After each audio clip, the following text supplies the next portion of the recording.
here. I think this is better. Hey, what up, guys?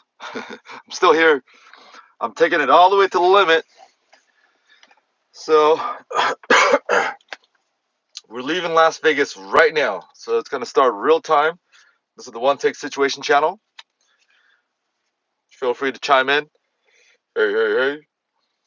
We're leaving right now. Got to go to LA.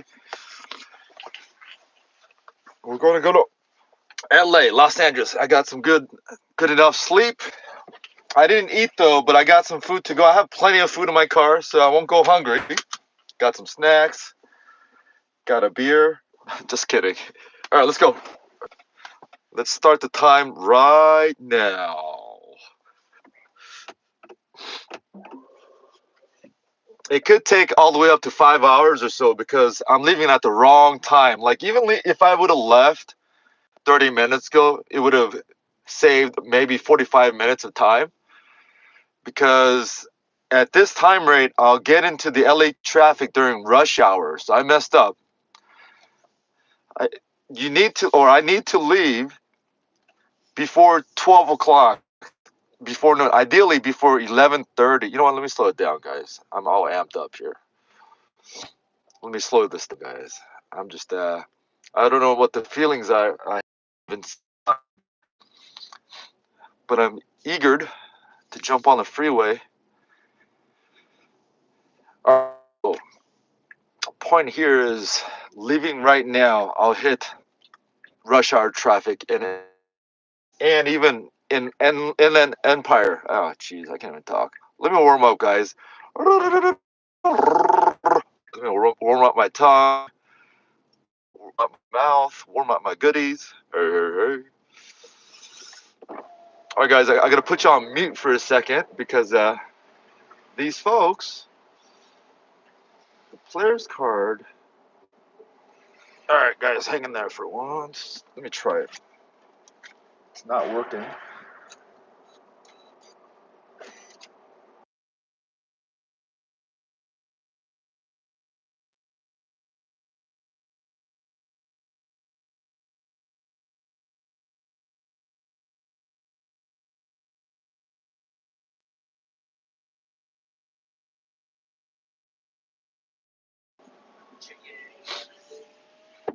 Hey. All right, so I need some nap. So do I go to Tropicana? Okay, that's the only downside here. I need to rely on my. All right, guys, I'm settled in. I got you on a nice board. Once I get settled in, I am able to.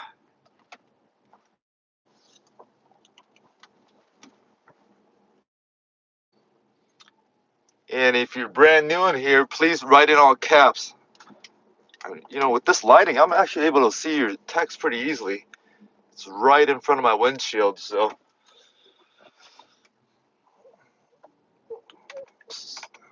once we get on the freeway, it shouldn't be too crazy in terms of I'll shut the hell up for a second. Oh boy. The day has come that and I'm going to the reason I'm going back is I'm going to a friend's birthday party situation. Not only just a birthday, she doesn't live in town. She lives in New York now, and I just gotta. I don't have to be there, but first of all, I want to be there, and second of all, I sort of have to be there. If that makes any sense, I don't know what else to say here. Hey. So my charge status here for those interested in how long it takes in an electric car. I'm at about this 80% charge rate right now. So it says it's indicating 243 miles. But in realistic miles, I mean, this is going to get you maybe 200 miles. Because when you travel on the freeway, you're going fast. And then the weather is cold, so forth and so forth. I'm projecting about 200 miles only at this rate. The faster you go, the quicker it burns. And when you're driving the Vegas route, nobody goes, 65 miles. Nobody goes, 55 miles. Nobody goes 75 miles. You're pretty much going about 80 miles. But for sake of but you know me, I don't exceed the speed limit, so I'm gonna be traveling exactly what the speed limit says. Hey, hey, hey. What up, Whaler? What up, Max? Leave the car in Vegas and hop on. Whaler. You know what? You know what's funny? Whaler. Do you have a way of saying some stuff that's really what crosses my mind, Whaler? Because I honestly thought about that because I just have to go and kind of come back. I could come back technically, and I do have a perk. Well, where they'll reimburse you the plane ticket, so up to about like $600, and I don't ever use it because I don't ever usually take the plane. But I was this close to thinking about that. But the only thing that caught my attention was, you know what? I should go back to home base and reset. But honestly, I was thinking about that this morning, Whaler, because I don't use it, I lose it, and I've been losing it. But it was a thought. But however, guys, I think this is the perfect time to return.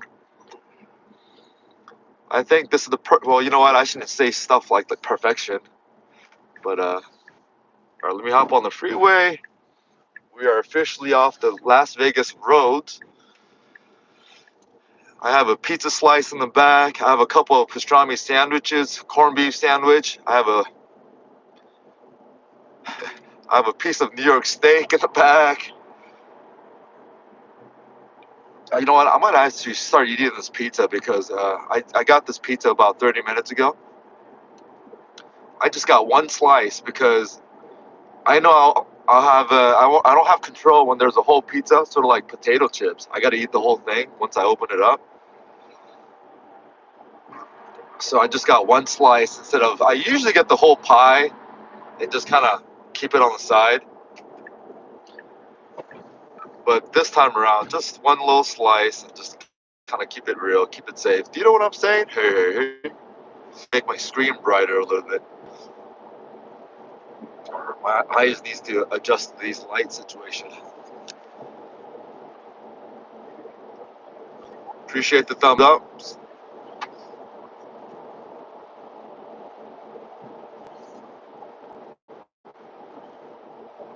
Where's the pizza from?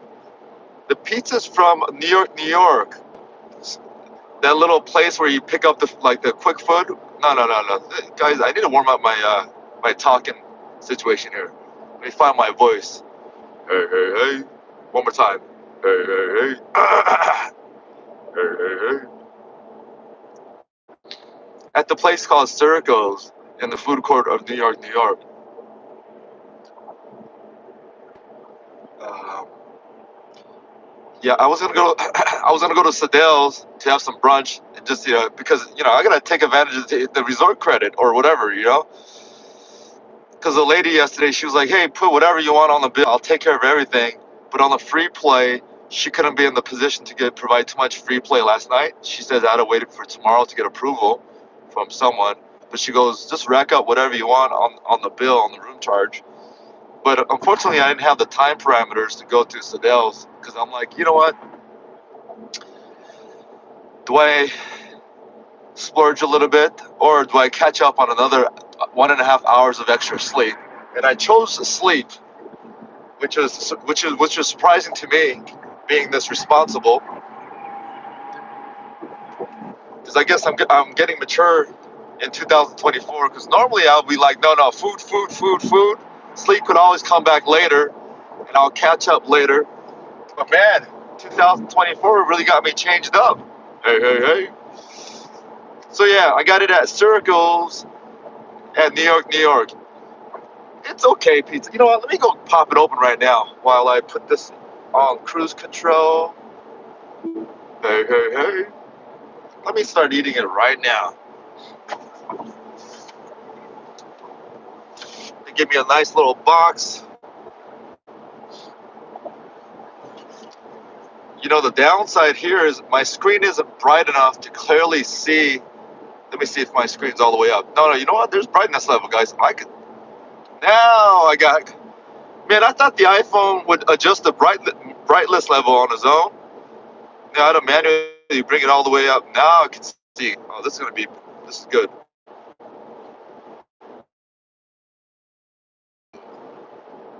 Oh, Max, you were born in. Yeah, Max, I didn't know that. Really, you've been to Triple Hospital? How is it, Whaler? Oh, y'all just having rolling with it. Oh, this car already dozing off. Yeah, I missed out on the drip coffee, Whaler. Remember, 6 a.m. to 11 a.m. Hey. Talking about Fountain Blue, guys. If you have any Vegas-related questions, feel free to chime in. Or if you want to share any information about Vegas, chime in. CES is coming in. People are rolling in with their, name tags, luggage. A lot of folks are coming in right now to Vegas. Woohoo! New York, New York. All right, I'll show you guys the pizza box. Hey. Just one slice, one opportunity. I'm like, can I get the one with the black olives? I don't mind.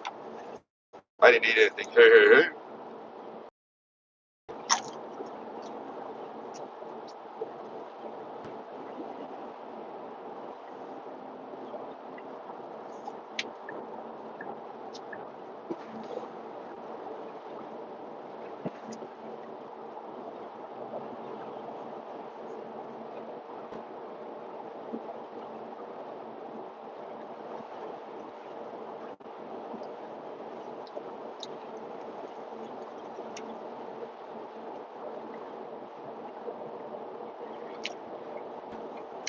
Circles, they have a special that's running. It's like $11 for a slice of pizza and a beer. $11. That's not too bad, right?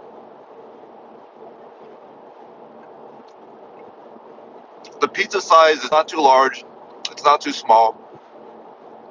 It's one of those foods you need a little quick bite. Nothing too crazy.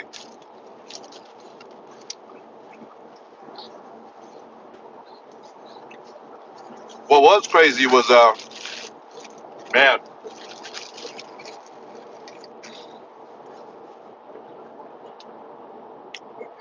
Hey.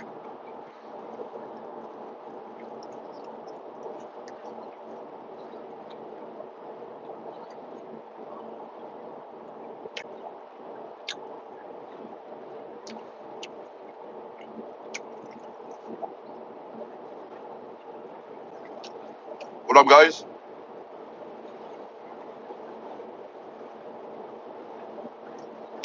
If you're brand new to this channel, wondering what's going on, I usually say absolutely nothing, but right now, lots is going on. I'm driving, eating pizza, live streaming on YouTube with you guys, talking with my mouth full. I'm doing everything wrong, including I left in a wrong time.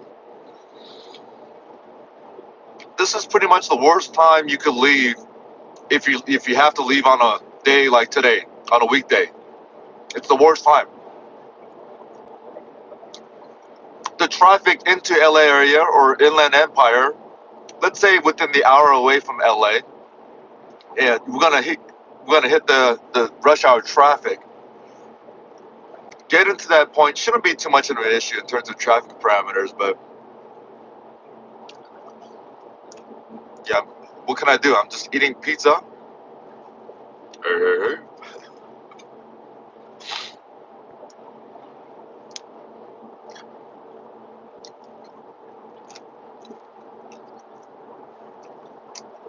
And we're not gonna follow this truck. Go on the fast lane. Oh, just when I was gonna make my move. The passing lane. Usually truck drivers drive fast, so it's good to tell drive behind the trucks. I feel like the bigger the truck, the faster they drive.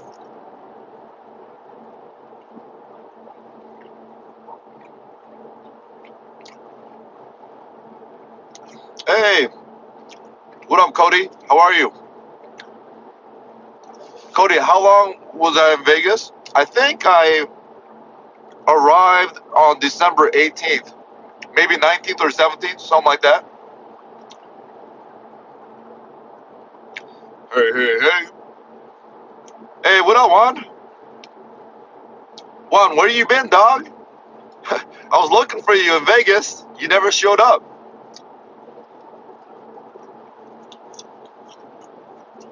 Juanito. Guys, Juan is one of the few people on this channel that I know in real life, like a friend. He's one of the few people in here that is actual real life friends. Guys, I have real life friends, guys. Hey, hey, hey. Yeah, Juan, where you been, man?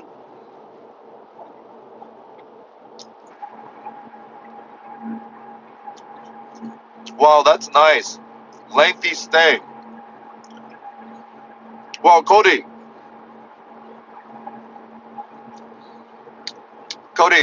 I didn't plan to stay for this duration. Usually my Vegas trips, I just book, 3 nights, 4 nights at a time and see where it goes. And it's gone as long as like 3 months before. Couple like during the pandemic.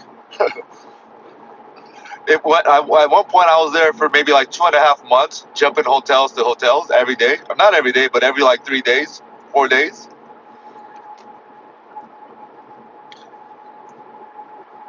Last year, around the same time, I was probably there a little bit longer than this last year. Maybe, uh, maybe another 5 more days last year.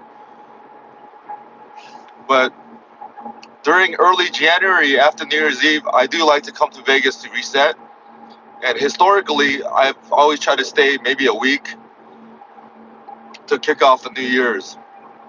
Whether I get here before New Year's Eve to celebrate New Year's in Vegas, if I'm able to come out here, but I do like to spend the first week in Vegas. Hey, hey, hey. Because the first week in Vegas is traditionally a slow week, very slow week, and the few weeks leading up to New Year's Eve is traditionally very slow. So those are my favorite type of Vegas when it's not too busy. Well, hello, hello, hello. Hey, what up, Tony? I'm heading back to your town, Tony. I'm glad you're coming back. Hey, why? Did you miss me or you need me for something? Hey, what up, Juan? Hey, Juan, I did something I haven't done in like 2 years yesterday. If you want to know what it was, let me know and comment below. I did something last night that I've never done in like 2 years.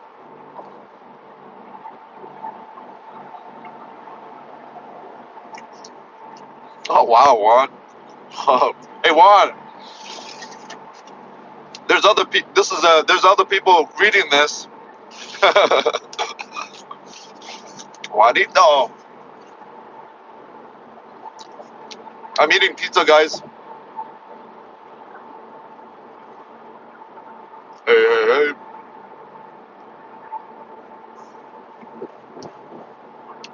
Yes, I got a weird fold going on. I gotta fold it a little bit to so I don't drop ingredients into my battery. I don't want to drop black olives into my gasoline tank. Hey, hey, hey. Guys, one beauty about driving this small car to Vegas is that I get free gas. This whole duration, I didn't have to pay for any gas. Absolutely no gas. Right there, I probably saved, about $200 or so, right? 150, maybe. I don't know. You know what? I'll shut the hell up. Hey, hey, hey.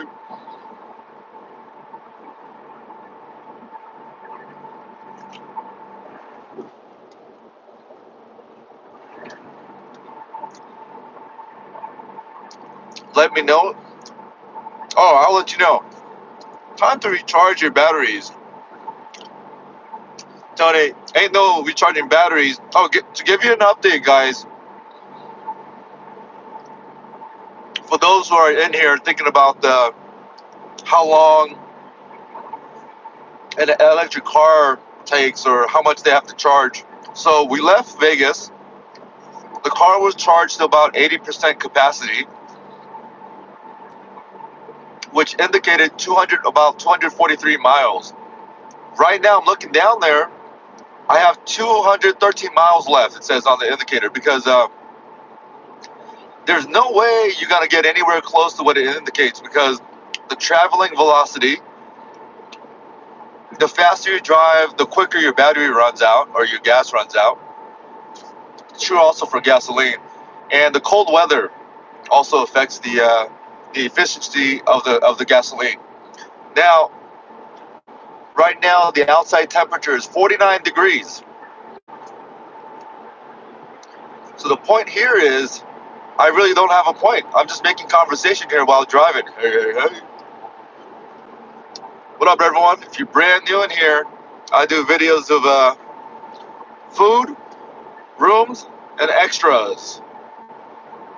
You know what? How's the sound, guys? Is the humming too loud? Am I talking too loud? Should I mic up? Or is this okay? Hey, hey, hey. What up, Stiletto? Stiletto! Cheers to you, Stiletto.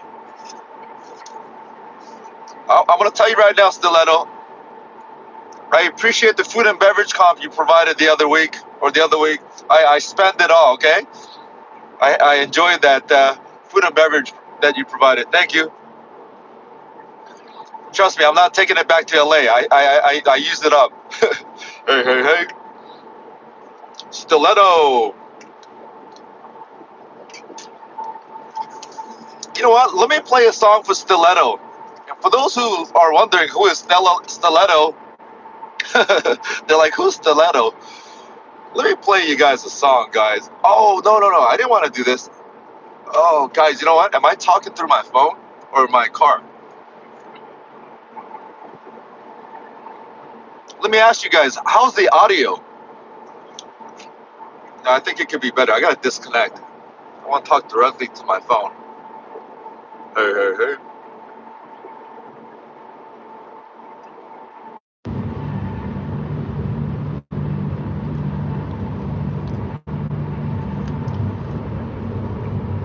Hey, you know what? I have a pretty good setup here, guys. I figured something out. Is audio good now? You was a little tipsy.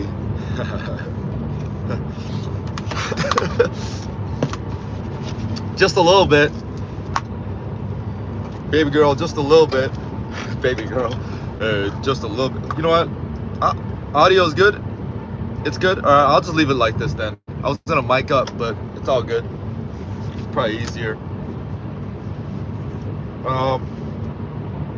It's better. Yeah, I disconnected the phone, but I was gonna put the microphone on. But if this is good enough, we're good. Hey, so Juan, last night I was walking around MGM Grand looking for food, and I just randomly ran into this restaurant, and they're like, "Hey, sir, you know, your sneakers are okay. Your worn out sneakers are okay, but you got to take your hat off. No hat in the restaurant." And I was like, "Oh, really? I haven't taken my hat off in a public restaurant in like 2 years." She's like, "Oh, she's like, hey, it's all good." So I took my hat off.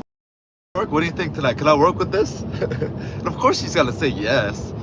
But I told her, I'll be right back. So I went into the bathroom, wet my hair, and kind of like fix up the hair you get when you wear a cap. So yeah.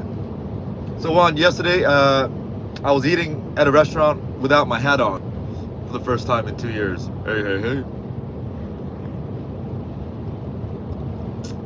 So I don't have the peso pluma hair anymore. You know what? People are like, what the hell is this guy talking about? So to put it in context, guys, Let's start here. My last haircut for my regular barber that I used to have was back in December, like 15, December 15 of 2019. I miss your hair. What's I miss your hair. Oh, the Peso Pluma hair. So everyone, it's a little weird situation, but I don't think I'm the only one in this situation, because during when pandemic happened, there's no barbers situation. So I started just shaving my own hair, or buzzing my hair, however you want to say it. And then I was like, you know what?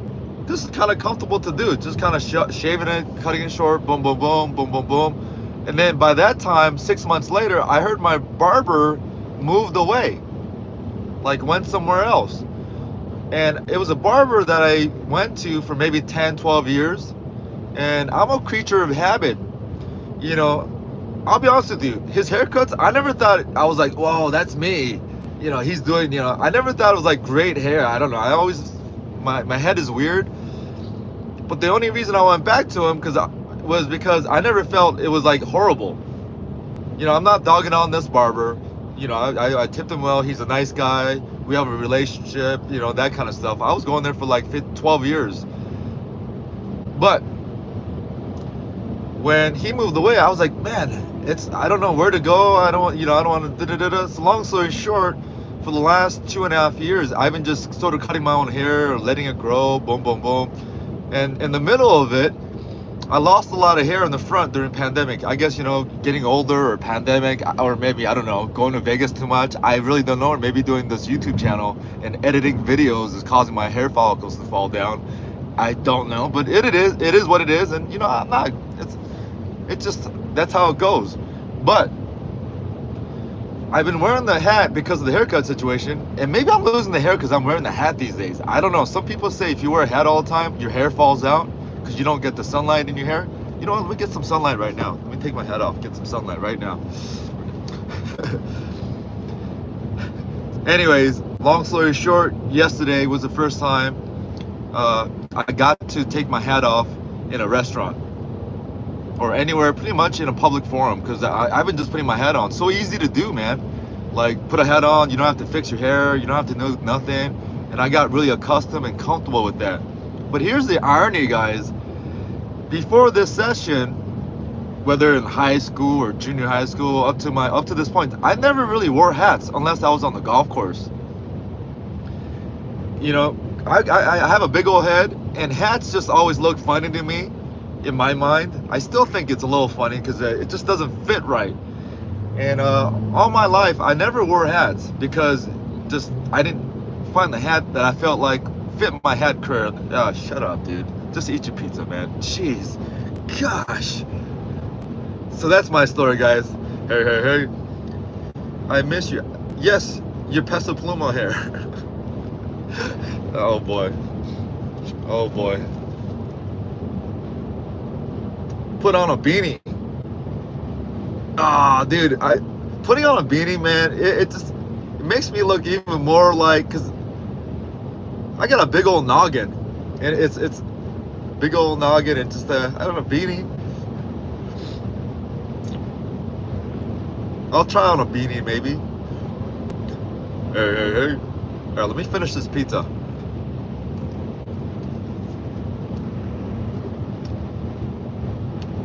Are you near Barstow? No. I got quite a ways to go from Barstow. I left Vegas. Man, what time did I leave Vegas? Has it been already maybe 30 minutes? So Barstow is about...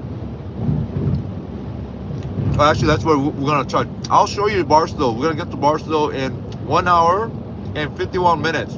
Barstow is 127 miles away right now. Yeah, I just left Stiletto. I started this live stream as I was leaving New York hotel.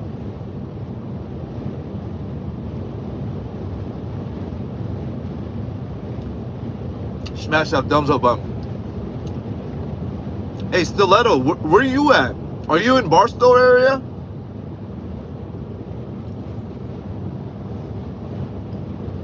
Because there's a diner called Peggy Sue or something like that on the middle of this trail. You know what? Ah, jeez. Guys, let me eat my pizza first before I start yapping away. You on auto drive? I am not on auto drive right now, Max. I'm gonna eat my pizza first. I'm on just cruise control with lane control, whatever you want to say. No, here, I'll put it on autopilot now. Okay, now I'm okay. Autopilot engaged.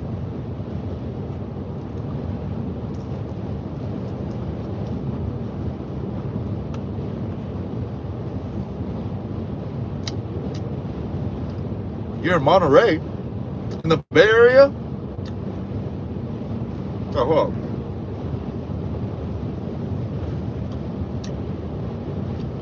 No, I'm in Monterey right now.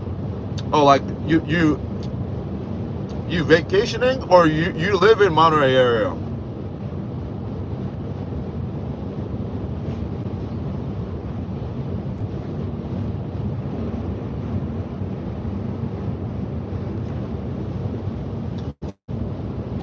Smash that thumbs up. Thank you, Tony. Tony.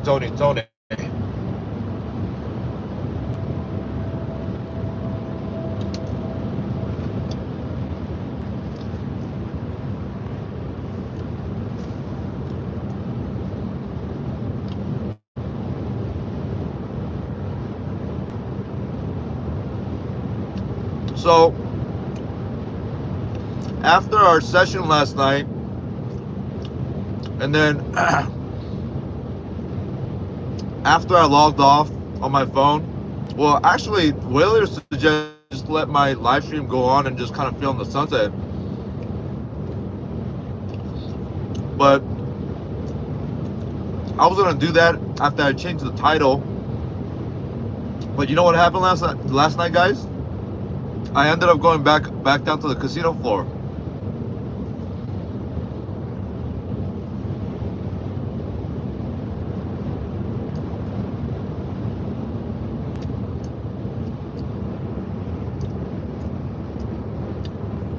Oh, you living in the Monterey?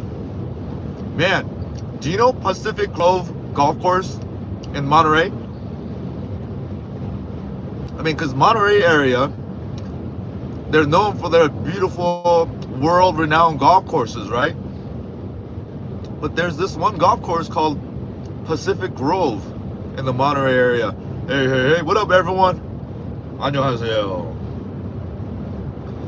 In my golf playing days, I would go up there, and then, because I had a friend, she lived in Santa Cruz, and we would drive down to the just play some golf down there. But one of the ones we liked was Pacific Grove, because to play that course, you're by the waters, it's fun, but it was also like $20 to play that course back in the early 2000s. It was like 15 bucks.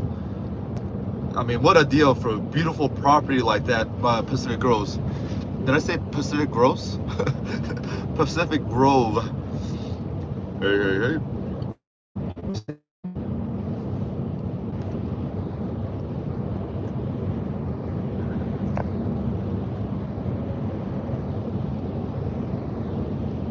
Oh, the phone is doing something right now. Hey.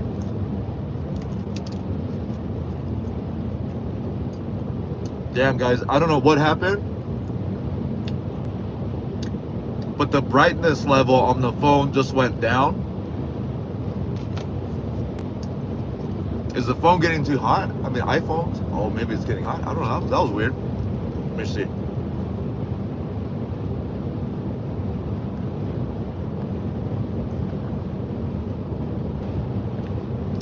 Oh, that's weird.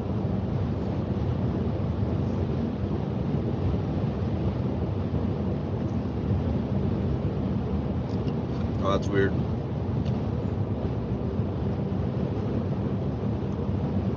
I'm from Hayward.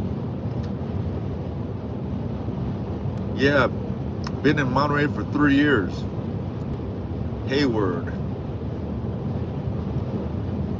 Hayward, man, jeez. You went back to the casino for more extra off-stream gambling. Yes.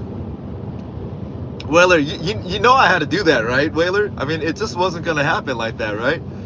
Because the funny thing is, once I brushed my teeth and kind of washed up, I woke up again. And, you know, I can't force myself to sleep around that time because I don't usually sleep around that time. So I can't really fully force myself, but I went down, you know, I didn't play long, just like 30 minutes, maybe 45 minutes, nothing too crazy. But no, I didn't win. I lost a little bit more. I went down and lost a little, you know, hey, you got to do what you got to do. But I lost a little bit more.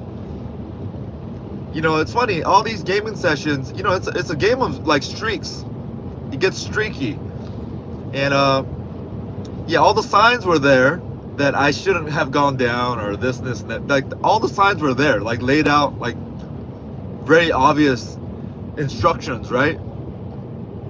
We had a good time playing, go up to the room. I was feeling tired. I even spoke it out that, hey, I'm fatigued, boom, boom, boom. We did a live stream, said bye-bye. I mean, honestly, I did try to kind of, I really thought I was going to go in bed and close my eyes and do my thing. But once I brushed my teeth, once I flossed, man, I think, you know me and flossing.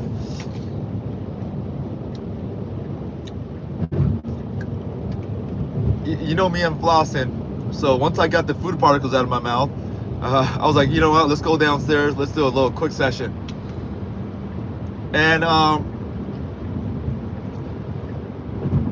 fortunately, I was able to just kind of like just take the loss, take the L again, and then kind of go back up to the room without fighting it. But overall, yeah, and I didn't lose, you know, overall I'm in a good position. I just went down and give it a try. One more, hey, hey, hey.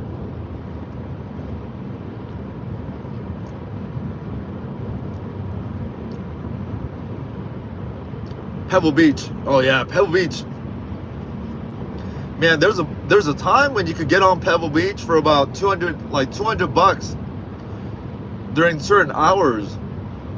To do Pebble Beach now, you gotta, for the most part, they want to have you get a room, do this, do that. It's almost like an $800 endeavor for Pebble Beach now.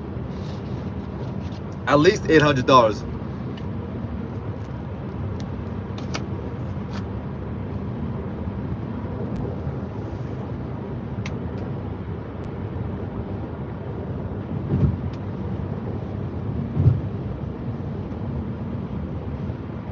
Guys, I'm just wondering why this screen, the brightness level went down. Guys, I'll be right back. I don't know why this is doing this.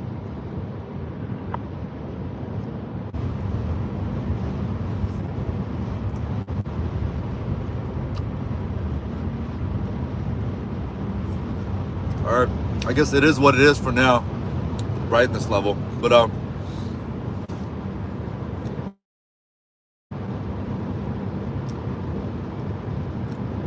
yes, nice skyline.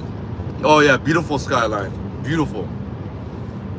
I mean, yeah, I mean, there's some parts of this drive. Look at like this skyline to the left, those mountains in the left. I don't know if you can see that, but geez, it always like incredible. Like it doesn't look real down there. You know what? This sucks. You know what? I'll stop it. I'm wired up. It's not working. Hey, hey, hey.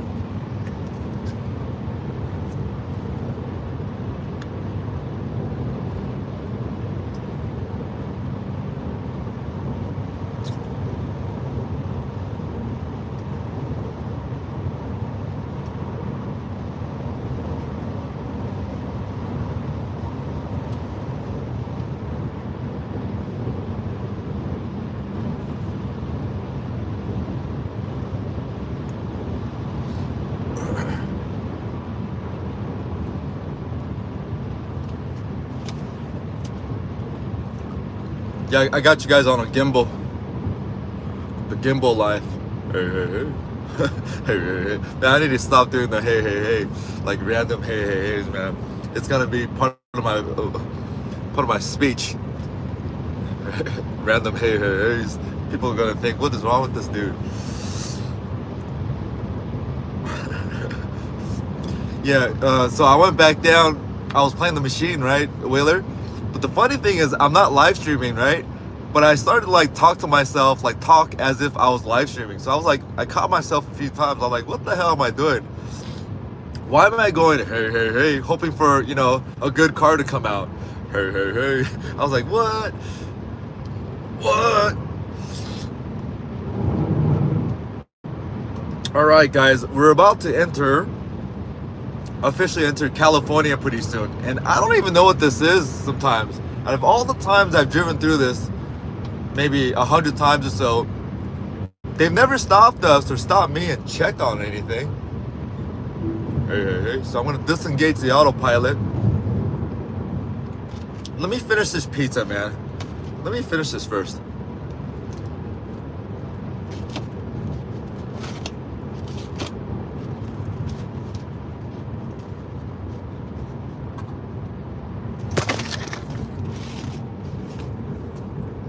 Hey, hey, hey.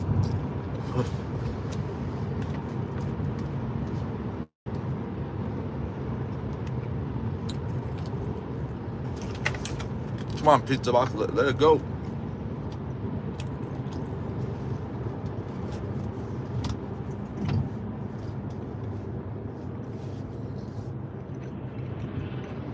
Damn, that car don't care. That Volkswagen don't care. Look at it.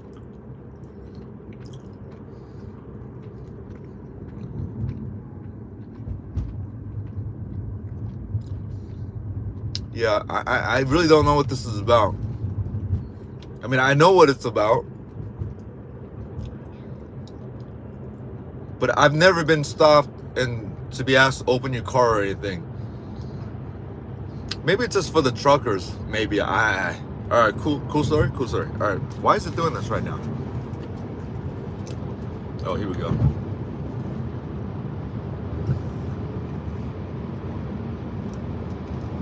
All right, back on. Let's turn on the autopilot. Thank you.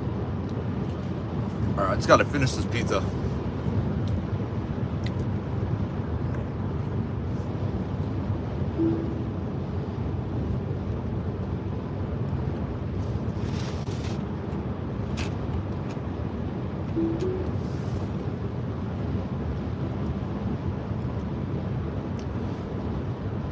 Please keep your hands on the steering wheel. Boom, boom, boom, boom, boom, boom.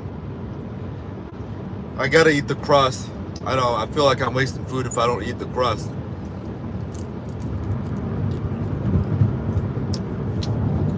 Very crusty. Hey, hey, hey.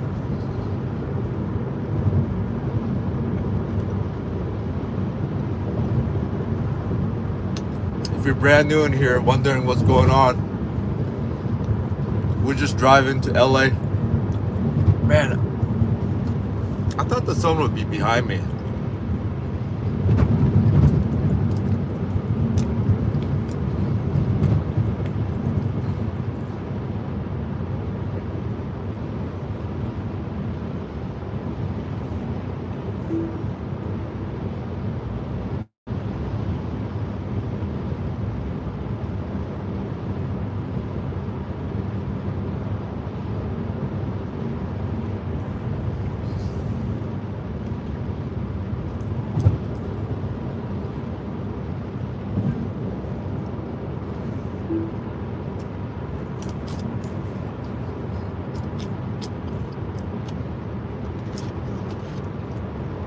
Yeah, let me finish this pizza before I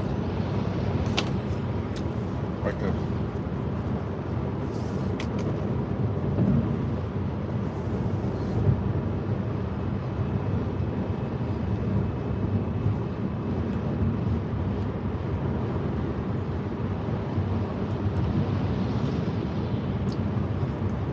Hey, hey, hey.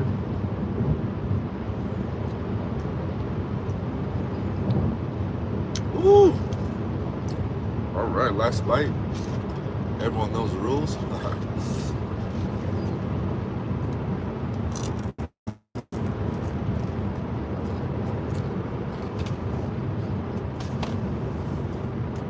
Man, these trucks. Hey. What up, truck? I guess you're in a rush.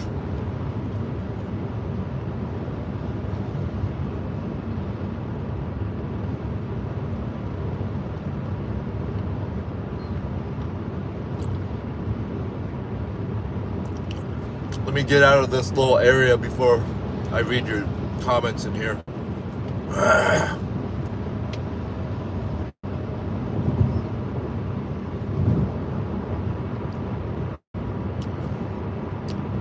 I wish there was a hack where I could see this live stream. Oh, geez, what just happened there? All right, self-reminder: do not talk with your mouth full. Food is gonna pop out of your mouth and hit the dashboard. Jeez, that's gross. That was gross. My bad.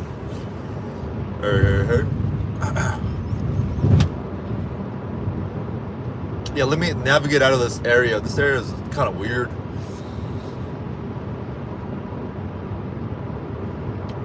A lot of trucks, a lot of cars, congesting. We're climbing uphill. So Barstow is now 99 miles away. Barstow.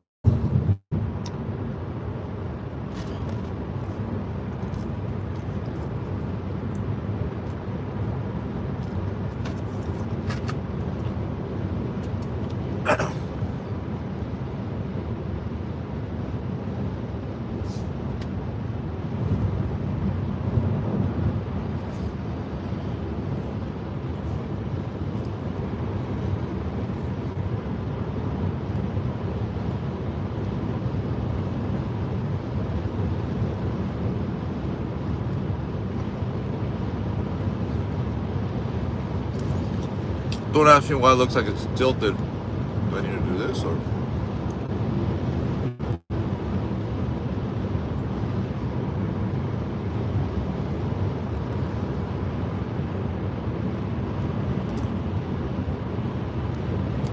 Yeah, talking to myself. At 51, that South Hayward near the BART. Are you guys talking about the Bay Area?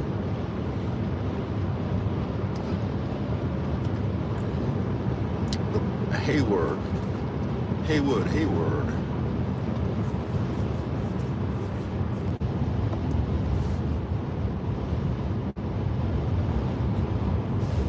Oh, wait a minute. This box might be real handy right now. Oh, let me try to do something.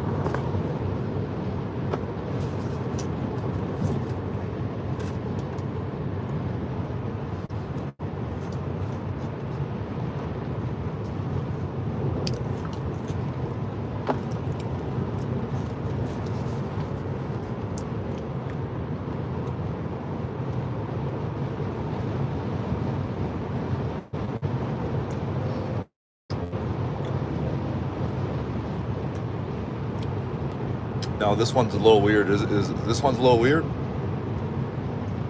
Yeah, let's go back to the other one.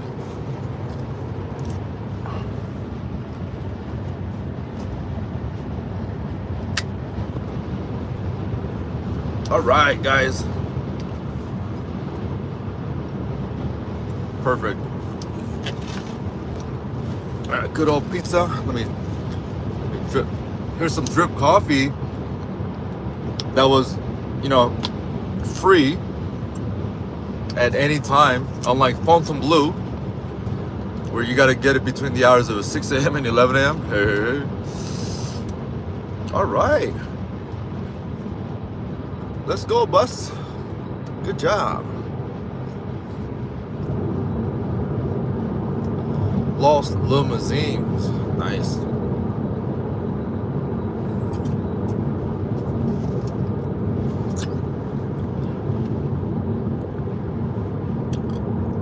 We're almost done with this area where I could kind of start reading and talking.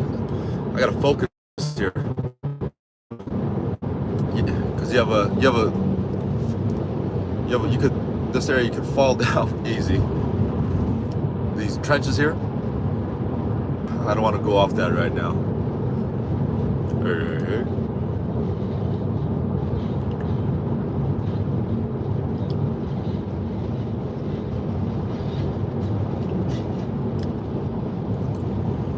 All right, bus, you could do this. Let's go, Volvo. Their phone number is I'll shut up. Nice. Thank you. 감사합니다.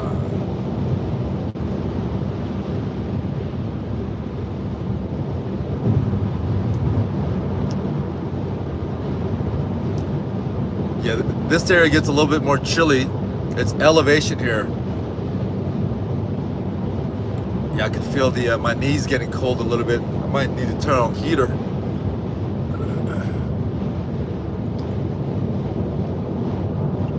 So Barstow is about 90 miles away. Oh, damn. So that's going to be about, what, like 75 minutes away.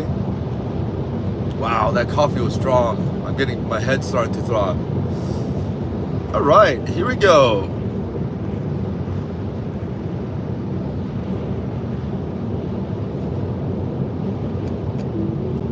Wait.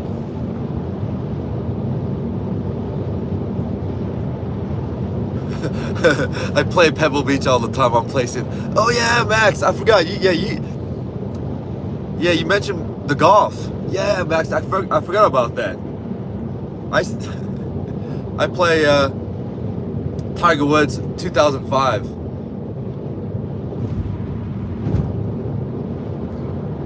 On my PlayStation 2.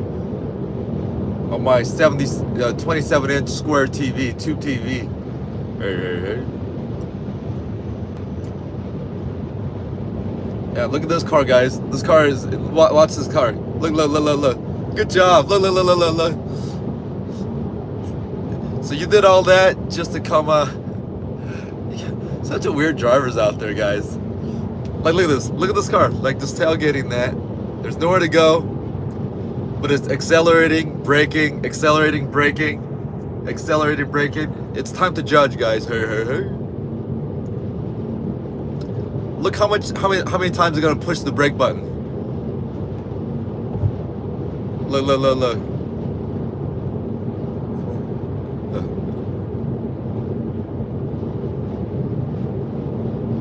All right, I shouldn't judge other drivers.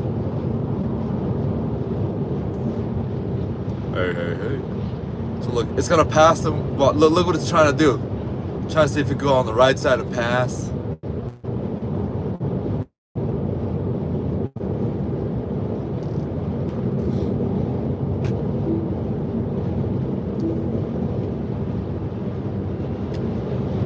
Oh, it's at least signaling.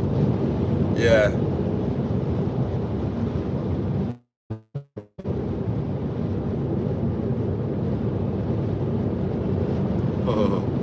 Hey.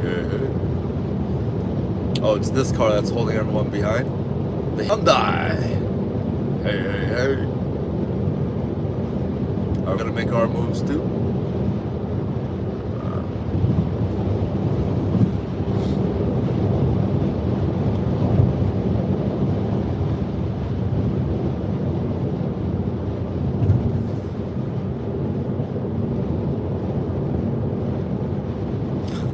Oh, that's funny. So the Mercedes up there is just right in front of this car now, stuck. Oh, poor driver. They must have been a real rush. Hey.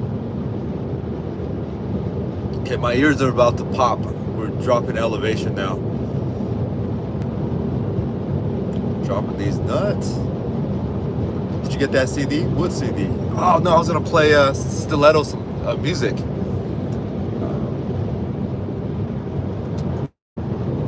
I was gonna do something for Stiletto. Songs. I forgot how this goes. Don't do it like that.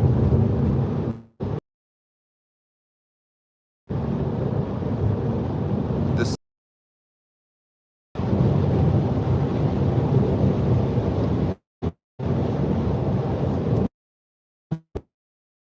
maybe I don't have.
All right, that's enough. I don't want to get a copyright strike. It's me, so that has been doubted. I came to meet Stiletto, let's go stiletto. There's no way that the crowd can sit down. Off the record, this is the anthem. And if you try... Oh man, stiletto. Hey. Oh man, I'm having. And right as I'm saying that, I lose connection.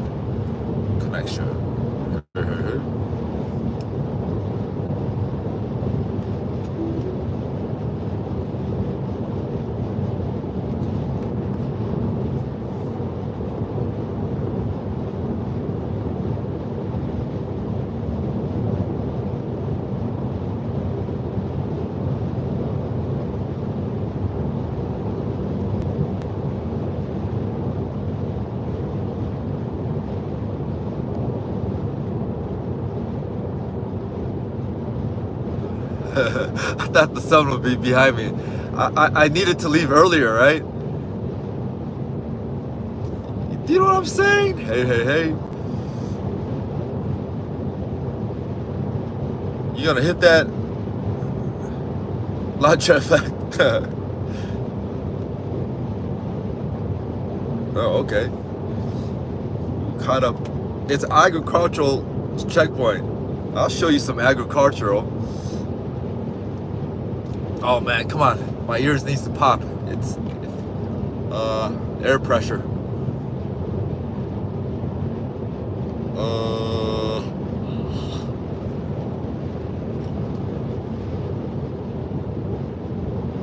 Yeah, I feel like this is like Kansas. Well, without the cacti to the left and right. Like, this looks like that scene in Superman, the cloud situation, where like Superman would fly in. Am I tripping, guys? I'm tripping, huh? You are tripping, one take. It's the one take situation.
catch.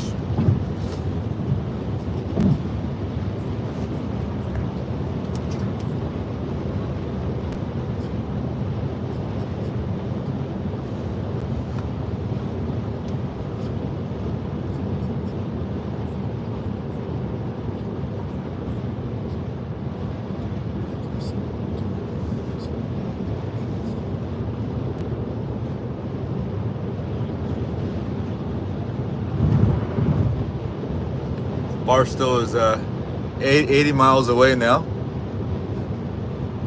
80 miles away, Barstow.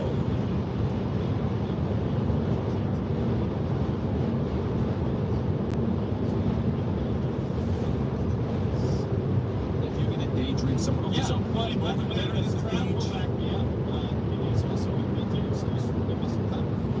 Oh yeah, this is a cool mountain. Cool shape. Hey, hey, hey.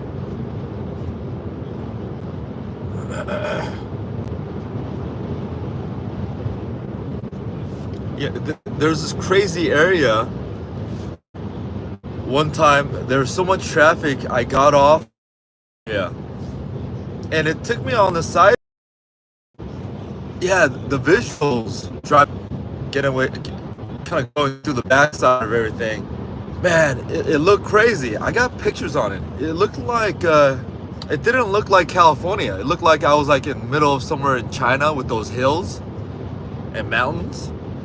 Okay, I'll shut the hell up. My ear, I'm gonna pop my ear.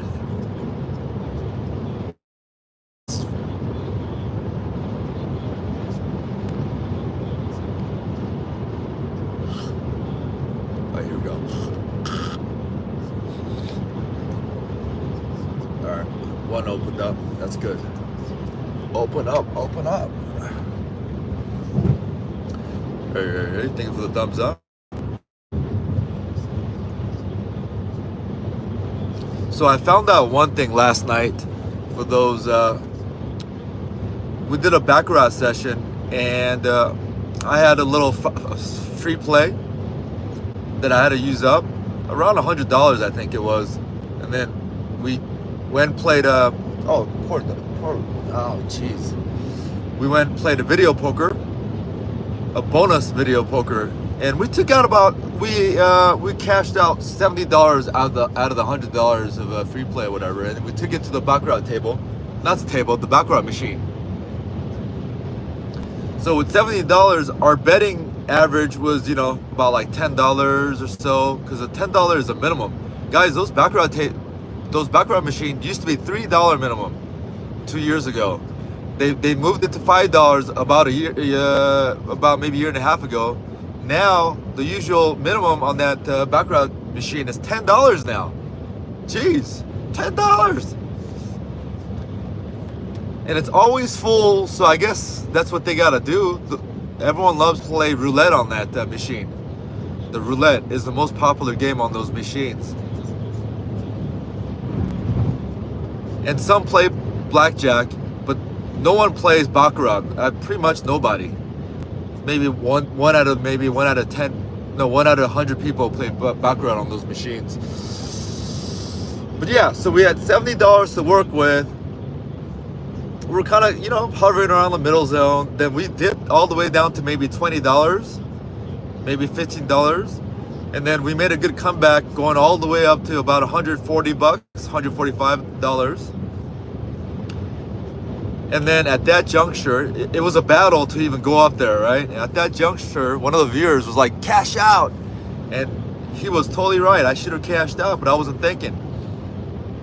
I was like, hey, we're gonna take this all the way, or we're gonna lose it all the way, because, you know, whatever, boom, boom, boom, boom, boom, boom. And plus, I was short on time because I needed to leave Vegas at that point, so I was like trying to rush everything. But yeah, that was a little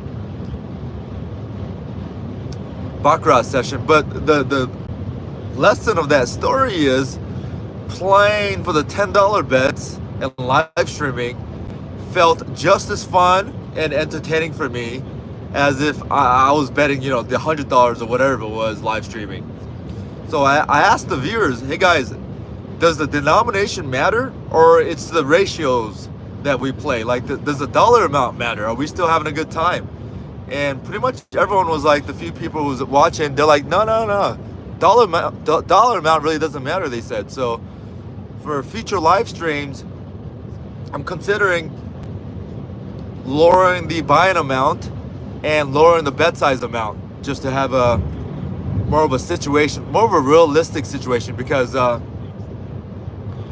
then if I put in 300, yeah, I'm gonna hit the LA traffic, that's for sure. This is the worst time to leave on a weekday like this, Max. So going back on the story, if I put in $300, I'm able to simulate what I sort of do in my real life play. Meaning, if I'm betting $10 off a $300 buy-in, I get to make those hammer time moves where I could actually put in hammer time bets. But on the live stream, you know, I'm usually on the live stream with you guys. I put in what, like $600 for the most part. And when I do hammer time, I can't really go hammer time with $600 when I'm betting, you know, $50, $100. Because hammer time means you got to bet at least like 3 times your average bet size, at least for hammer time. But if I do the $300 buy-in, and then let's say our ratio is $10, so you know that's 1 in 30 units. Then if we go hammer time, I could put in 3 units, 4 units, 5 units, and still be okay within the ratio of the bankroll. I hope I'm making some sense here. But it opened my mind yesterday. I was like, you know what? I'm having fun live streaming and betting the $10. It felt just as exciting on my end. I was like, oh, this is cool.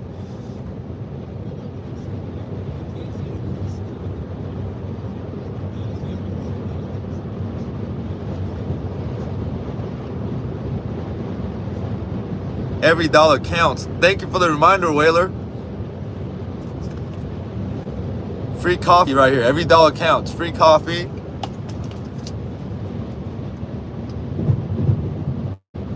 I took a can of Coke. Free can of Coke. How much does a can of Coke cost these days at the can of Coke at 7-Eleven? Ugh.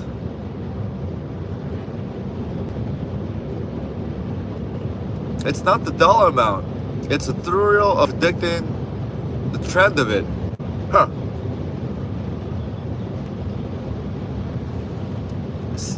Speaking of cans of soda, man, and how you guys, every dollar counts. In the 80s, let's say 1986, when I was in grade school and playing basketball on Saturday, we used to go to the supermarket, to Albertsons, and then buy the store brand soda. And I think it was like 15 cents for a can of soda, or maybe 35 cents, one or the other. And it was a big treat for us to have a can of soda, the store brand. I think it was Albertsons at the time. All right, that's my story, guys.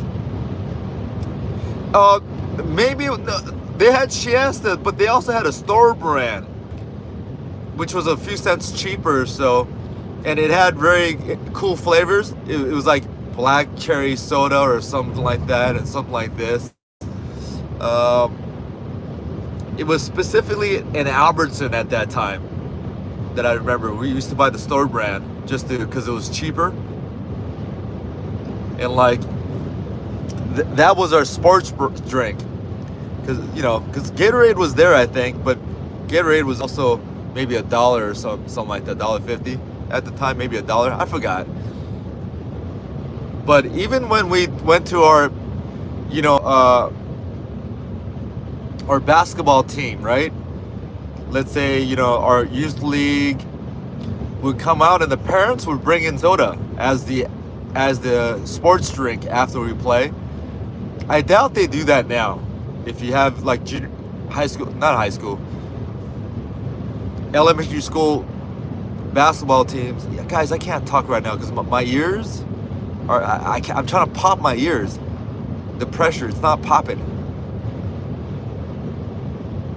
And I'm trying to open my mouth real wide, like a lion roaring, but it's not working. Open up. Yeah, I doubt the youth league basketball teams, they do they bring the soda now. I think you might get arrested if you brought soda cans. Like, it's unhealthy. It's not the cool drink. All right, I'll shut the hell up. Hey.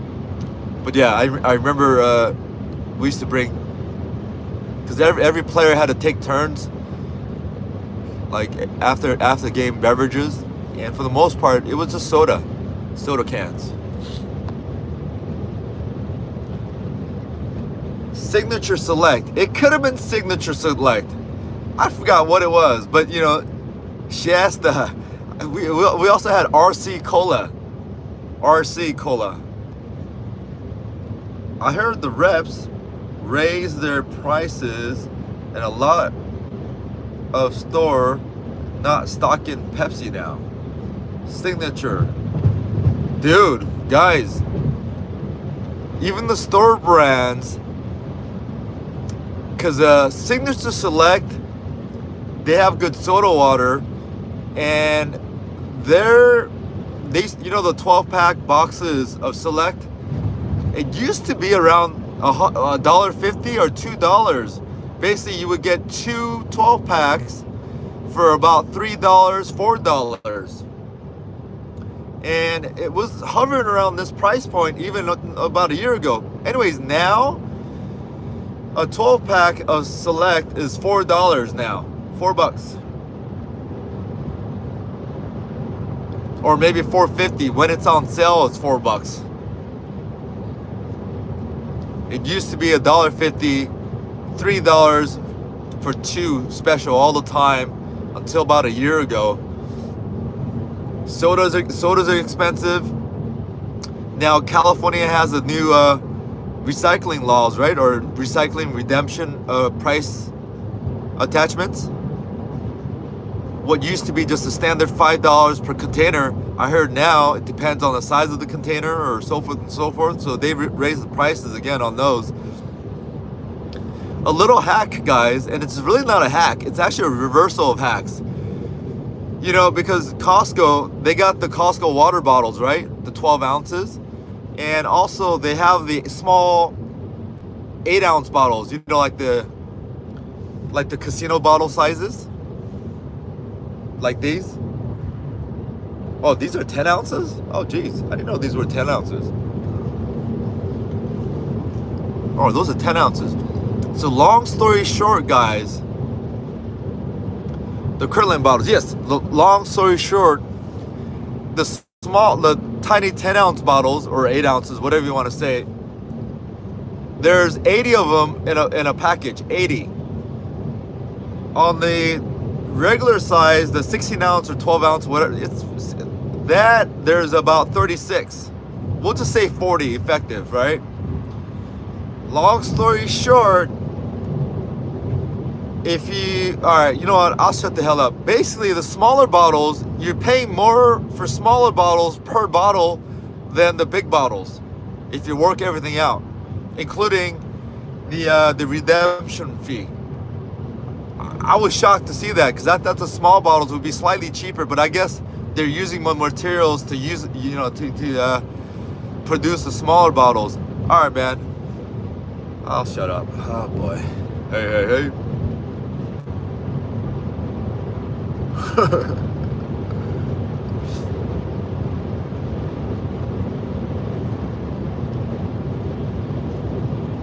So we got one more hour to go to Barstow, and that's where we're recharging. And the car calculates the most efficient time to get to your destination, meaning it doesn't always charge all the way to the limit or maximum. It just charges you enough to get to your next spot, because I'll shut the hell up. Oh my gosh, man. What up, guys? Thank you for the thumbs up. I'm still in the mountains, and my ears are just kind of... Alright, is this car...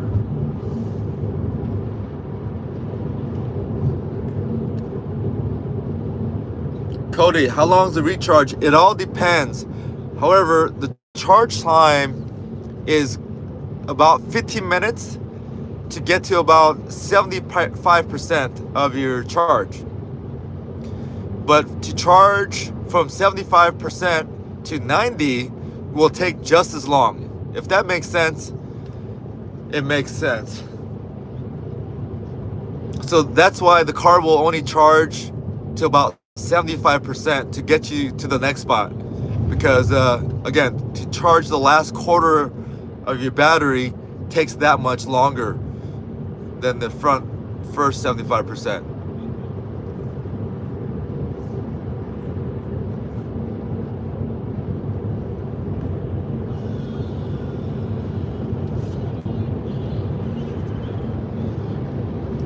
Do you ever think when we were young that we would be buying water presently? My favorite part of this channel. Oh, what? Yo, Cody, what's your favorite part about this channel?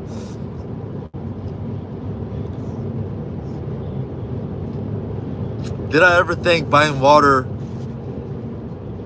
No. Not definitely not in nitties. Let's try to okay, let's break this down, Max. You know what? I take that back. Our family, we used to buy water. We used to buy water, Koreans. You know, our family, we didn't have the sparklets, you know, water delivery, but our family did buy the 2.5 gallon. It looked like, you know, a square box, or like it looked like a square kind of bottle situation. We used to buy that. Our family did, but we didn't have the sparklets. But no, not buying the individual water bottles. No, that wasn't a thing. And I'm trying to remember when the first time I started realizing buying water bottles, which is probably around 1993-ish or 1994 is when we started buying water bottles. Like the big water bottles for like 68 cents over at Trader Joe's was the move for me. I'm trying to think. The United States drank tap water because it wasn't in Korea to drink water out of the faucet. Either you boil it and make poricha, you know, that kind of green, that Korean yellow looking water. It's the barley water the Koreans drink. They boil it, put the barley water. Oh man, that thing is so delicious when you chill it out and you drink it in the summer. The barley water, the Korean style. But long story short, I don't think any Korean families drink tap water. I mean, the kids did. We were outside playing. We drank out of the hose. It was like, actually, you know, I would see my white friends do that. And then, you know, I got acclimated with that. But I always thought that, all right, I'll shut the hell up. I think you get what I'm saying. You know what I mean? But the first time I started buying water bottles, not the gallon, you know, water bottles, was around like 1994, 1995. You could go to Trader Joe's and get those like 64-ounce water bottles. And I used to take one of those to whenever I used to go play basketball. And maybe it was like 50 cents. I forgot what it was. But I used to play basketball around 4 times a week. 3 hours at a time. So, all right, I'll shut the hell up. We definitely didn't have. No one was carrying water containers. What do you call it? You know, like the what do you call those water bottle containers? Man, I'm losing word. Where you put water in there? Oh, canisters. Nobody was bringing those. But the real OGs just brought a whole gallon of water.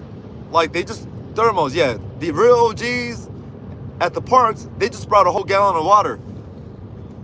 You know, which at the time were maybe like 75 cents per bottle. Canteen. The canteen. When you say, "Oh, shut the hell up," then seconds later, you're back at it. Oh, shit. Oh, that's funny. Hey, Cody. Oh, that dude is just walking, huh? Hey, Cody, at least I catch myself, right?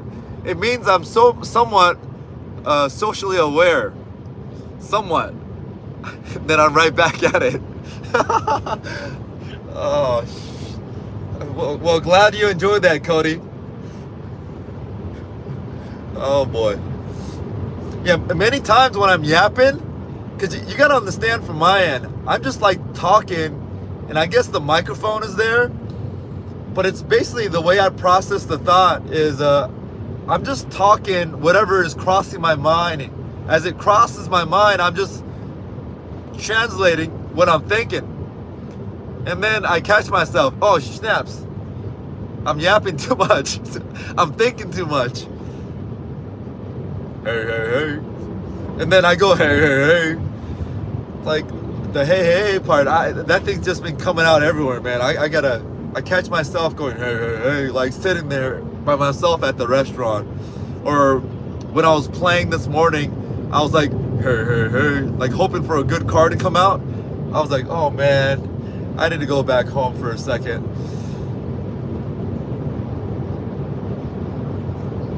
Flasks. Yes, that's the word I think, the word I was looking for, I think. Flasks. Yeah, that one. Flasks.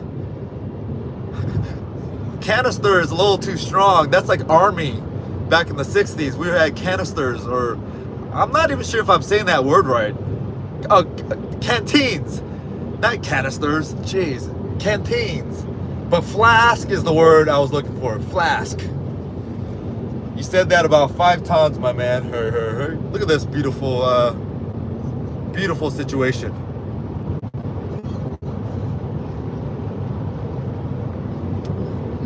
Beautiful situation.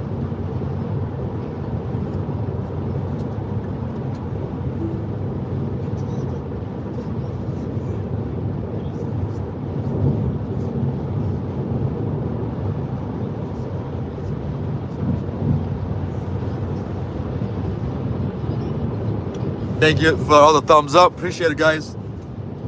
감사합니다. 감사합니다. You know, driving back to LA, I was hoping to, my favorite Korean barbecue spot in LA is about 40 minutes away from downtown LA. So it's on the outskirts of, not outskirts, it's in the suburbs of LA. A place called City of Industry, Roland Heights, Diamond Bar area. Now that Korean barbecue spot, it's all you can eat. It's called Thirsty Cow. Man, but on the way to drive to LA, you do pass that area. So if I could, I would stop there and enjoy the all-you-can-eat Korean barbecue. Today, I was hoping to do that, but because of the time parameters, I got to get back into LA.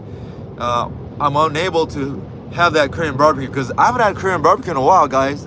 I didn't get to eat Korean barbecue in Vegas.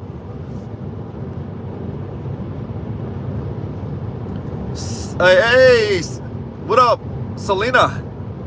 Selena, we come to these streams for the rants, though. I didn't know that, Stiletto. I do go off on rants. You know, I always feel like I just want to express it and just get it out of the system, and then kind of, you know, I've always sort of been like that, and it could rub a lot of people the wrong way. But at the same time, I know when not to rant. If the situation, I don't want to be a Debbie Downer. Sometimes I feel like if you rant, you could be a Debbie Downer, but I pick and choose my spots. You know, especially when I'm eating with someone. The most important thing is when I break bread with friends or whoever, right? Or if I'm in a restaurant with strangers and everyone's eating, that's one of my, what's the word? One of my precious moments, right? Because people are eating. Food is just not food, man. Whether you're eating, you know, a $2, you know, hamburger or a $200, you know, steak. Food is food. It's a sacred moment for me. And I feel that it's a sacred moment for others. So when I eat and I'm like, you know what, the food sucks or whatever, boom, boom, boom, I don't ever say it at the table, and I don't even want to say it at the table. I just eat it, enjoy it, and then after I leave, that's when I make like, man, that food was shitty or something, you know? But in the moment, I don't want to say like negative stuff because the other person across the table might be enjoying their food. And I don't want to ruin that moment for them.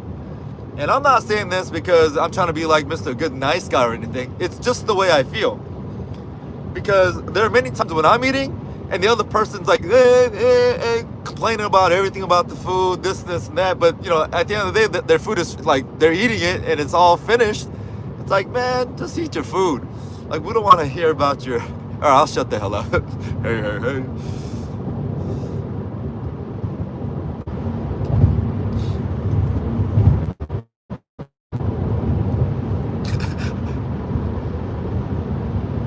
Oh, that's cool to hear, Selena, though, because I thought you came into these live streams. I showed up when we do like gaming videos, and you want to entice me to gamble.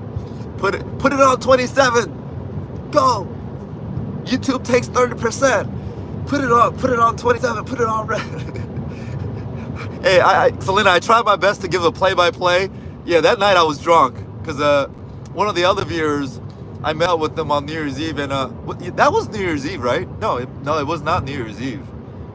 No, it was the day after New Year's Eve. You know what? Honestly, I forgot. It was the day after New Year's Eve. That was New Year's. We'll drive here. I love this area, and my ears are starting to pop a little bit.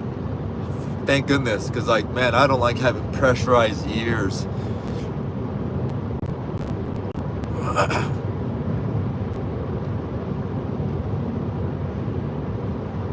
Hey. That's why you come for the rants. Wow. Just wow.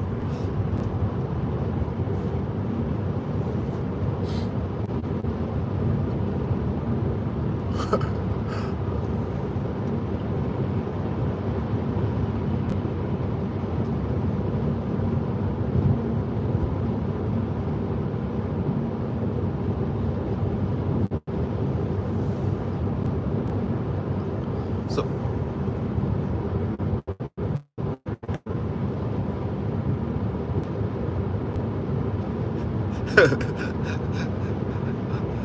oh, I guess the audio is pretty good in here because I thought I was just saying that to myself. Pressurized ears. Yeah, the pressurized ears. Yeah. Garage band, huh? What musical instrument do you play, Cody? Are you the lead singer? I was in a garage band in my high school years. You know, I was playing the drums with Kurt Cobain hair. Yeah, I was that Asian dude with the Kurt Cobain hair. I had it bleached. Not bleached. I had it, what's the word? Is it bleaching? No, not bleach. Highlights. Yeah, no, not highlights. Man, what's the word I'm looking for? They put some, yeah, no, it was highlights. Yeah, my cousin would put highlights. Well, it's not highlights. It's basically stripping your hair or whatever, and it would make my hair like, not yellow, not blonde, but maybe like dirty blonde, but it's like more brown. It's like more brown yellow. I forgot what it was, but yeah, she used to, I guess it was highlights. I forgot what, yeah, it was highlights. She was my cousin, and I had my hair length was like Kurt Cobain, because everyone at that time was, Kurt Cobain was the man. Oh man, I wish I had some pictures from those days, from that hairstyle era. It was only for maybe 8 months, 9 months, maybe almost a year. No, you know what? I take that back. It might have been almost a year and a half, but it was right after. No, you know what? I take that back. That hair started developing right after high school. Right after high school. And that's the reason why I don't have pictures from those moments, because it's a crazy thing to say, but you could go years without taking pictures back then. And that was such the case for me right out of high school, because we didn't have yearbook pictures. And yeah, I don't have any pictures of that hairstyle for about a year and a half.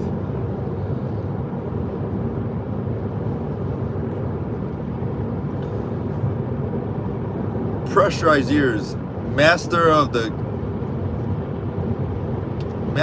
air guitar. Did you get the perm back then? I had Eddie Van Halen hair in high school. Nah, Eddie Van in high school, huh? Man, shout out to Eddie Van Halen, man.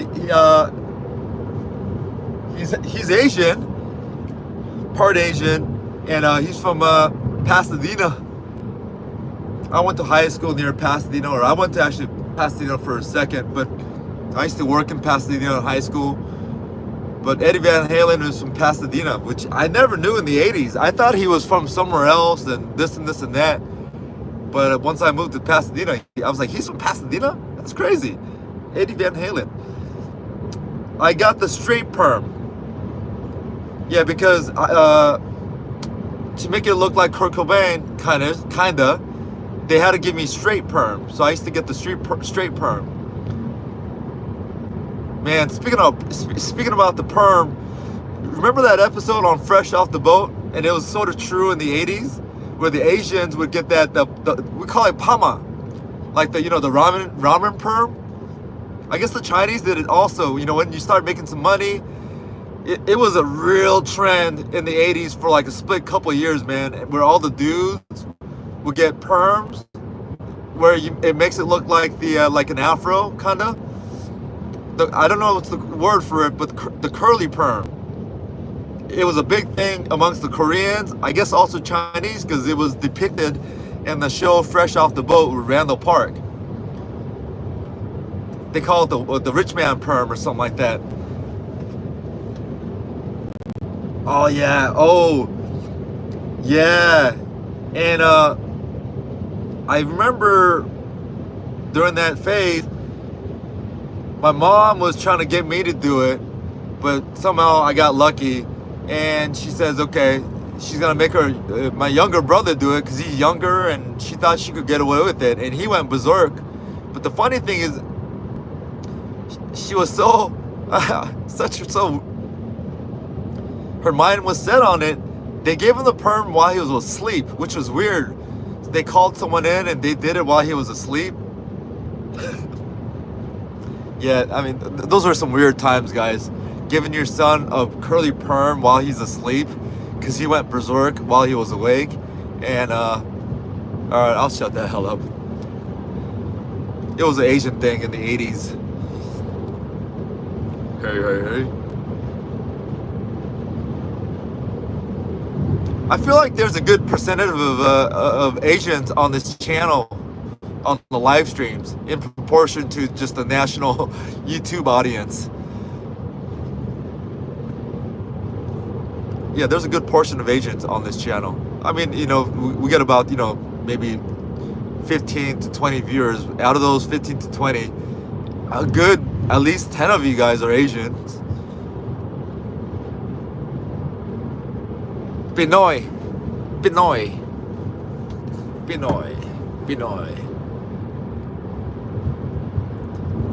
Yeah, one of my routines before I leave Vegas is I just go to the Filipino buffets, because in LA we don't get the Filipino buffets anymore. And even back in the days, or even 5 years ago, there was not too many Filipino buffets. There's a couple of them, but definitely right now, I don't really know a Filipino buffet now around where I live now. Anyways, and I live close to a historic Filipino town. But you don't have to go to historic Filipino town to get Filipino food, because Filipino, like a lot of cities, there's always a community of Filipino restaurants pretty much everywhere, man. On the west side, east side, south side, north side, in the valley. Everywhere there's a big hospital, you're going to find a Filipino restaurant. Every big hospital, every major hospital, where every hospital is major in LA, you're gonna find a Filipino restaurant. Hey. Did that come off racist? Maybe. Just an observation, guys. Hey.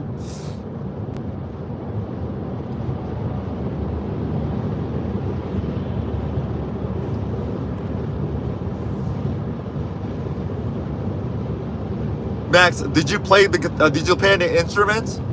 Did you do the guitar thing, or you just looked the part?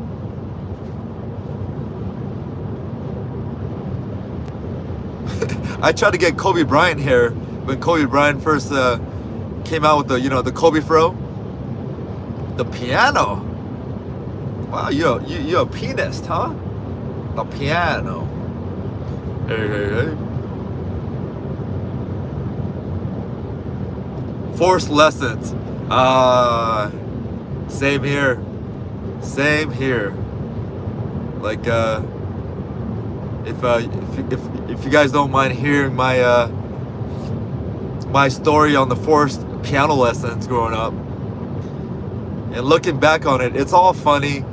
It's all just, you know, parents trying to do their best and trying to kind of basically do their best, you know, for their I was gonna say for their offsprings, like I'm a freaking animal. You know how that is. Yeah. I mean, it was a weird dynamic for my family because my parents never once reminded me or forced me to read a book or to do homework or ask me how I'm doing in class, or you got to study this, you got to do this.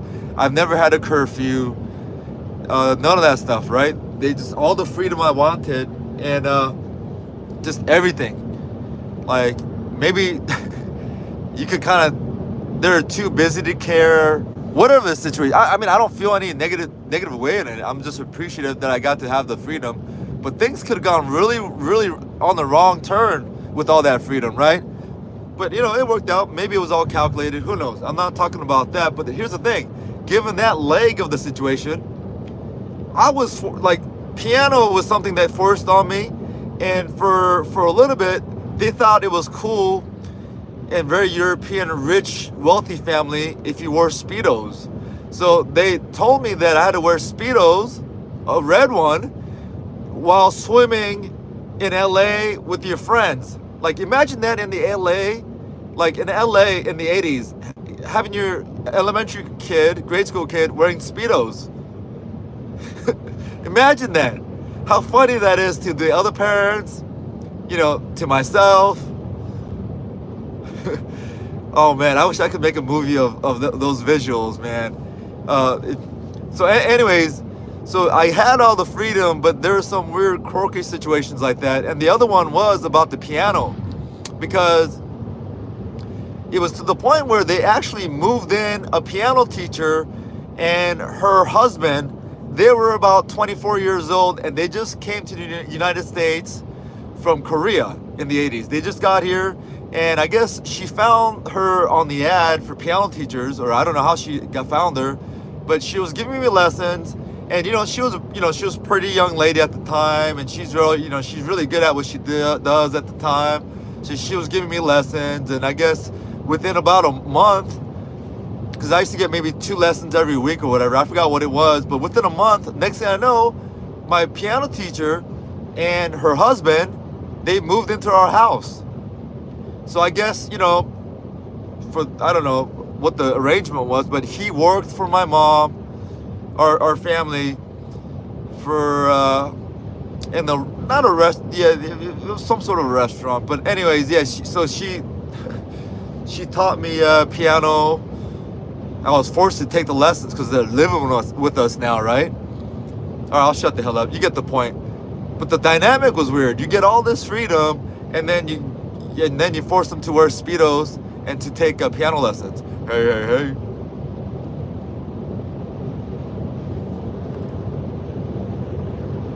Same here. No rules by parents as long as studies were in order and they were productive in life. Yeah. Did your parents make you wear Speedos?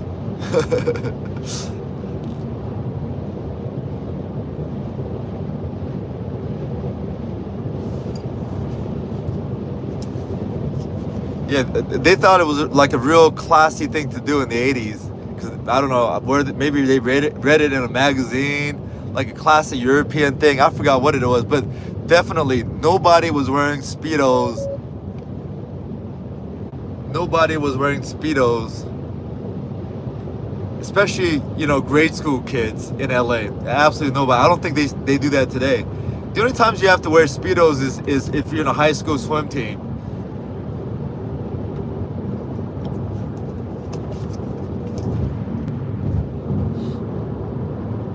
Hey, appreciate all the thumbs up, guys and ladies.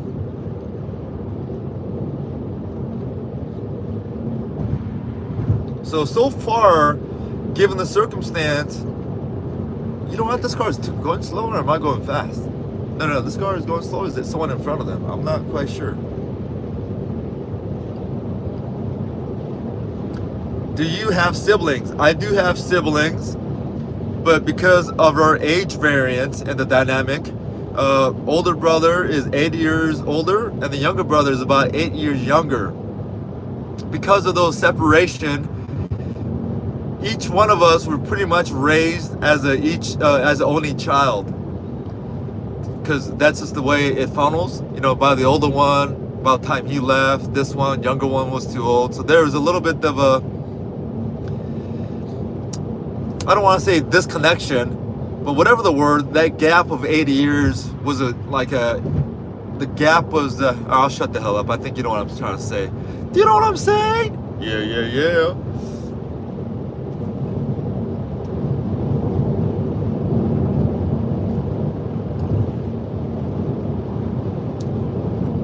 How's the drive so far? Well, is it Michael Mark? The drive is alright so far. You know, I left at the worst time possible, leaving Las Vegas to go back to LA on a weekday. But you don't really hit the bad parts of the traffic until you get into, let's say, within the 40 miles radius of Los Angeles. But once you get into that drive that could have taken about 40 minutes or 35 minutes, an hour and a half. So this road trip will be added about an hour and a half potential, because I left Vegas during this time period. I should have left either 45 minutes earlier, or I should have left later on in the evening. Hey. Because by the time I arrive into that traffic radius in LA, it'll be like 4 o'clock. And that's when traffic begins to happen, or it probably already happened. So other than that, Michael, drive is okay. Michael, have you been in this channel before? Because I don't remember seeing a Michael Mark before.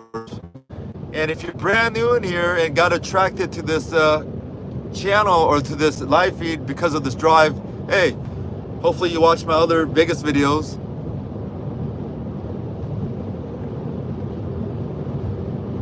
$888. Yes. 8 years above. So there's almost a 16-year gap period from top to bottom.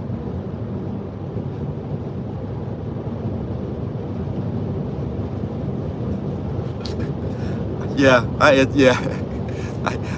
don't know. I don't know what to say to that. Hey.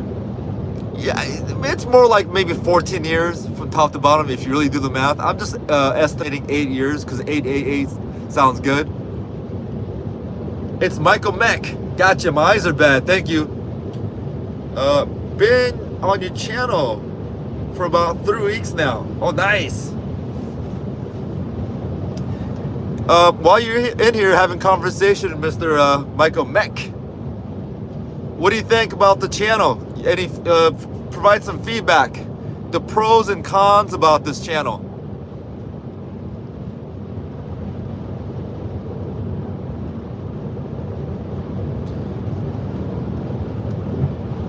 Both pros and cons. Let's hear it, because you've been about here for about 3 weeks, meaning you were here pretty much for this holiday Vegas trip of mine, because this Vegas trip has been about 3 weeks. So if you have any, well, I would like to hear, I'm sure you got some feedback, both pros and cons so far of your 3 weeks experience with this channel. All right, guys, Barstow, 23 miles away, and that's where we'll be recharging. That's where I'll be getting gasoline. That's crazy. Like 8/16/24. You do the longest live stream for any vlogger. Yeah, I'm long-winded. When I start yapping, it still goes. And doing the live stream, I lose track of time, to be honest with you. And then next thing I know, I'm like, whoa, I've been live streaming for 5, 6, 7 hours. And then my body will tell me the next day, like my body is like fatigued. But during the course of the live streaming, I don't really necessarily count the hours. And with long live streams, there comes a lot of dead periods because, you know, I'm taking time to go use the restroom. I'm taking time to go, you know, I have to go eat. I have to go do this, do that. And I'm just live streaming all that. And yeah, especially when I eat, because I eat. Oh, I'll shut the hell up. You see in the live streams, I guess. Yeah, so the longest live stream. Oh man. Well, this episode, this is gonna be at least like maybe 4.5, 5 hours for this live stream. You know, because some people ask me, how long is the drive? And then some people ask, hey, how long does it really take with the electric car? I'm driving an electric car right now, so like, here it is. Here's the answer for those who might be interested in the future, because this will be posted up on YouTube. And hey guys, if you watching this right now in the future, welcome to the channel. This is the drive, guys. Driving next to Target. I stay once we get to Barstow. So in terms of distance-wise, I think we're almost at the midway point from Vegas to LA right now as we speak. But generally accepted kind of guidance is once we get to Barstow, we feel like, okay, we're almost in LA. Like that's when we feel like, okay, we're making progression in this drive. And honestly, this drive is not too bad. Obviously, I got accustomed to this because I drive back and forth. I like driving, and I don't mind this drive, and I do it so much. And when I say so much, I probably do it once a month, so about 10 times a year, let's just say. Maybe 10 times a year, around that. Maybe more, maybe less. Hey. So what's the point here? Oh yeah, I didn't have a point. Let me read on. You the longest. I would like to see you showcase more food or meals during live stream. Gotcha. Gotcha. Yeah, you know, what does that mean? Like of me eating food or kind of going around different restaurants and showing you a little snippet of what that restaurant, the food's about?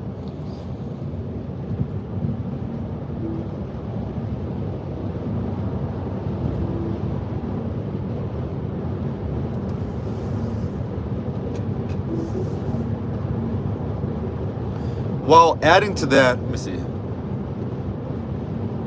He has more reviews on the channel.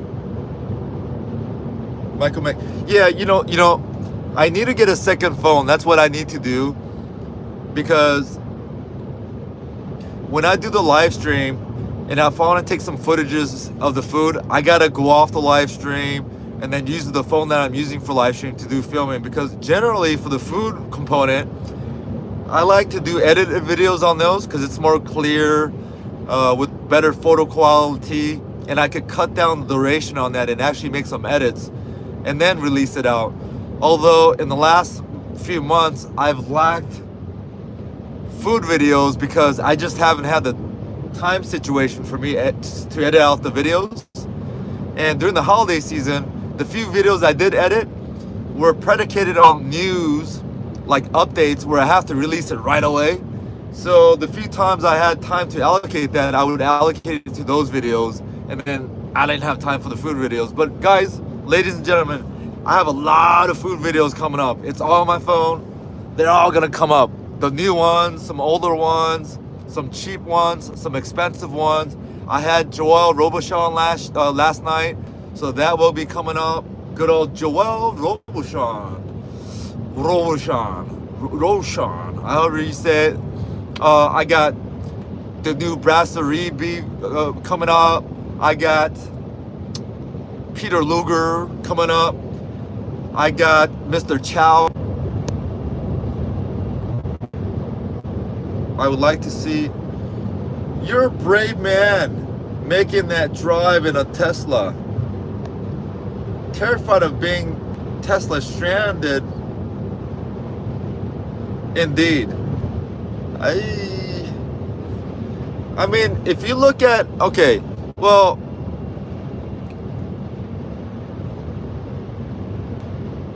I have both electric and gas, but I know this much. Mathematics says otherwise,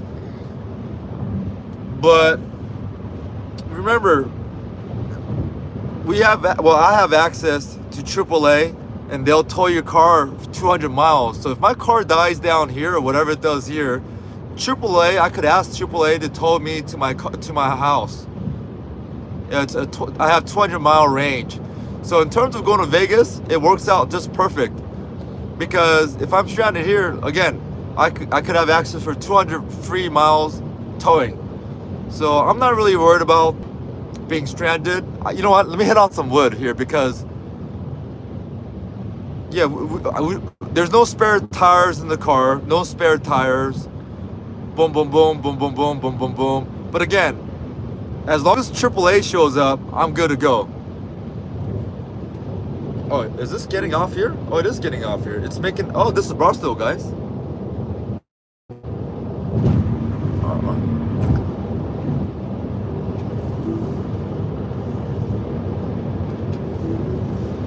Okay, I'm on autopilot now. Yeah, those.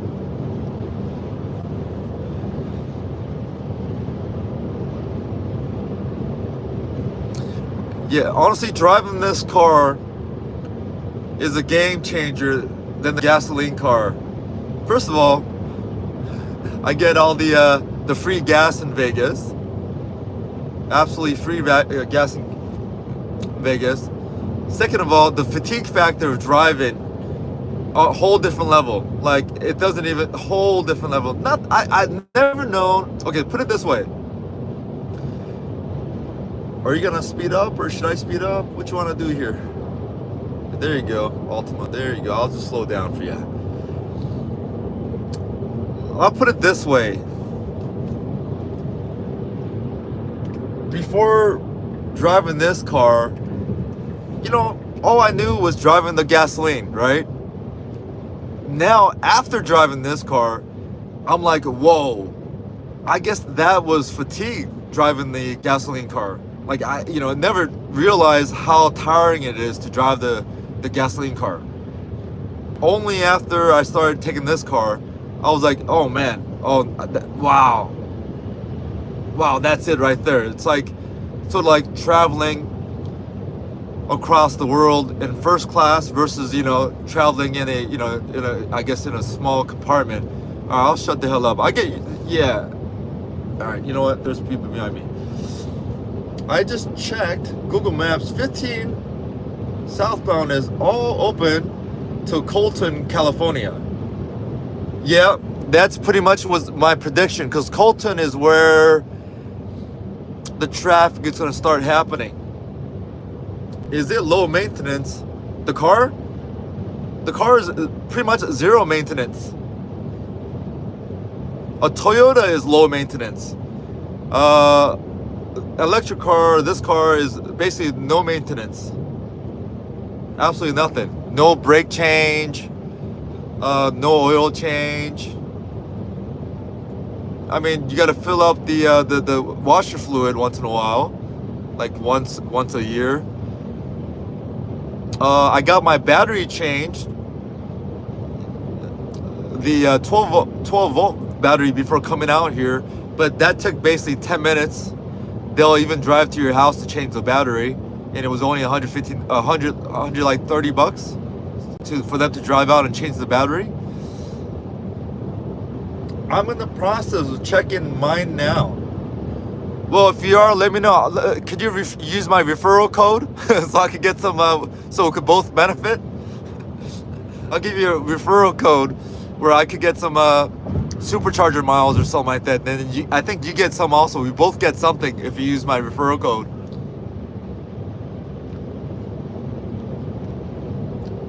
And by the way, guys, before jumping on the electric car, I've always been, ICE vehicles. I've always been an ICE. I always thought, hey, pull in, put in gas, whatever.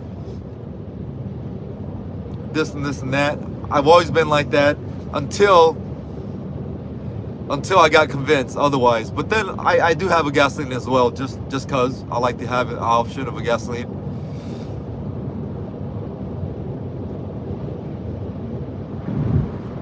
But the free gas is a game changer, guys. The free gas. I mean, and just driving out here, every dollar counts. And to tell you the truth, maybe taking this break in the middle drive to charge, maybe that has to help with fatigue as well. But it doesn't add any more extra time in the overall driving scope. It might add maybe 15 extra minutes, or maybe if you're in a really rush, then yeah, you could blaze in a gasoline car and drive 90 miles all the way through and get to Vegas in 3 and about 40 minutes. You could get to Vegas as quick as about 3 hours and let's say 40 minutes, driving about 85 miles an hour to about 88 miles an hour. Non-stop.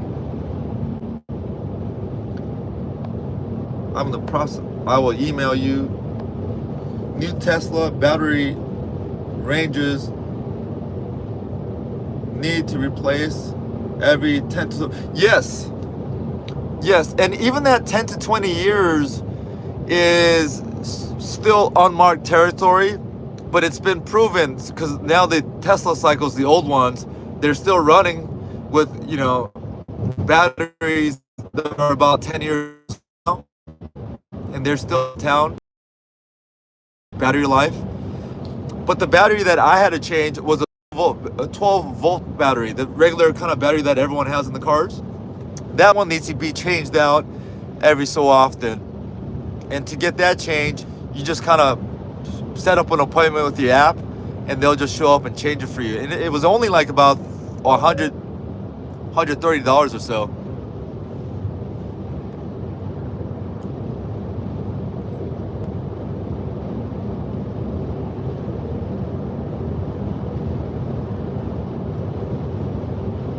Your Tesla is super quiet.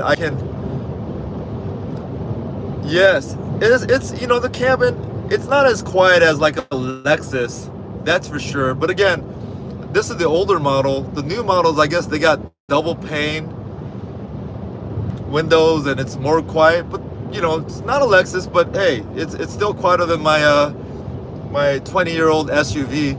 Hey.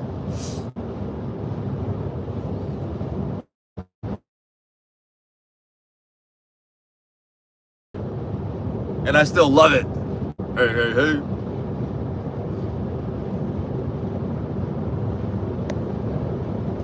Hey, Uncle Jacation. Uncle. Hey. Jacation.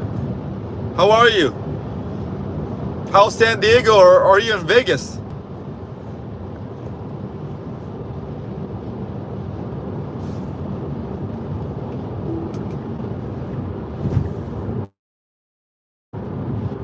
Okay, guys, this is where we start seeing, gosh, I never noticed this. This looks like some region in Spain coming down, or Mexico, right?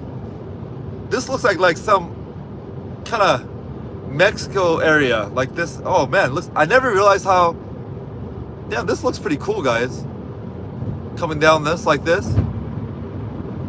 Maybe like somewhere like South America.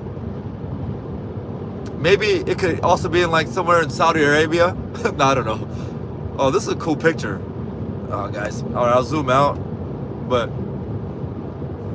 oh, that looked kind of cool for a second. I never realized that. Hey. So I got to get off in 6 miles or so to, it'll give me time to eat. I'm going to eat some food. In San Diego, bro. Nice, Uncle. Maybe one of these days I could head down there to San Diego and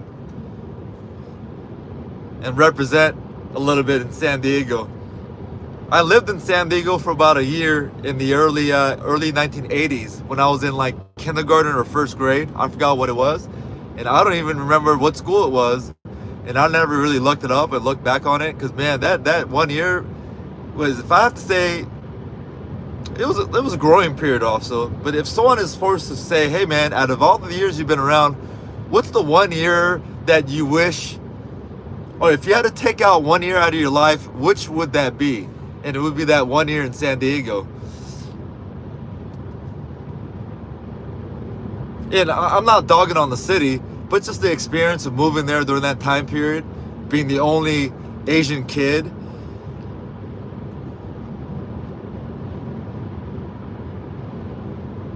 Hey. Hey. Uncle Jack Haitian.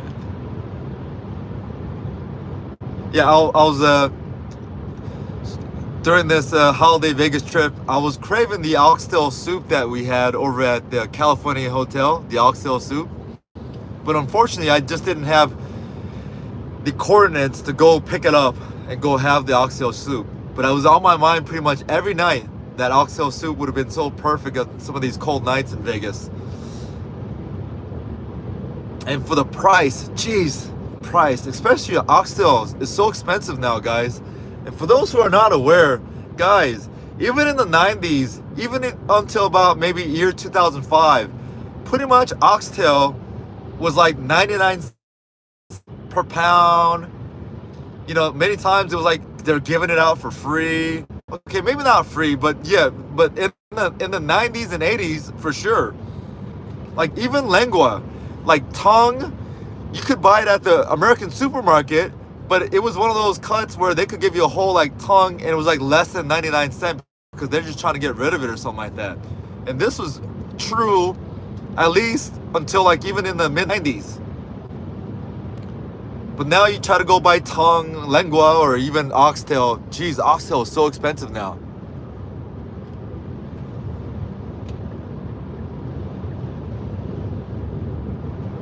It's a supply and demand issue. I mean, they probably have more oxtails today than ever, but the demand for the oxtail, it's just out of the roof. Out of the roof? Oh gosh, I gotta go, man, I need to go talk to myself. I've been saying out of the roof. I was saying baby yesterday while live streaming, and I've been saying bless his soul, bless his soul. I've never said anything like this ever. Jeez. Hey.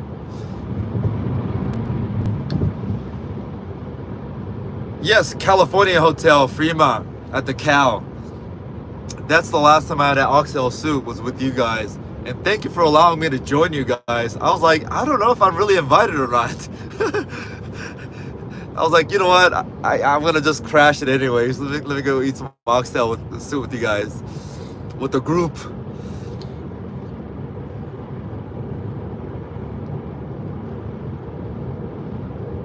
Yeah, I don't know why it turns like that. It should be like this here.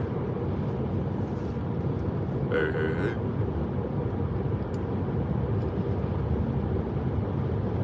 Ooh, this is beautiful little cloud situation here. Little simple stuff like this. Okay, I have to get off in 1 mile. Gonna get off in 1 mile. Oh man, I forgot. Oh man, I messed up, guys. I messed up big time. I was wondering why my mouth was getting dry. So what I usually do is, you know what? Let me drink the water now because I might still have some time. No. You know what? Oh boy, I messed up, guys.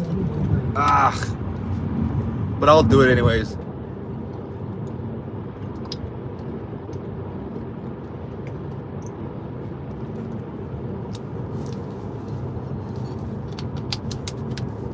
Guys, you ever heard that song by Prince?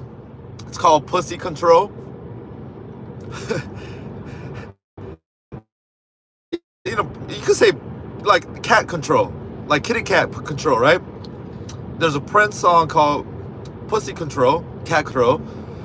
So for me, I got bladder control. So my little thing to do is I down a lot of water about an hour before my arrival time to my destination. in this case, charging station. Because by the time I get to the charging station, by the time I charge, about an hour 15, that's when I could unleash this bladder situation. But now I missed that 1 hour mark, so I could be in a little trouble here. But then Freddy's is here. What the hell, Freddy's? Oh, maybe we need to try some Freddy's here. We got one of my friends who's actually he watches this once in a while. He's one of the few friends who knows about this. He tells me I gotta try Freddy's just to try it. No, I can't try Freddy's. I have too much food right now. Excuse me. All right, so the dilemma is I still have to drink. So I drink water here, so I might have to stop in the middle of the road at some point and do some work. Hey. It was only a few years ago, a bowl of pho would cost you $9. Now some bowl costs $16. That's some bullshit because of high prices in meat. That's some bull. Yo, Michael, what state are you in? Because I would go to the Orange County, which is near Disneyland, which has a high population of Vietnamese down there, right? In Garden Grove, so forth and so forth. A bowl of pho at a 24-hour pho place was like $4. Some of them would give you the chicken pho for $3.50, and it was 24 hours open. And this was true until at least like 2019 for like $3.50. A beautiful piece of chicken pho and chicken pieces in there, under $4. At like 3 a.m. you could go there and knock yourself out. Do you know what I'm saying? Hey. But it is what it is. It's not just the price of meat for LA area, because minimum wage is like $20 now. And what can you do? Como ta la vu, you know? Hey. Just imagine that. The labor costs of these small businesses, you know, minimum wage. It's like $18, $19, $20 now. Hey. Now turn right onto Tanger Outlet Center. Oh, it's this place, huh? Check out this place, guys. I did a TikTok video over here because around 11 o'clock the last time I was driving back, Stay on Tanger Outlet Center. it was windy and I was the only one here charging. And it was one of those situations where I wanna go home. It was kind of spooky. Your destination is on the right. Now, if you have time, you could get gasoline here for free if you have like 3 hours to burn. You know, maybe you want to go shopping here at the outlets. Maybe we'll do a little walk in the outlets. No. I gotta eat some food before it spoils. So here's the situation, guys. So we could do a supercharge. Shopping restrooms right here. Cool story. Must be cold. So guys, look how many charging stations there are here. And remember, there's other charging stations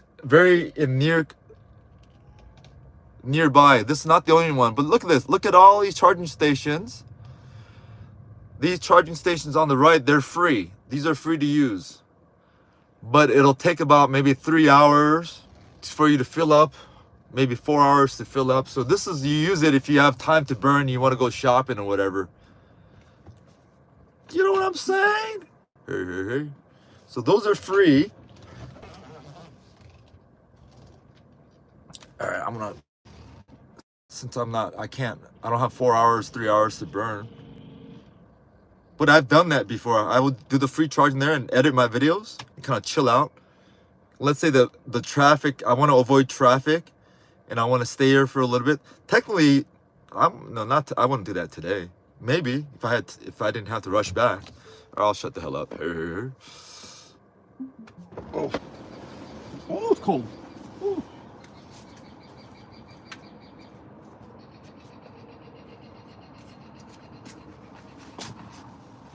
And guys, I didn't park it right. It's been so long. I forgot how to park the car.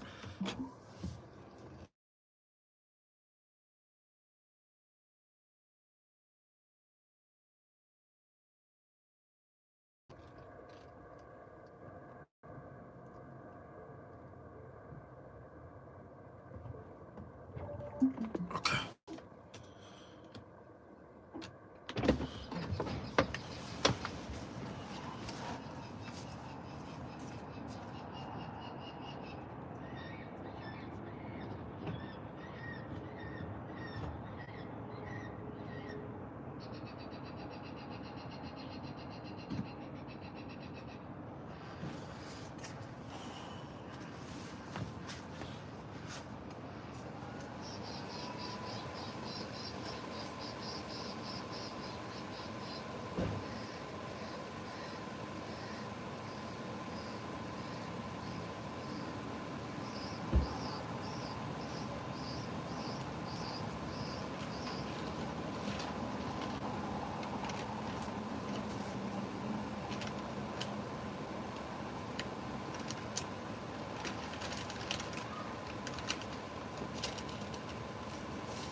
Gotta pick up some food. Okay, so I got 12 minutes to charge.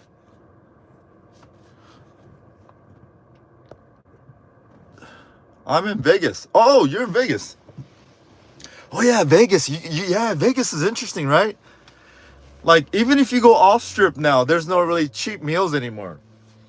Because I think people hyped it up too much. It's like, hey, you got to go off strip to do this, do that. You get the cheaper meals. But at this point, it's like, why am I going to go off strip now? There's absolutely no reason. Go to Chinatown for like some noodles now. It's still $18. So yeah, I'll just pay my $20 on the strip. Like, why would I go, oh, it's going to taste so much better if you go off strip. But it's really not. Hey. Rant over. One take. There's no technology that charges the battery as you drive.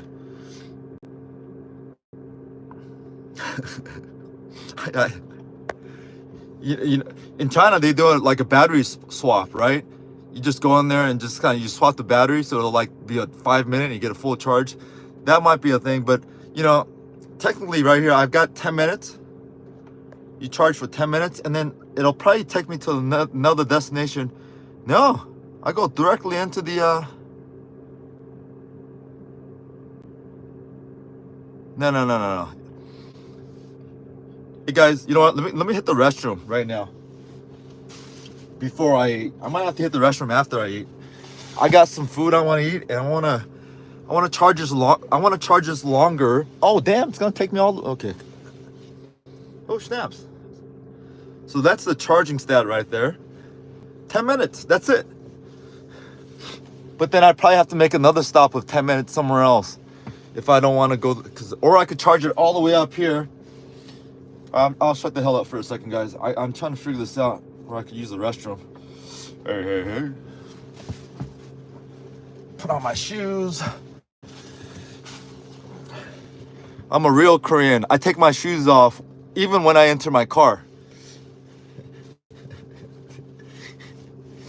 That way, when I'm driving with friends, nobody ever says, "Hey, let's make a one take drive," because they know they have to take their shoes off when they come in the car.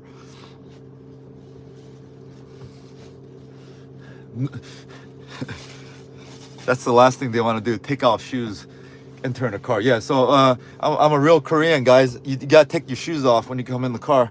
Hey, hey, hey. All right. Let me take this off. Let's go to the restroom. Restroom is the best room.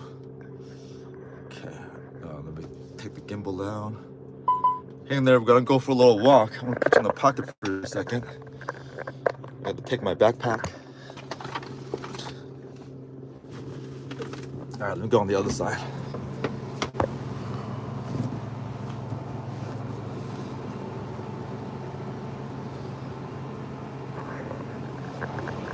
So I'm gonna let this charge all the way a bit, so because it might.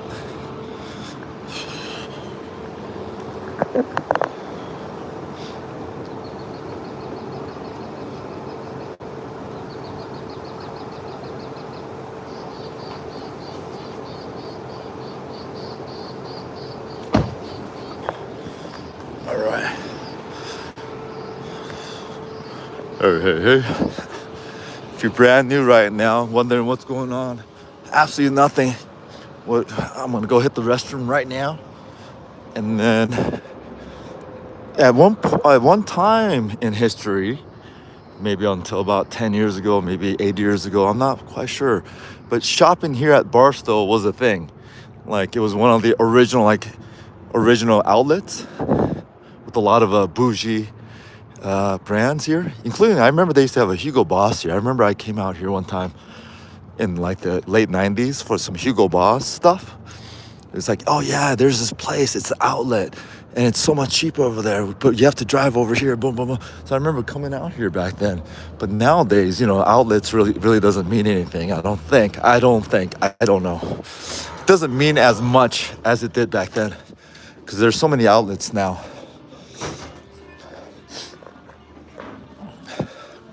Here, we'll show you a little quick excerpt, because there was a point in time where outlets was like an outlet, like you had to go all the way out. But now, man, every city has an outlet now, right? Like every place calls itself the outlet.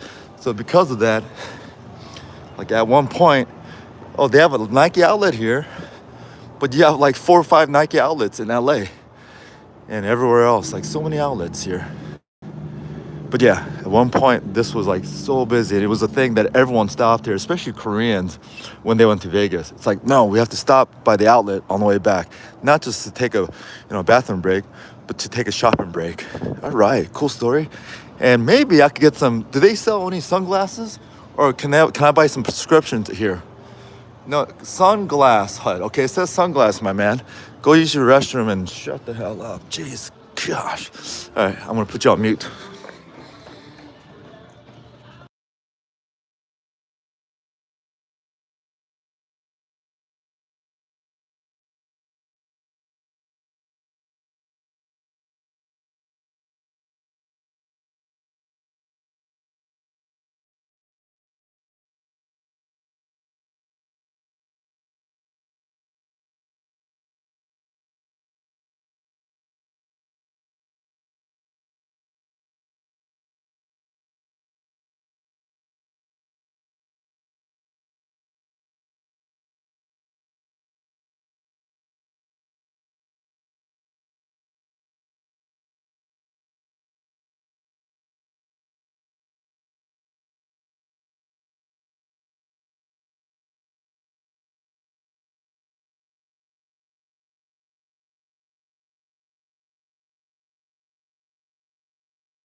Hey.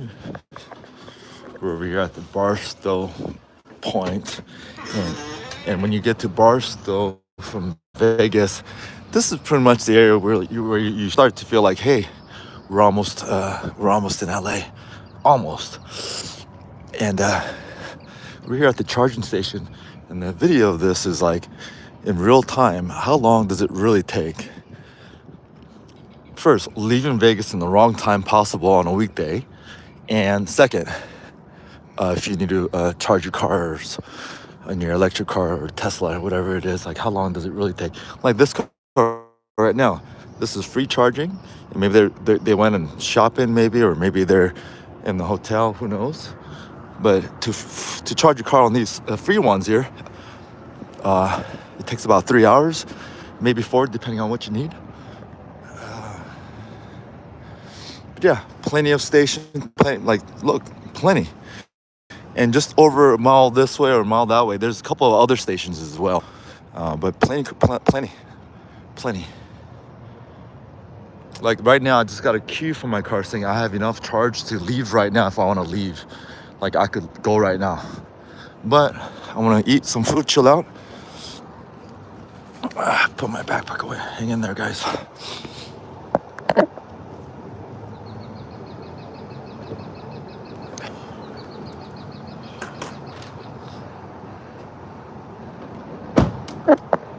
All right, I gotta take my shoes off because like a Korean or Asian, well, I don't know if Asians, I gotta take my shoes off when I go in the car as well.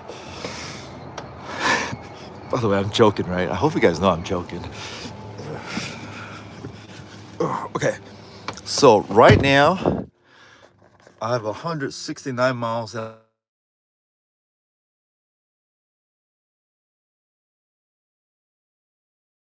It'll take me all the way to home base, so I could leave right now.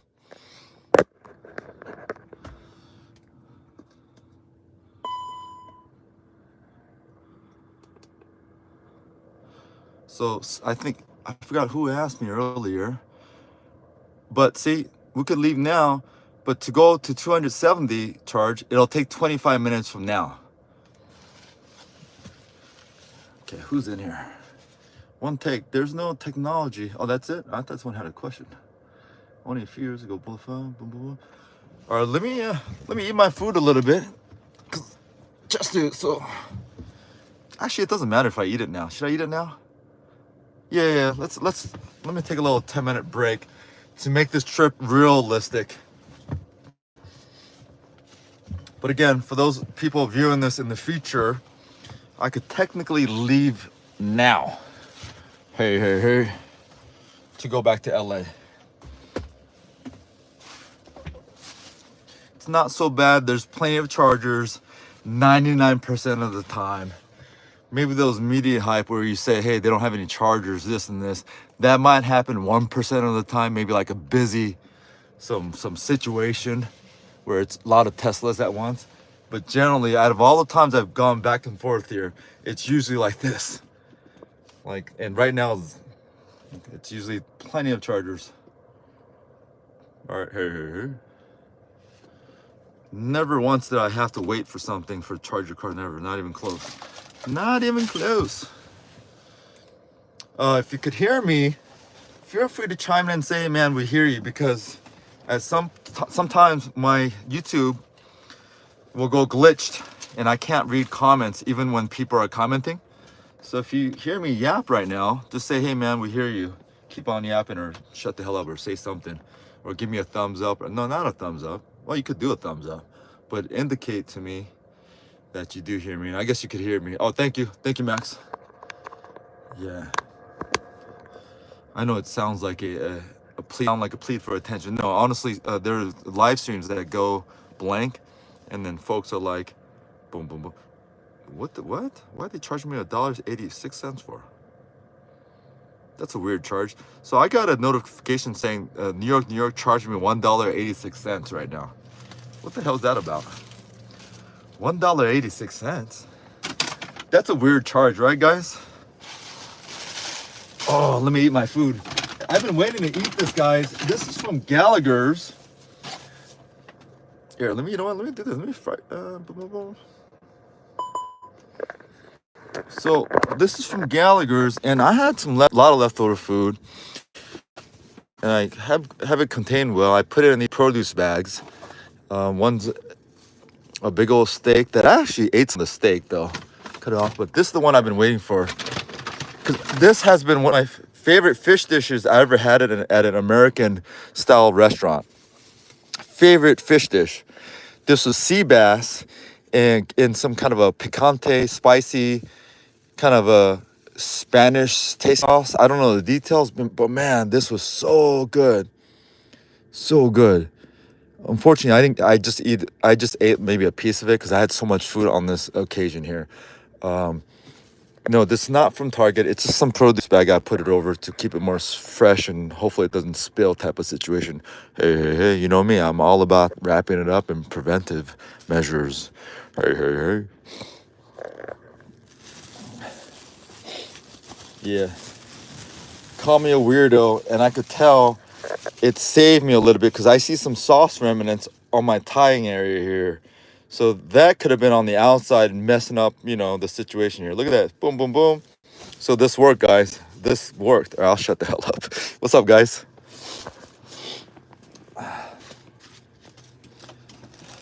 Oh, let me show you my setup. So this is my calendar that my bank gave me. And I'm like, okay, this stabilizes this gimbal a little bit more spacing there. So I thought that was a genius move on my behalf. Thank you very much. And where's Michael? I think I asked Michael for some feedback, both pros and con. And whatever he said, I guess I'm supposed to dictate which one's pros and which one's a con. I forgot. He says your videos are the longest I've ever seen as a vlogger. So I don't know if that's a pro or a con. Maybe both. Hey. What up, Michael, if you're still on here? So I need the space to eat on. And let me eat real quick. We'll do a 10-minute. I'm ready to go, actually. But it doesn't matter right now. Are you guys in a rush? I feel like this is more realistic. Oh, geez, I just did something funny.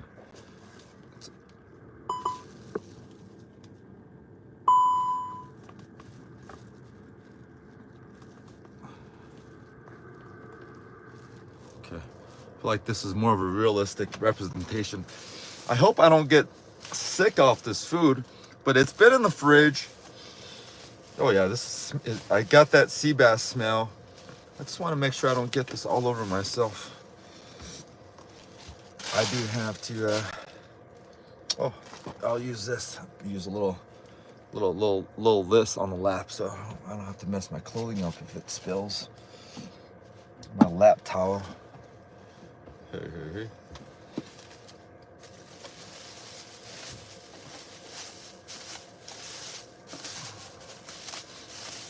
So this is refrigerated.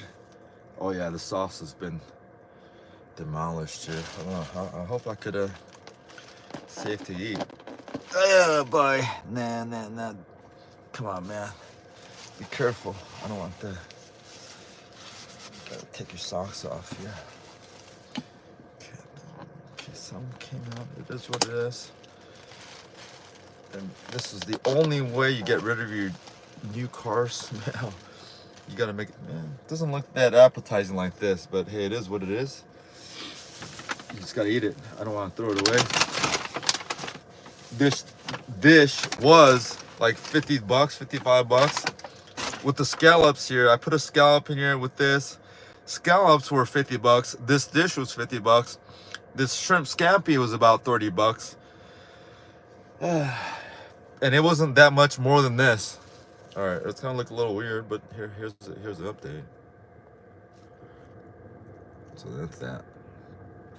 Okay. So 4 of these scallops, it was a scallop dish.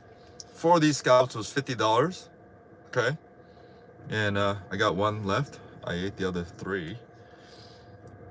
And 1 more of this shrimp. 1 more. It was 3 shrimps. Shrimp scampi. It came in a little broth. Was about $30. So $10 for each one of these shrimps. Okay. It was on a separate dish. These are 3 different dishes. Hey. That's what she said. you know what? Let me use this. And it smells awesome here. So 3 of those was $30. And this, so I only ate this. You see this piece that died out a little bit at the end here? I only ate that piece there. That was it. This dish that came with the potatoes and this red sauce, very good. This is from Gallagher's at New York, New York. Gallagher's Steakhouse. Okay. And again, this fish dish was the best fish dish I ever had at a American style restaurant. There's a Korean dish that's similar to this sauce. It's called undemguin. I'm not even saying that right, guys. Oh my gosh. I'll do a video on that. It's one of the best fish dishes, well, I'll ever have. All right, let's go in. And yeah, this one was about $50. Scallops was about $50. It was $50. So $130 here, and it wasn't that much more food than this, what I'm seeing here. All right, I'll shut the hell up. Here. All right, let's just bite the scallop here. Big old slick scallop. It might actually taste better now than it was before, because this sauce is money. All right, that was not hair, that was just lint.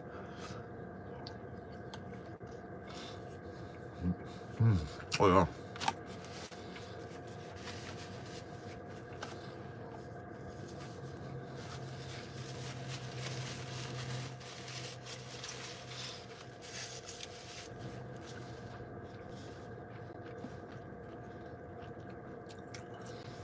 And these are food items I calculated that will be still good cold, like refrigerated. And it's still good cold right now.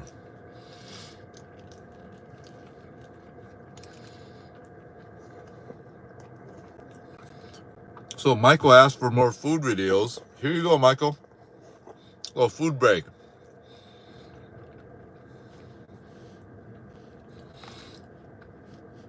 Again, total $130, and it wasn't that much more food than this. Why is seafood expensive? I don't know. I mean, there's plenty of fish out there according to the dating website. There's plenty of fish around still? I don't know. Do people use Plenty of Fish, or is that gone? I was on Plenty of Fish for a split second, and all I got was just trolls. Just like this channel, all we get is trolls in here. No, I'm kidding. Ooh, flaky. Oh wow, this is delicious. Wow, the sauce is so delicious. Open your mouth, guys. And trust me, it's not like I'm a Gallagher's lover. I actually say, hey, don't go to the steakhouse. I actually say, pay a little bit more and go across the street to Bavette's at Park MGM. Gallagher's is not bad, but I personally would pay the extra 15% and go to Bavette's. But for this, if I'm ever in the mood to have to spend $50 and not in the mood for steak, like this will be my option in the future for sure. This is an entree here, the sea bass. Like the sauce is not as intense and crazy like the Korean version of this sauce that I'm thinking of. But man, this fish is good. Oh yeah.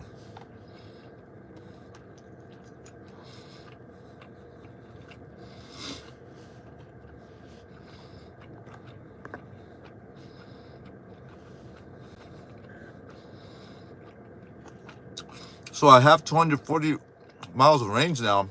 I could have left a long time ago, but I'm just eating, letting it flow. You know what I'm saying?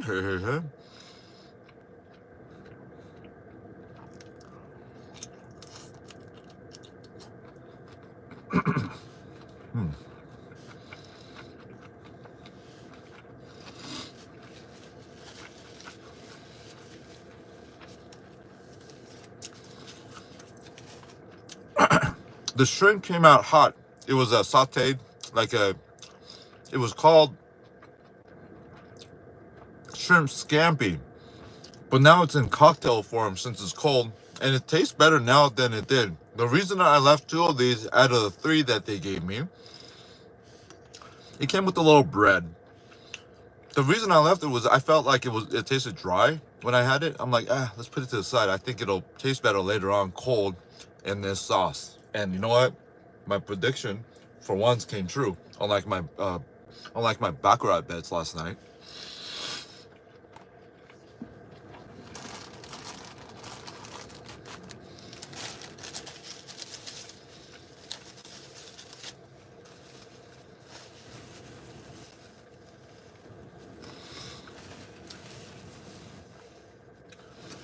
You know, maybe I'll have a glass of wine with this. You know, because they say drinking and driving is not illegal. It's driving under the influence at a certain threshold is illegal. You know what I'm saying? Hey, hey, hey. All right, I'll shut the hell up. No, guys, this is entertainment value only. Nothing I say is actual advice on anything or it means anything. None of it. This is strictly entertainment. Hey, hey, hey. All right, I'll shut. Who's sitting out there saying, what the hell is this guy eating? That looks gross. It's been deveined in there. But again, I don't care if it's deveined or not, to be honest with you. It's like, oh gosh. At that point, like, what are we really eating? I don't care. I mean, like if I drop something on the floor, I'll be the first guy to be like, no, I don't want to eat that or whatever for some, boom, boom, boom. I'm not always saying, hey, it's not going to kill you, let me eat it. I'm not like that type of dude or person. But in terms of deveining the shrimp, I'm not a big shrimp guy. I'll shut the hell up, just eat it. What I'm saying is, like, at the end of the day, I really don't care. Like, those Chinese style shrimps with the shell and the legs and the head, all of it, man, I think it's tastier eating the whole thing. You get the crunch factor, you go in, it's soft factor, and you get that whole kind of thing going on, right? And there's so much flavor in the head. And plus, I'm not going to sit there and peel it off. Hey, you do you if you want to do you. You should do you. But for me, I'll just eat the whole thing, especially the Chinese style ones, because it's almost like, it's pan fried. My bad. Hi.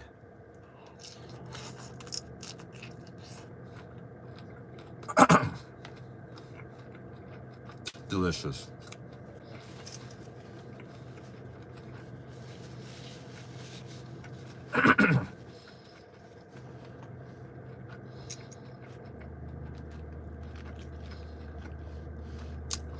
It's gonna be the perfect amount of food to get me going.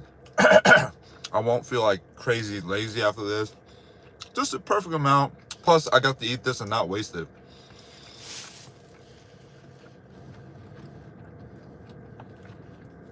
I was looking forward to this moment where I have an opportunity to eat this and not waste it.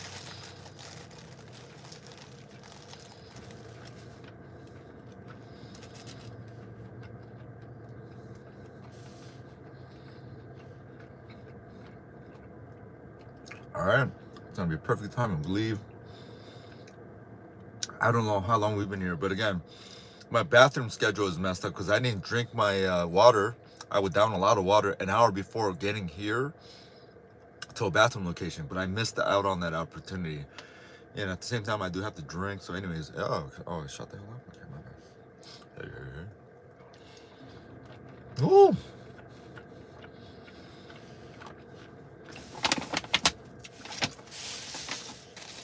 Man, I wish I had some bread.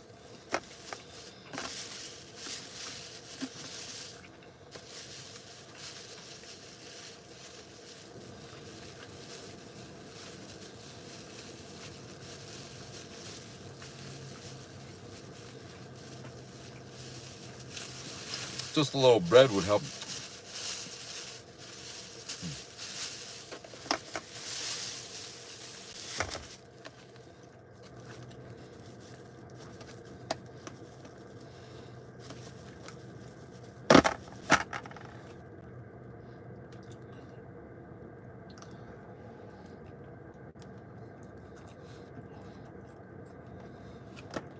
Yeah, it's good bread. I love it's like cranberry kind of bread over at Gallagher's. I know they don't make their own bread there because they don't claim that they do. They get it from this place like in San Diego or San Francisco or something like that, because during the pandemic, there were moments where I was the only guy eating at this whole restaurant during their primetime dinner service. Anyways, there's no really places open. So they used to just hook me up because they saw me, I liked the bread. They used to give me a whole loaf of bread in the bag that it came in. Like, here's your whole bag, enjoy it. Boom, boom, boom, boom, boom, boom, boom, boom, boom. Now you talk about that there anywhere. It's like, hey, yeah. Oh, shut the hell up. Here. All right. Finish real quick and then we could leave. Finish this.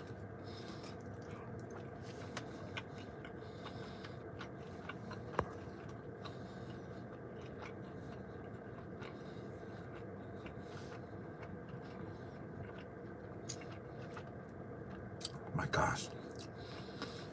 Sea bass.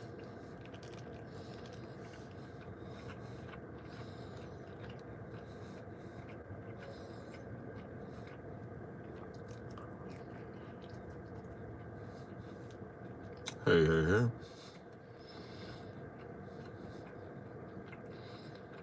Ooh. I love this bread. It's really traditionally not like a dinner roll bread, but they do have sourdough bread accompanying this, because it does have a cranberry and maybe some raspberry as well, putting that sweet tartness into it, which is not really ideal to eat before your meal or as your meal. Anyways, I'll shut the door. What up, guys?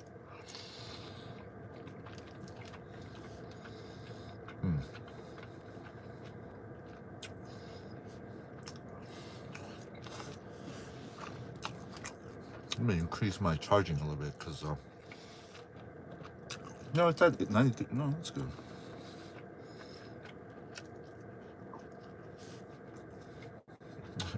People coming in here, what the hell's going on? This is not a drive. You guys, we're at a charging station.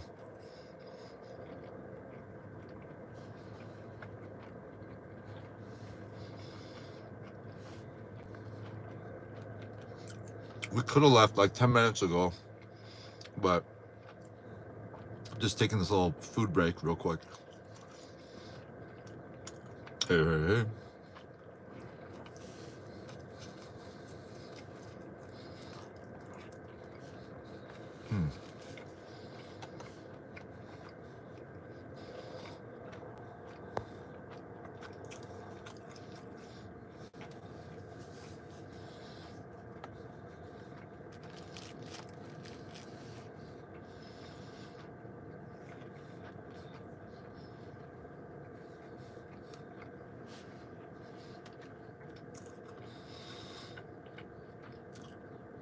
It's a potato.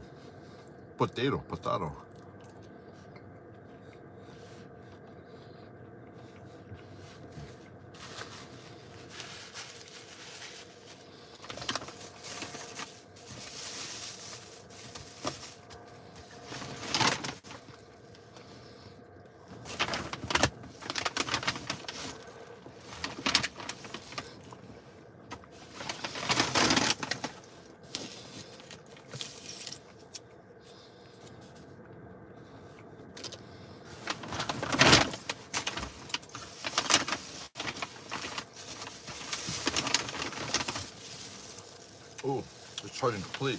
I don't have any. I gotta increase it a little bit more because I gotta finish something real quick.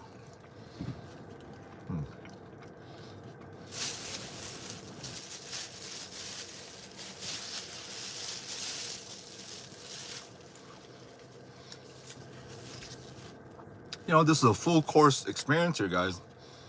Gotta have some dessert. You know what I'm saying? Hey. Subscribe, guys. Subscribe. Oh, damn. A thumbs went down, huh? My bad. Someone's like, nah, bruh. Thumbs back down.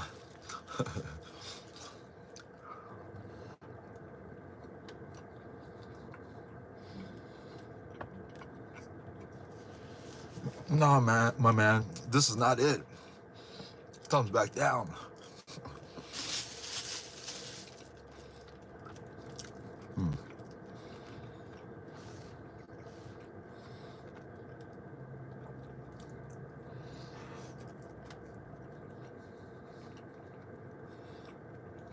All right, y'all, let's go on the road. Let me down this real quick.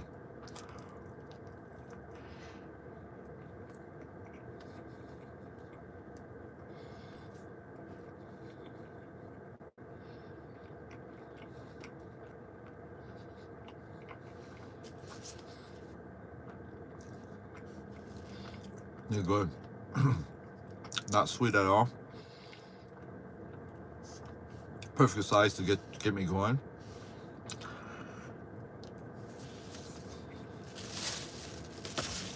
Ah.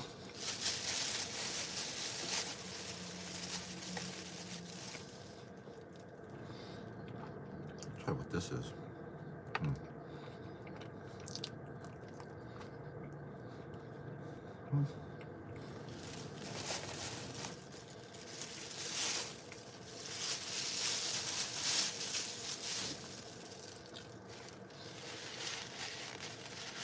Oh yeah.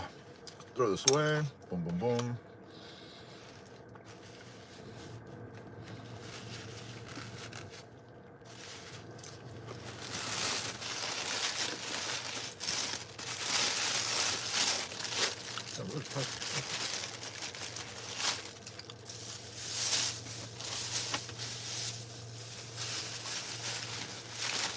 Boom.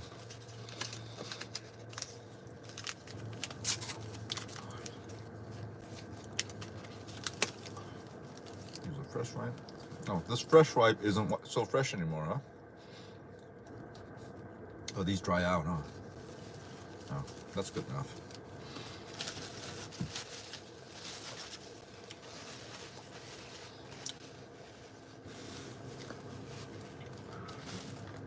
Oh yeah, let's go back on the road.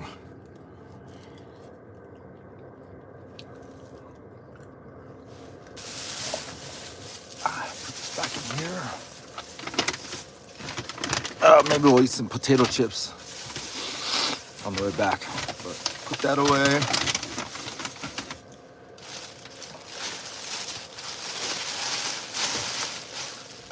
And we are ready to unplug and get plugged. Yes, sir.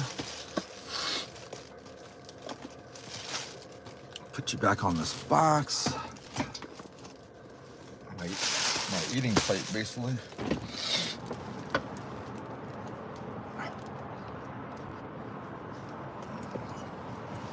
All right.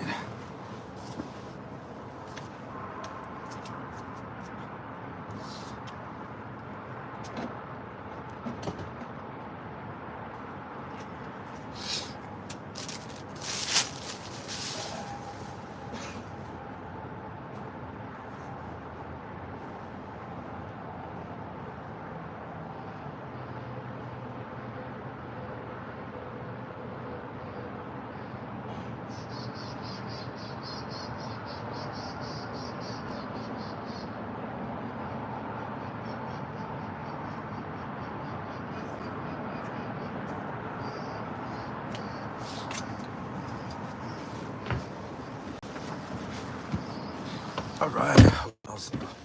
Smells like food in here.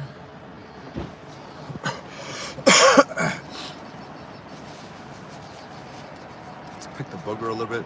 Oh, I'm gonna floss a little bit too. What up, guys? Hey.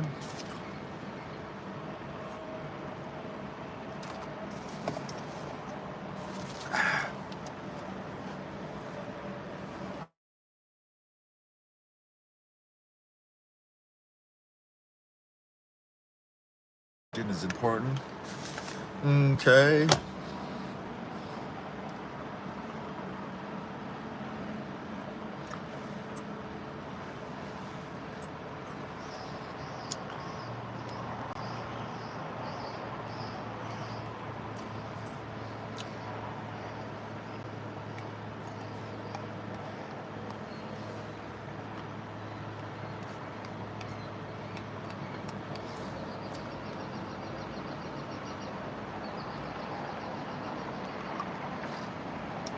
You know what? Leaving 10 minutes ago would have saved 10 minutes of travel time. Well, 20 minutes effectively, because we would have left 10 minutes earlier, and the travel time to the destination was earlier. It's increasing by the minute as I wait here because of the traffic that's coming up. So I forgot to kind of calculate that. Not only do you leave faster, you all right, I'll shut that up. Here, let's go. Put that in there. Get your water bottle somewhere ready. All right, give me that right here. Boom, perfect. Let's go. Who's ready? You guys ready? All right. Let me take a swag of this coffee.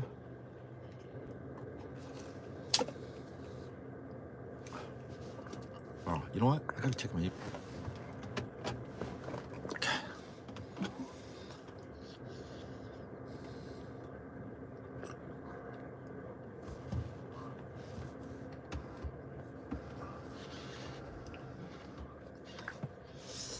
On the road again. All right, y'all. We're going now.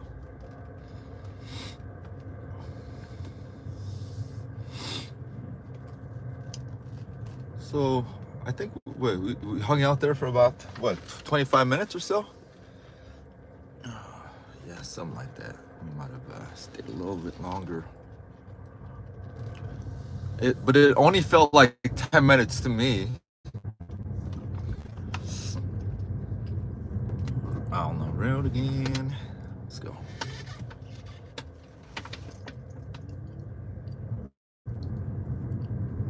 Yeah, it's interesting to see Barstow. In 500 feet, turn right onto Lenwood Road. Because it used to be like packed. I wonder if their In-N-Out is still packed here at Barstow. And I'm not going the right way, my man. Boom, boom, boom. Start just exit this way.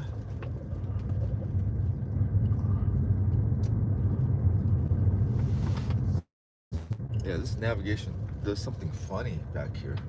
Makes me wonder what's going under. Now turn right onto Lenwood Road. Oh, damn. I'm gonna fix my backpack here. It's like swaying back and forth. There you go. Just stay right there, okay? All right, here you go. Here you go.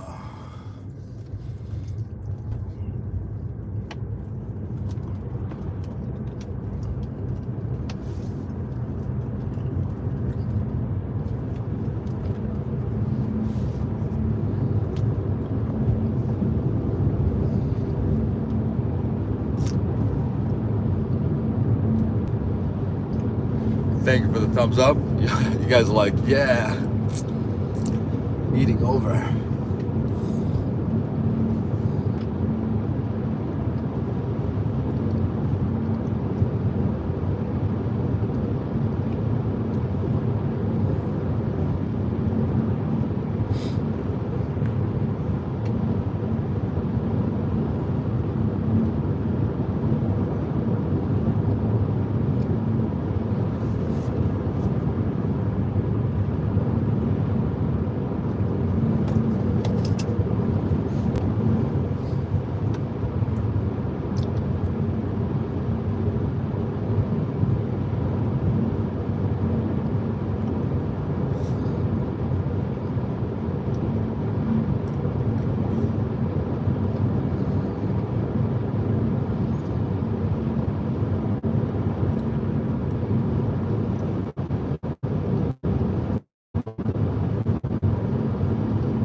In 1 mile, turn left to take the Interstate 15 route toward Victorville, San Bernardino.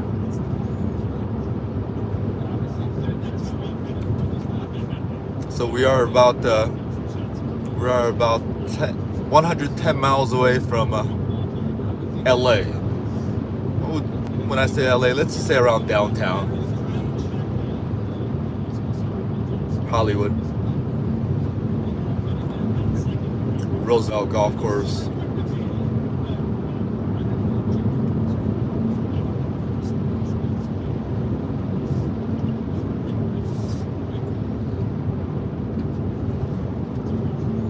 And I don't know why this tilts. feel like it's tilting the gimbal. Let's see what it says. 3 more miles.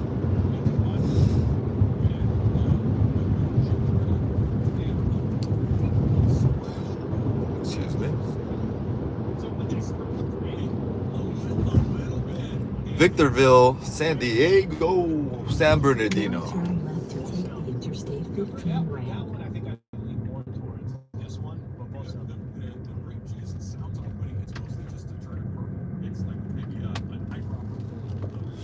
Yeah, that's weird how it turns like that. Camera. Alright, hang on there, guys. The camera. Let me fix it after I jump on the freeway.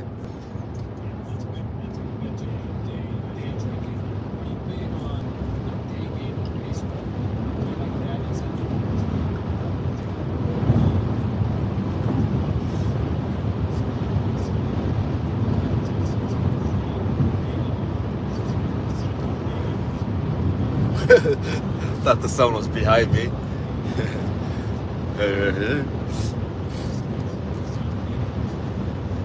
All right, let's see what Michael says. You think you will hit Los Angeles before it's dark? No. It'll get dark. According to my ETA, it says about 6 o'clock. I'll get into LA from here. We're about 110 miles away.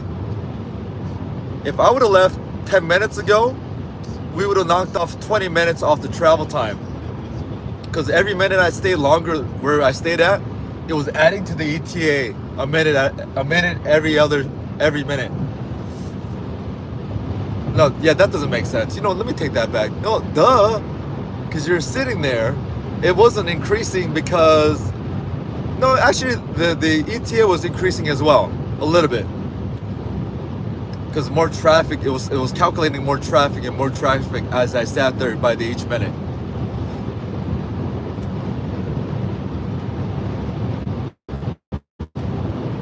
But we'll get into LA County before sun, that's for sure. Well, even that is, yeah, we'll get into LA County before, because we're about maybe 40 miles away from LA County. Whew, looking gorgeous. Just don't stare at this.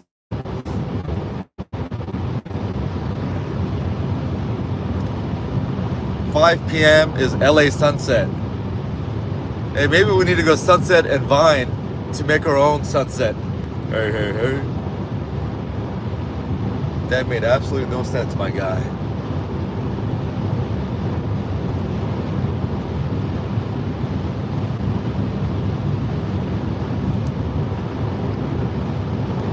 So the reason why it was the worst time to leave, I guess, when I did leave, will come to its fruition in maybe like 20 minutes, 15 minutes, maybe 5 minutes. At any juncture, we'll be like, all right, because there's going to be traffic or more cars as we get closer and closer.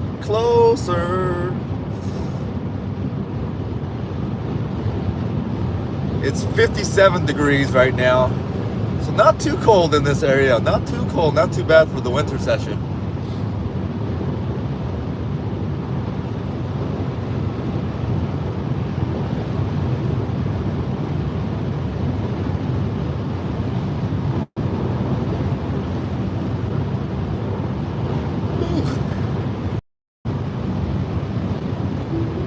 Alright, I'm gonna put it on autopilot and take a little break. And let's go in the middle lane so we don't go too slow.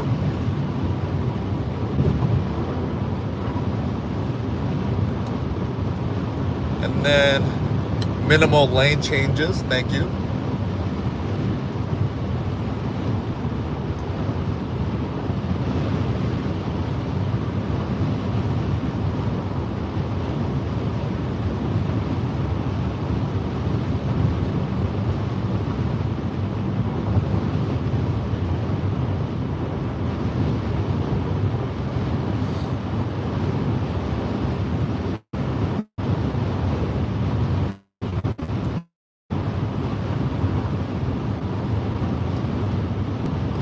I feel like I missed out on a lot of current event news while I was in Vegas, because, you know, I'm not keeping up with any current event news outside of the Vegas world.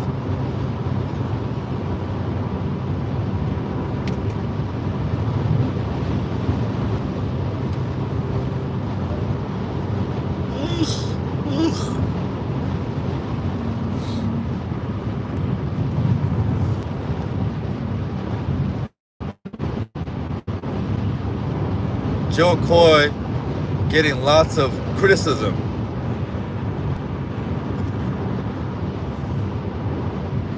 What's the fastest you've driven your Tesla? You see the Matt Williams interview? Or Cat? Yeah. Oh, wait. First of all, wait. First of all, Michael, the fastest I've driven my car. Email me for that. For that. The fastest I've driven is about 9 miles above speed limit. Hey. Oh yeah, this is, it's like. Man, so what happened to Joe Coy? Tell me about what's going on. What did he do, or what happened? He's wearing too much Prada. What's going on with Joe Coy?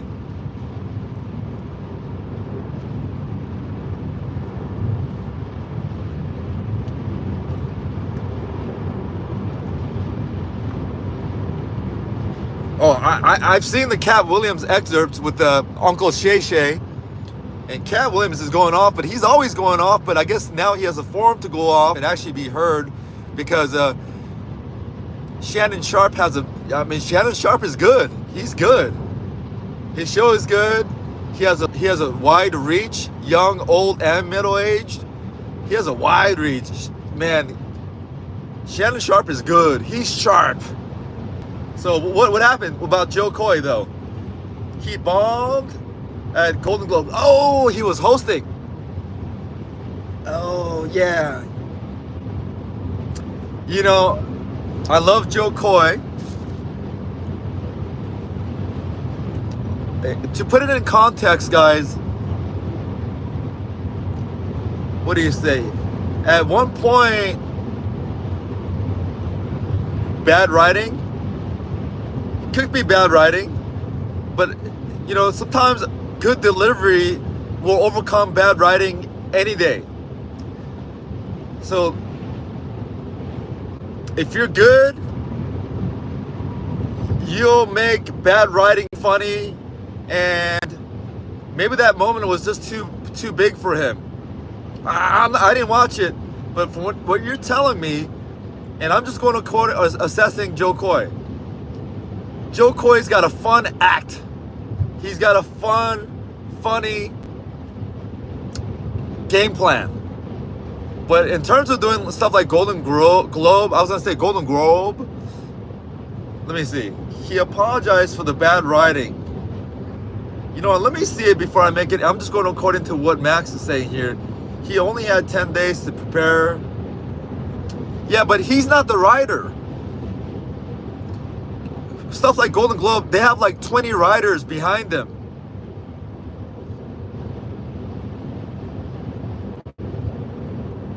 You know, all the way from just famous, there's professional writers writing all that up.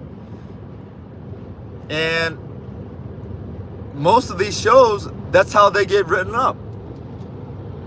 They don't have months to prepare. Once the nomination comes, once they putting it together, that's when they start writing the jokes. So 10 days is no excuse in this industry. That's pretty much on average, getting those days to prepare.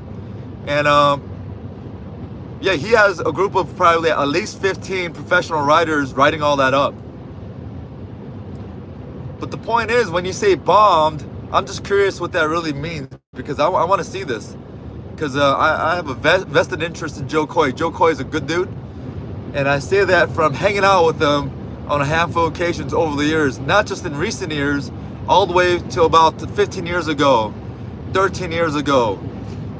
We used to hang out, you know, after hours, eating Korean dumplings, doing karaoke. And I've always told that, man, he could sing. He could do all the Michael Jackson songs in the karaoke. Let me see. He only had 10 days. Apologized for blah, blah. Kimmel took 6 months to prepare. Yes and no. You don't have material for 6 months because you don't know who the nominees are and stuff like that. So that's sort of not realistic to say.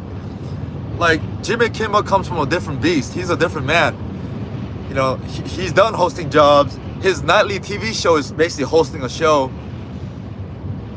So it's very different format being a stand-up comedian. And Joe Coy is a very particular stand-up comedian. He's what you call, he has an act to perform.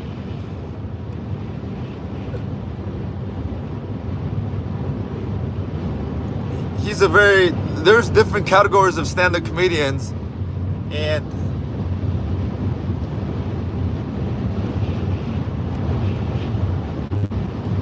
yeah, so that's the one. I thought he did something funny, or I thought he did something bad or something like that. But bombing on a Golden Globe, I thought that was going to be more of a dramatic instance, because you mentioned Cat Williams. I'm like, did Cat Williams call Joe Coy out on something?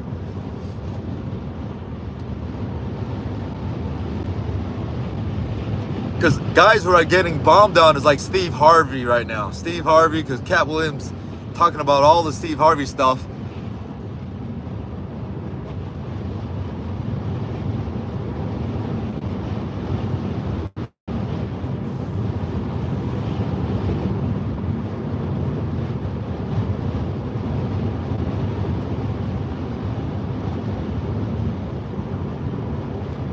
Yeah, Joe Coy at the Apollo. Joe, man, that smart dude, funny dude. His mom has a YouTube channel or something like that, right? His mom or his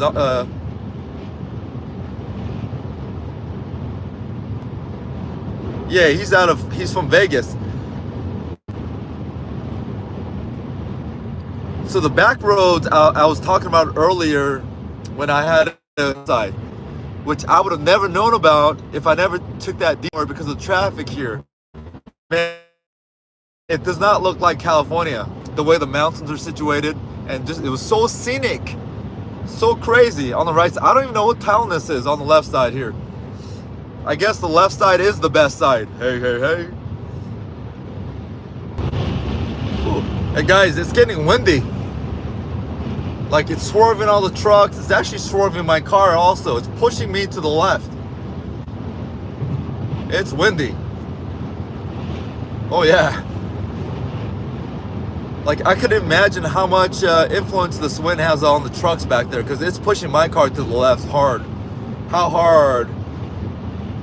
Real hard. Hey, hey, hey.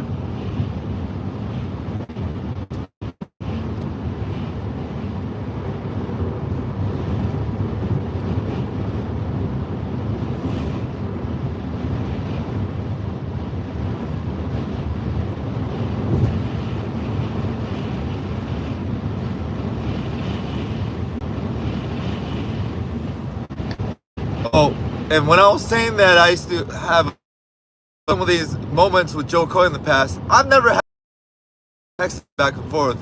We just happened to the same situations during certain periods in the past. We used to just end up at a certain spot, at the same spot. Let me make clarity on, because it might have come off like we used to be friends or anything. No. We didn't have each other's phone number, not like that, but on a handful of occasions, we just happened to be in the same spot, same time, doing our thing, in a collective circle. Hey, hey, hey.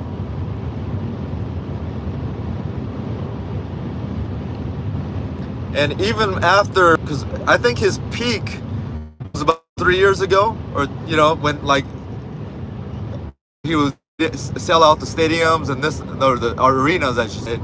Not that he's not at his peak now, but on his escalation, there was a moment where we were like, oh my gosh, Joe Coy, he's eating right now in terms of selling tickets. That moment was like right before his momentum during the pandemic. Not that he's hurt, but he was on that that bullet train. But even in that time period, yeah, we'd be in that circle situation, and he just cool dude, down to earth. You would never guess it, except that he likes to wear Prada. Hey, hey, hey.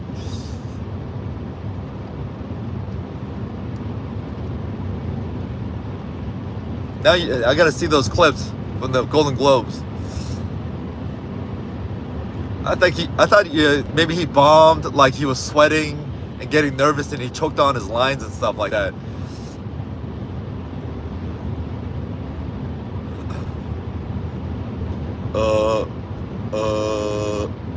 Hello guys, I am Joe Coy. I'm here to host tonight's evening here. Hello there, hi, hey, hey, hey, hello. My name is Joe Coy. Hey, hey, hey.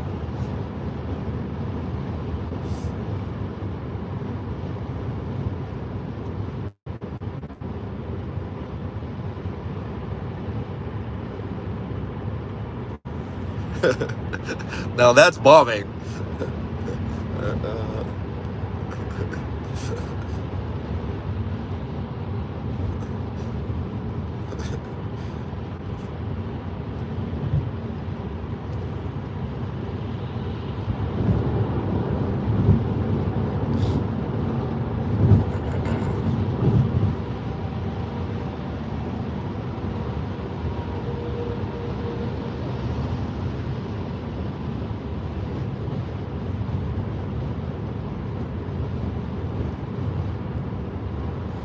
Oh yeah, it's windy.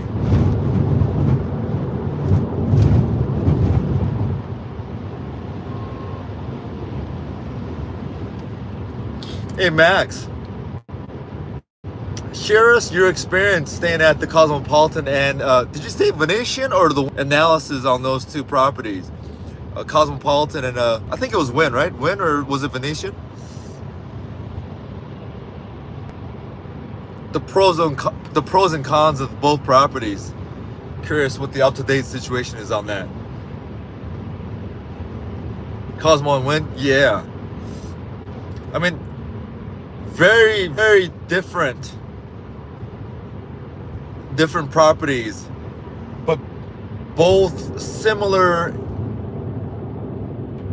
Yeah, I don't know how to quite explain it, but very different approaches to get to the similar points or similar price points.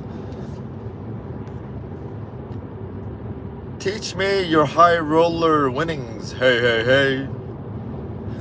I don't even know what that means, my man. Wait, what's your screen name? Hey, what up? Hey, hey, hey. Let me try to read your screen name here. Antonio Holloway. Welcome to the channel. It seems like you've been here before, Antonio. Hopefully I'm saying your name right, but that's what my eyes see right now. With my bad vision, it's hard for me to read small prints on my phone during live streams. But I see the hey, hey, hey, which means you've been here before. Welcome back. Teach you the... Wait, this is the wrong channel, my man. That's the D Lucky channel? Or you gotta go over to Vegas Policy. I guess those are TikTok channels, huh? Hey, hey, hey. You gotta go over to Pomp Say will teach you all the high roller hacks in Vegas. Can't beat the balcony. Lisa loves a luxury and service at Wynn. Cosmo location is prime too. Yep. Yeah. Wynn on a Wynn does things Steve Wynn way. Hey, hey, hey. Yeah. But that balcony, yeah.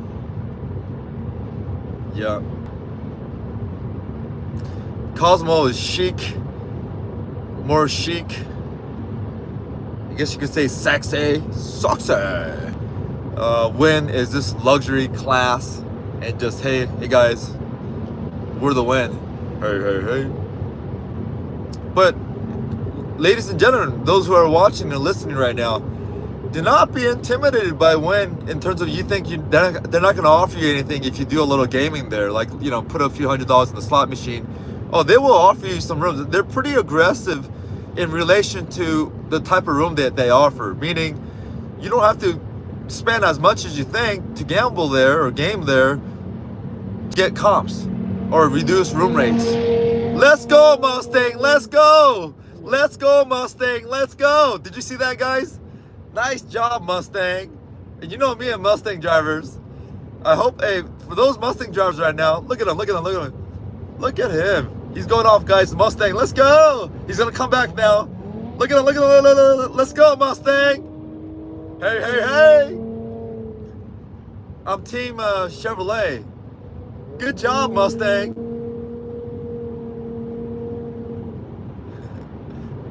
Did I capture that on camera? I got a competition with Mustang. First of all, yeah, Mustang. Oh, Mustangs. Oh my goodness. If you drive a Mustang, please go watch Pomsey. Hey, hey, hey. No, growing up, I was Team Chevy, Team Corvette, even Team. What is that thing called? What is that car? What is that thing? Dude, I'm drawing a blank. What is that called? Not a Charger. But what is that call car? It got discontinued again. What is that called? Call car. The Z28. What is that? Damn, what's wrong with you, man? Hey, hey, hey. Chevy. Not the Impala, man. What the hell? What is that car called? Oh, Camaro. Yes. You know what, Max? I think I would have that Camaro would have never came out. I was thinking totally different realm. Like Camaro would have never came out. I just totally drew a blank on Camaros. And for the record, guys, I did have a Mustang that I purchased for $1,500 in the mid 1990s. It was the very first rendition of the Mustangs. It was whether 1966 and a half or 1965 and a half Mustang. But that doesn't mean I like Mustangs, especially the way. Oh, did you see that, guys? I don't know. You're not. I bet you he's just right up there in front of a few cars. Hey, hey, hey. All right, I'll shut the hell up. What up, guys? All right, let me get at. This is a weird area. I can't read. I gotta pay attention because this is a really weird section. It's like tight. And these lines are like weird lines. It's like permanent lines, and there's like divot holes that I can't.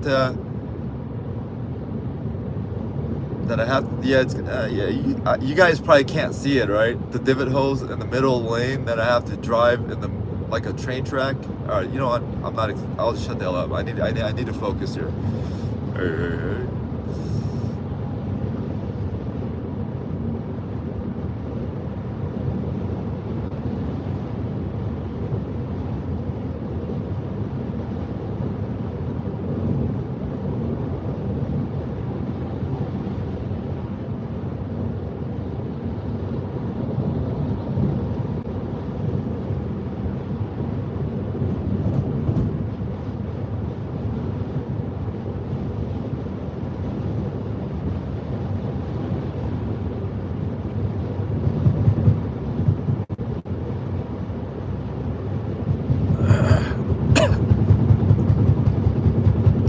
Yeah, the only reason I'm on the bump noise is because in the middle, sort of like on the left side of the middle center lane, there's these divots that's been here for at least 6 months. I don't know what the reasoning is. It's like kind of miniature potholes.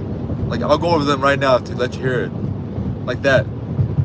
I don't know why it's there. I think it was a mistake when they did the work. You know what? I don't know. Maybe it's there for a reason. I'm sure there's a reason. Hey.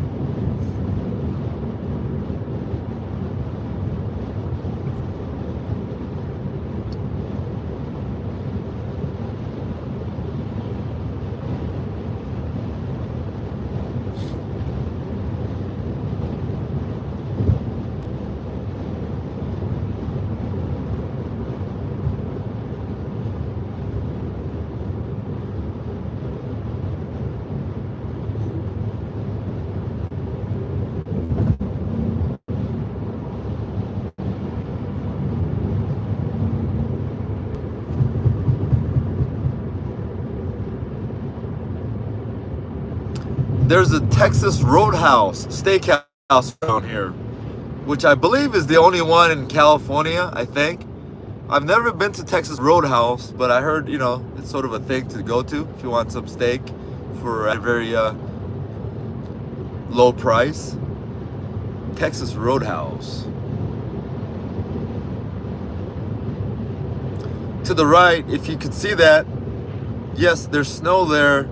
This is one of the regions people come out to ski in LA. It's about an hour drive, and technically it's the closest proximity to get some snow, like snowboarding. But generally, the snow isn't as good as the other option over at Big Bear, which is on the other side. Big Bear is about 30 more minute drive, but that drive is more of a up the mountain situation. Like you got to drive for pretty much a longer duration up the mountain. So this is a much more convenient ride over to this side. It's called the Mountain High, Wrightwood, versus Big Bear. You could get better snowing situation over at Big Bear, or big skiing situation, or snowboarding situation. I don't ski or snowboard, but this is just kind of a general situation where they say, hey, LA is one of the few places on earth where you could go surfing in the morning, eat lunch, and then hit the ski slopes by the afternoon. Hey.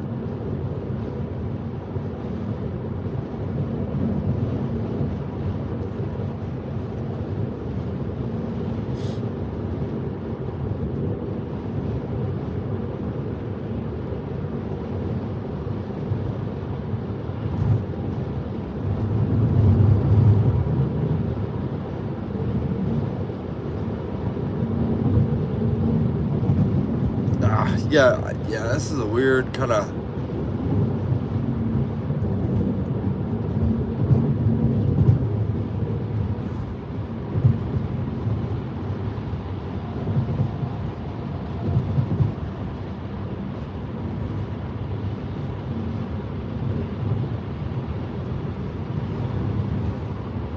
Yeah, the temperature is dropping right now. It's 52 degrees now here, and then it's gonna drop colder as we get into this elevation situation.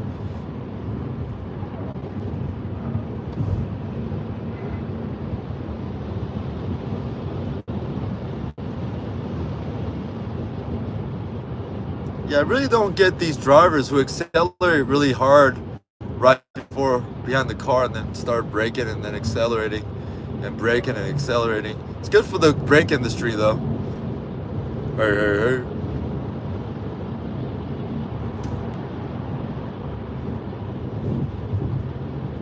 Alright, now we could do lane changes. And I hope this car in front of me gets out of the way, because there's no one in front of this car. It's the pass lane, my buddy.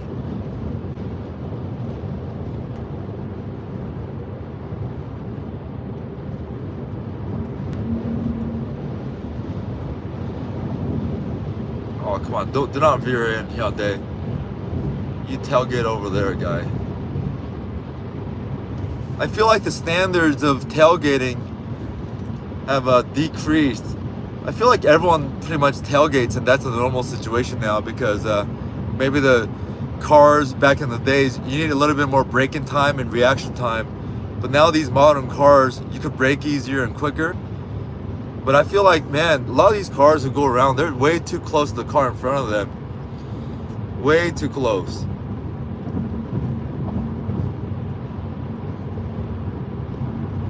That's a one take. It's a my take. Hey.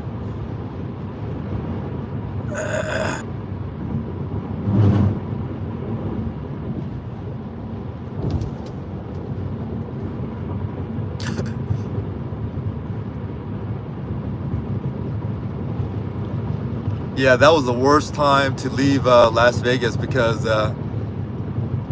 we're gonna be right in the middle of. Fortunately, the traffic flow, we're sort of going the opposite direction of the traffic. Like the main traffic is coming from LA outside, back this way.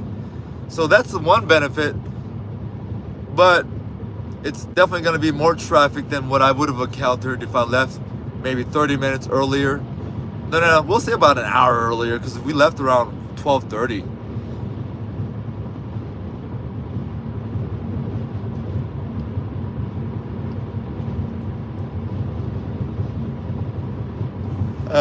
This car, man. With the information highway out there, you would know that, yeah, he's on his phone and just kind of like, you know, pass, you know, row, you know, elevation is rightward. Still call it mountain high, no. No mountain high enough. Hey, hey, hey.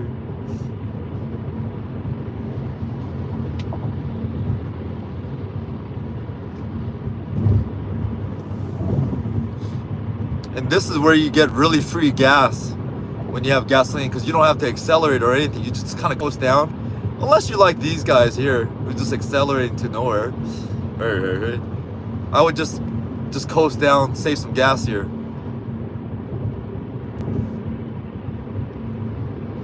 Hey, you gotta do what you gotta do when you're getting only 15 miles per gallon.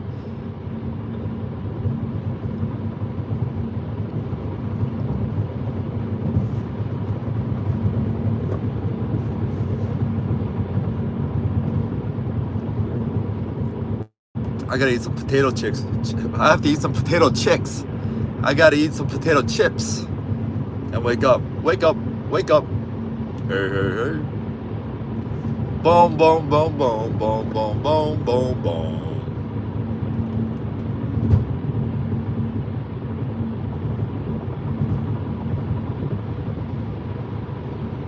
Yeah, these cars are just tailgating. Alright, my old ass is... Jeez. Like, you're gonna go there, and then where you gonna go?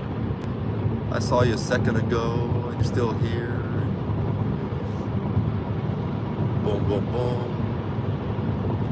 I don't know why this tilts all the time.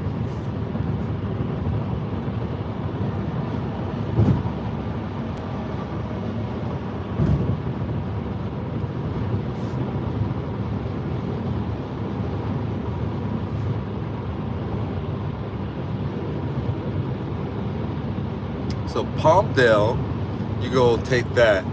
Oh yeah, I met some people from Palmdale during my Vegas stay. It was one of those situations where I went to go eat free Wicked Spoon. I did that twice on this trip, just to kind of try it again, because it went so well the first time. And the second time was cool too. They're from Palmdale. They probably thought, what the hell is this guy talking about? But yeah, I've only asked 2 people, and both times they said okay. Yeah, I don't know about that, going downhill like that. Motorcycle, he's going about 85, 90 miles going downhill. Yeah, he's going at least 85 going down. Hey, hey, hey.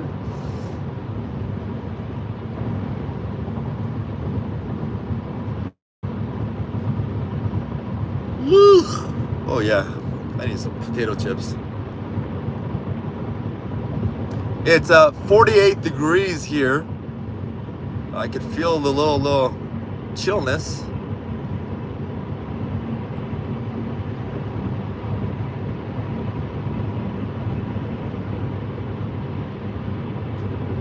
Thank you for the thumbs up. You jumping on the 210? Yeah, I think I'll be jumping on the 210. Yes. Probably better than the 5. I mean the 10. Oh, this car don't say. Let me go through. Making me wheezy.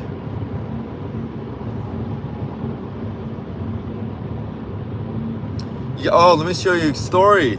So this region, as you see, okay, these region and the temperature is a truly 4-season kind of a location here, right?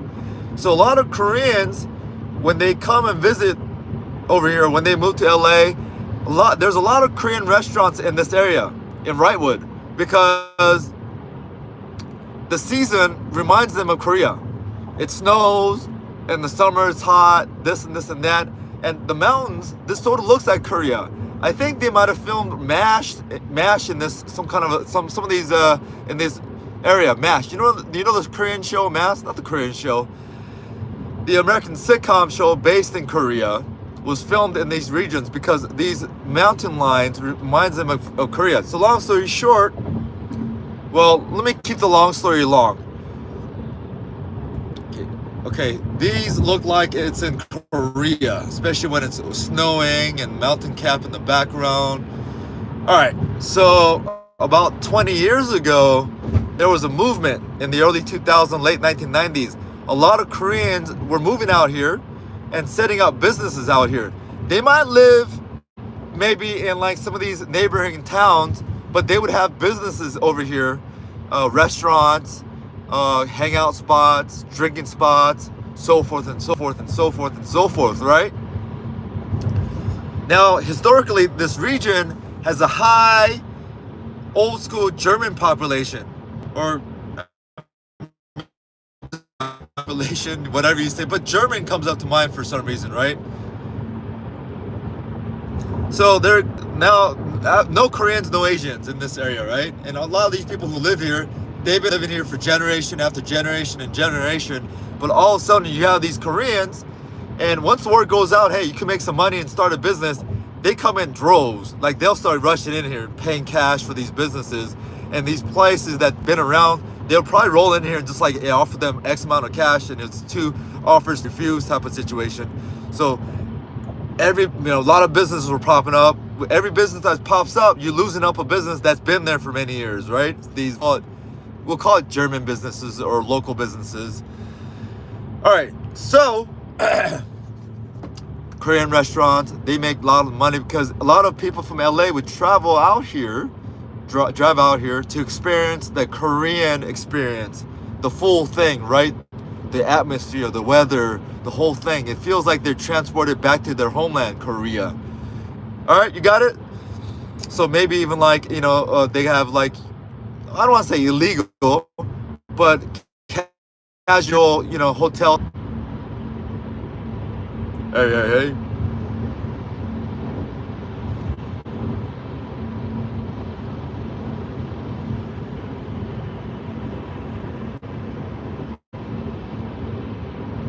All right, connection's good. Guys, is this story too long? I have all day. But yeah, so Koreans were getting backlashed by those people, those natives who remained there. But the way I look at it is, and I'm not just saying this because the Koreans, I feel like the real backlash people who should get backlash are the ones who sold it. They never get the backlash. People talk about gentrification, this and that, but never do they give the backlash to those neighbors who sold them these businesses, who allow these new people to come in. They're the ones who should be getting the backlash, right?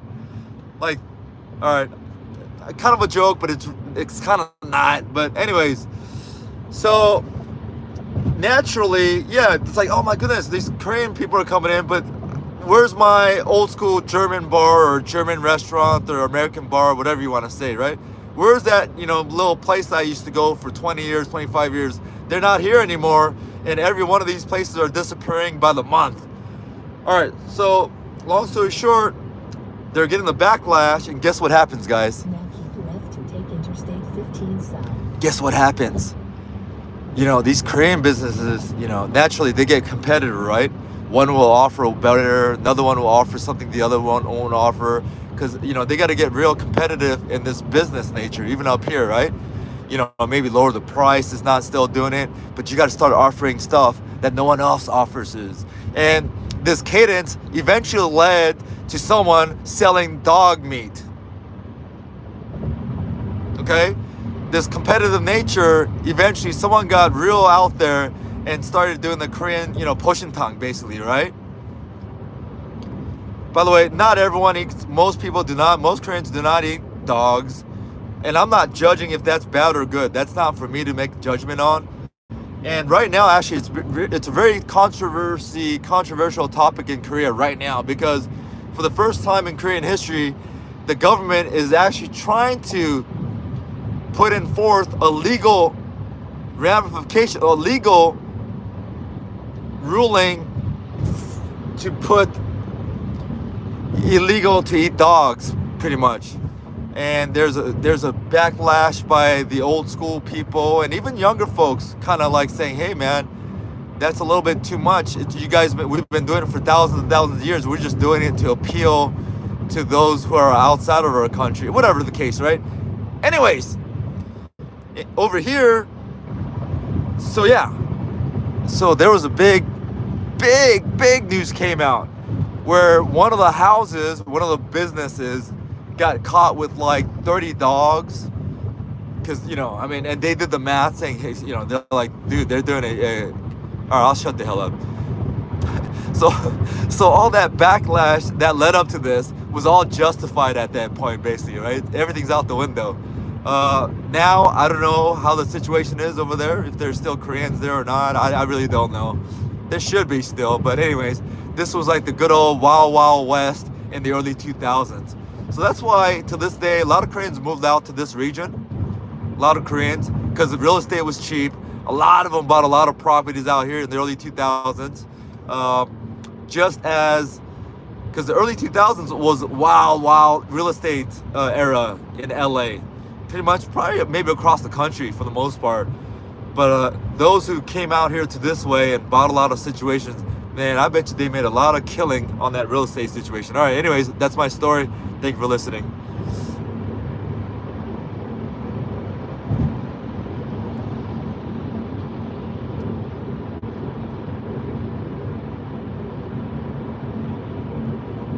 And if you want to hear some detailed, one of the places was called Mountaintop Cafe.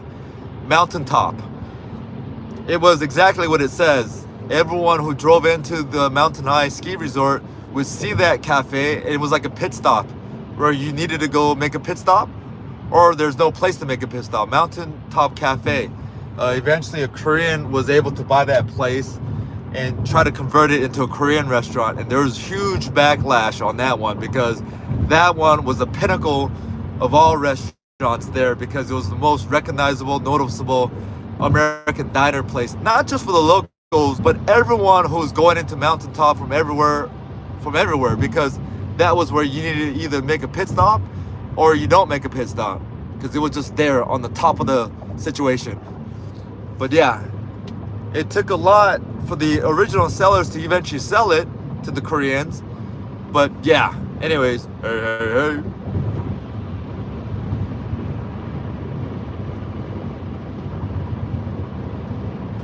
But years now, today, I think it's been, you know, converted back and do the Mountaintop Cafe situation as they did previous to that little wave of Koreans getting in there. Who knows? Maybe it's a Korean thing now. I don't know. But this gorgeous, huh? This is awesome, incredible view. Hey. Like, is this Earth? Like, how is this Earth?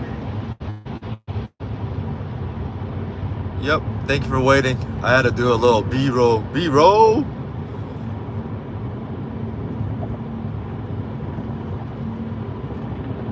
Just beautiful.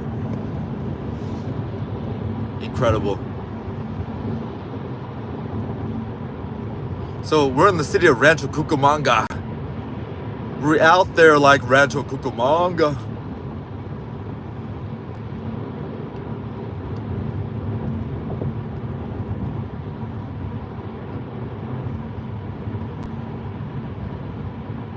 In 1 mile, take exit 115A on the right onto California 210 west toward Pasadena.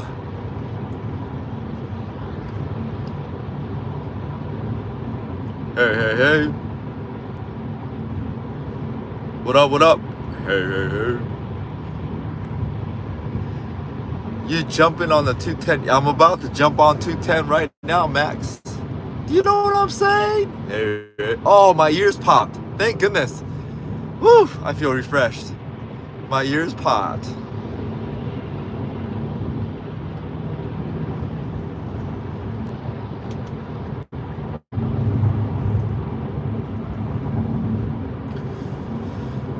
about to jump on the 210.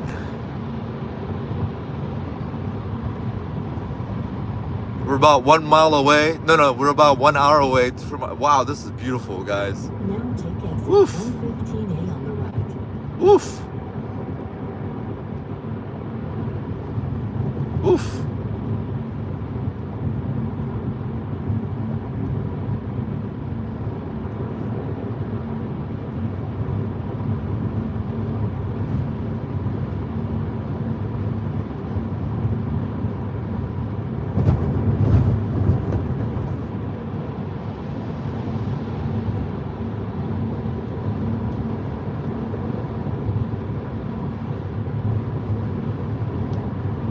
Wow.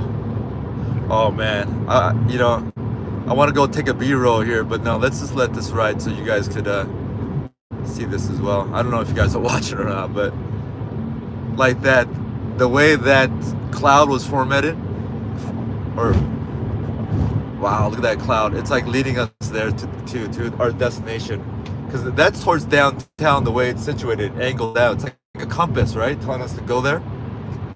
Wow. I'm. Whew. Hey. Good evening, guys, ladies and gentlemen. Good evening to the One Take Situation channel. We're in Rancho Cucamonga.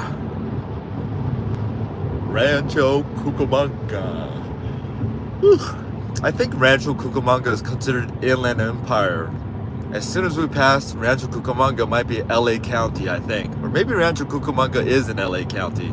I'm quite not sure, but man, this cloud formation is incredible right now. The way it's pointing us towards downtown right now. Wow. So I guess Las Vegas is not the only place where they have these gorgeous sunset situations. Man, and I love Vegas sunset situations.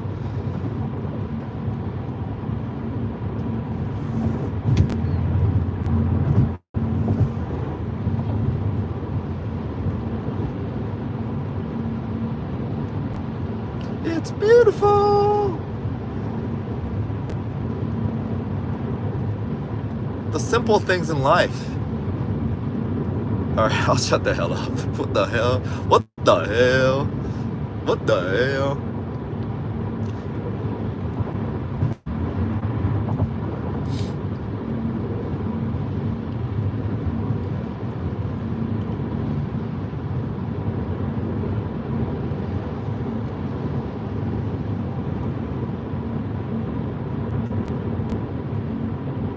Hey. What up? What's up, guys? Hello there. Welcome to the channel. Thank you for all the thumbs up, guys. 24 thumbs up. Yes, sir. 24 karat gold. 24 karat gold. Hey.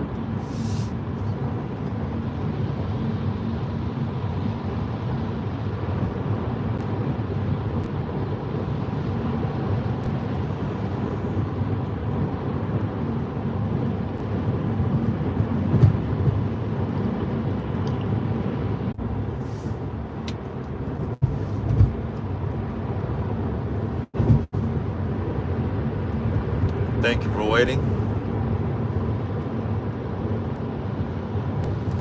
You know what? Today's a Tuesday or Wednesday? Tuesday, Monday, huh? Tuesday. You know, again, you see the traffic coming against us from the other side. That's the main. You know, just when I've said that I think we're gonna. Hey, here's a Camaro, guys. Hey.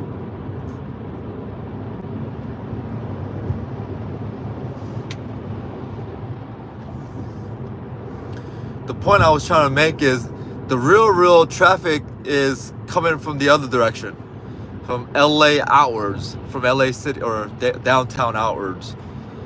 Fortunately, so far, I mean, so far so good. And taking the 210 helps a little bit.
Woo!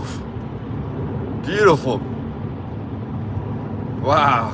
What's going on in LA? It's been a while since I've been to LA, so man, maybe this is how it used to look every day.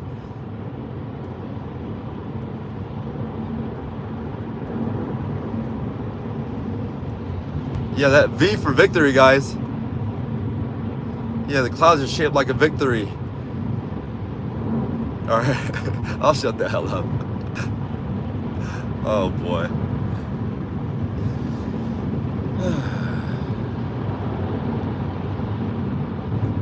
Now it's around this area where I feel like I'm back in LA, you know, kinda. Still got about 41 miles to go, but I used to drive out here all the time, out here to Rancho Cucamonga, Rialto area, because in the early 2000s, there was a lot of golf courses out this way that would have cost, you know, like 60 bucks, 70 bucks, even $50 in closer proximity to LA. But out here was like $15, $20. Some of these golf courses out here would offer memberships. And I remember having a membership out here. I mean, the golf course was nice, but it wasn't like a country club type of place. Anyways, the fee was, this was back in like 2002. The fee was, I was paying $400 a month. No, sorry. About $225 a month for 4 members. For 4 members. So I could bring 3 other guests out here and play all day and every day. And yeah, I used to bring them out and they used to chip in their green fees, because to play a golf course like the one that was in LA, it was at least $70, maybe $60 at that time. So we would just all come out here and they would kind of chip in this and this, because look, I used to go out there 5 days a week driving out here. It was about an hour drive back and forth. But I was so much into golf at that time. I was playing three rounds a day, almost every day. All right, I'll shut the hell up. You get it. I was really into golf. Thought at the time, I thought I was gonna be a YouTube, a golf sensation. But no golf sensation. I turned into this, a YouTube sensation of 15 subscribers. Hey. Wow. Woo. Wow. Oh, this is wicked.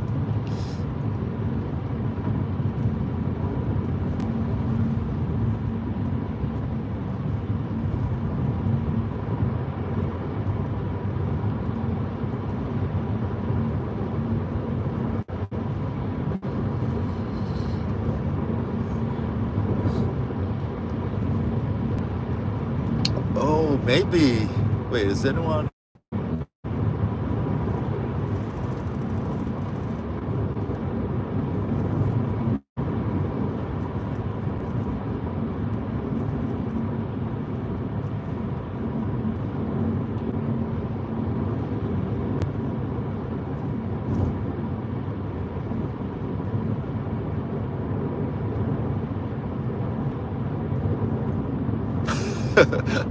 You come for the rants? Oh, who said that? That was Selena said that. She comes for the rants. Oh, that shit was funny.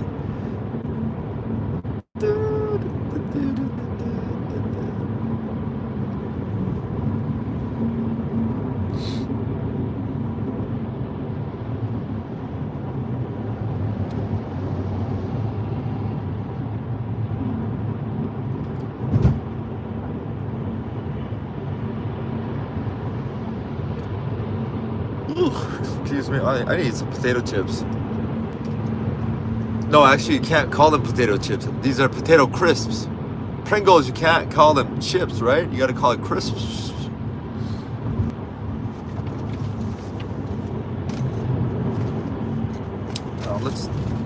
Let's eat the original flavor. Can't have too much onion breath right now. You know what I'm saying? Hey.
Hey.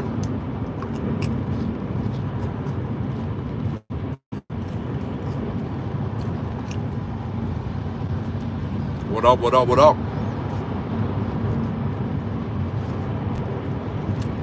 I'm just eating some Pringles right now.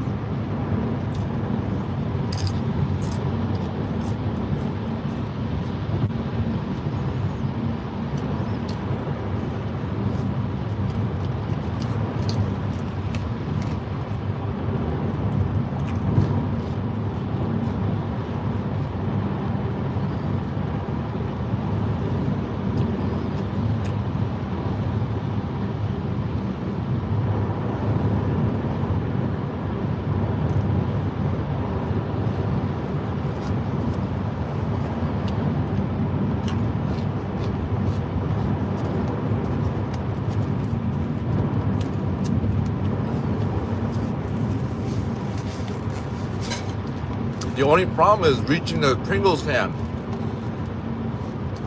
Once you get past like lower than the halfway point. I wish Pringles could invent something where the can gets wider on the bottom. All right, that doesn't make sense, right? Oh, you can make it wider as you go inside. Like, I wish you could rip it as you go because I can't reach down there right now. Yeah, in a real life sitting, you could actually kind of take it out all the way, but when you're driving, I'll shut the hell up. Hey. In 1 mile, keep left to take Interstate 210 west toward Pasadena. We're going by San Dimas. There's a very popular donut shop that's made its way. It was so popular, it's finally made its way to downtown Central Market. It's called Donut Man. It's been around here in this area, in this San Dimas area, Glendora area, since like the 80s, and they're known for like their strawberry donuts and peach donuts. It's good, but it's in this region. And cool donut story, huh, guys? No? All right, never mind then. Hey.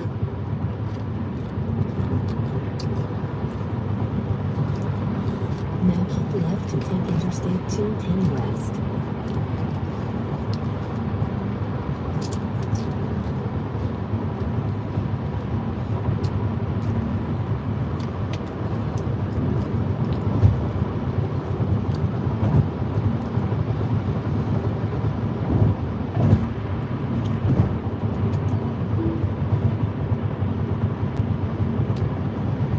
So far the traffic flow is not too bad.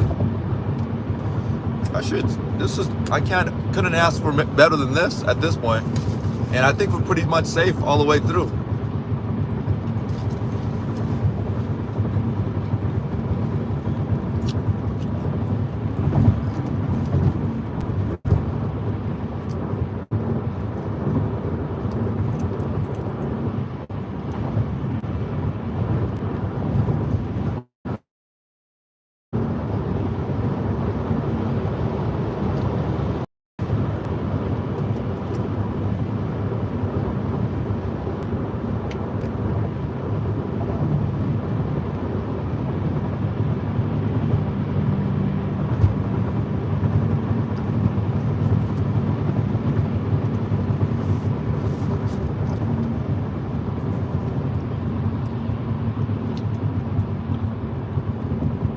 See, speaking of Mustang drivers and Corvette drivers, see that Corvette's just chilling.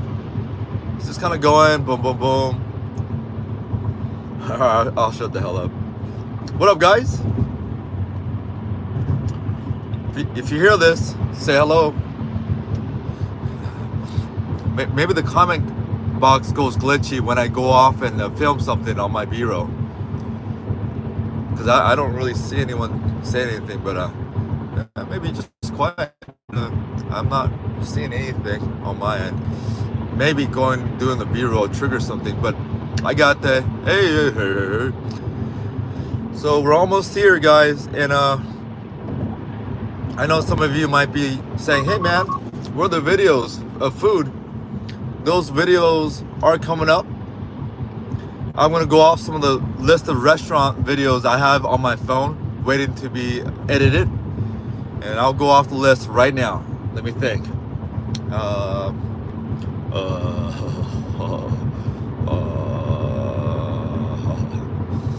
right, let me get out of it. Let me finish. I can't talk, hold gimbal, hold my Pringles can, and eat and chew.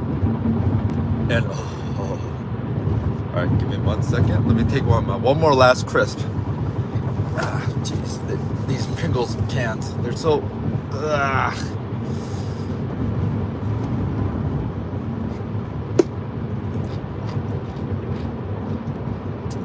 All right.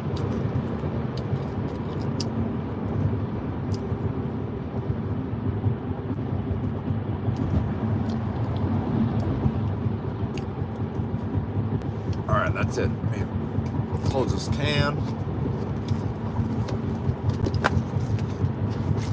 Put that away. And I need some.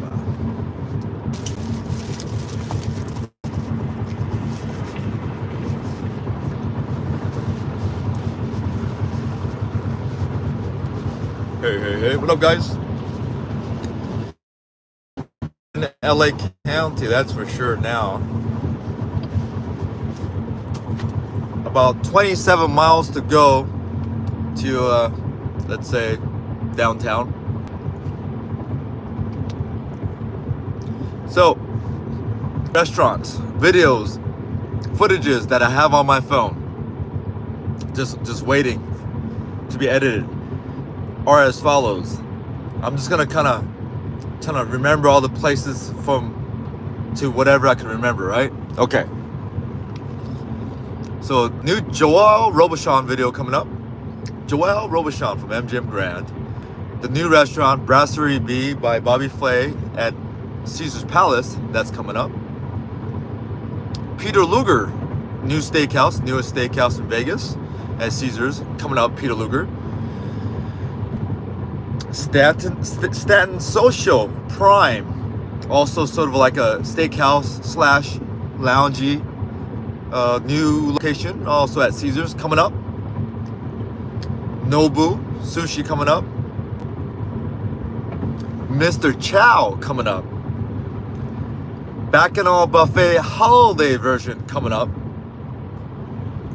Okay, Wicked Spoon coming up. Hey. Ramsay Burger coming up. Holstein's Burger coming up. Barry Steakhouse in downtown Circa coming up.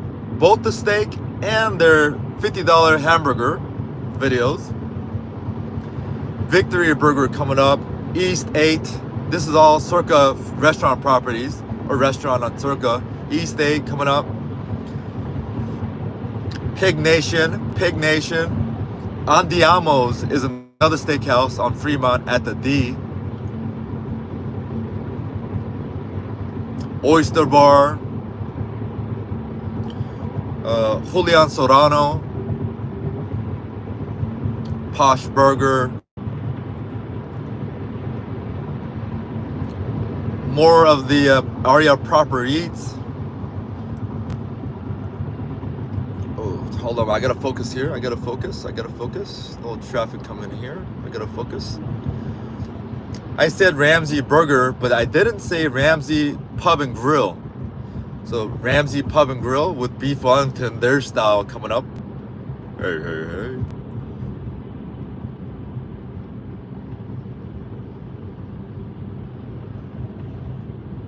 Oyster Bar, Garden Cafe. The Oyster Bar called, I don't know, what's the name of that one? It's going to be basically a versus video of the original Oyster Bar. Not the original one, but the most famous one at Palace Station. Oh, a whole thing on Ellis Island. All their restaurants, all the experience, including hotel rooms. Oh, by the way, I got over like 30 different rooms on footage. Though, you know, those are kind of, I don't know, sometimes the room videos are, I mean, yeah, anyways, many on the room videos. Food wise, what other locations? Let me go. A couple of like off strip locations, including some Filipino restaurants, the Point restaurants, And there's going to be also a versus video, a Korean supermarket where they have a Korean food court versus there's a Filipino supermarket with the Filipino food court. So we're gonna do a versus video, but of course it's not a fighting video. It's just kind of a hey situation on both.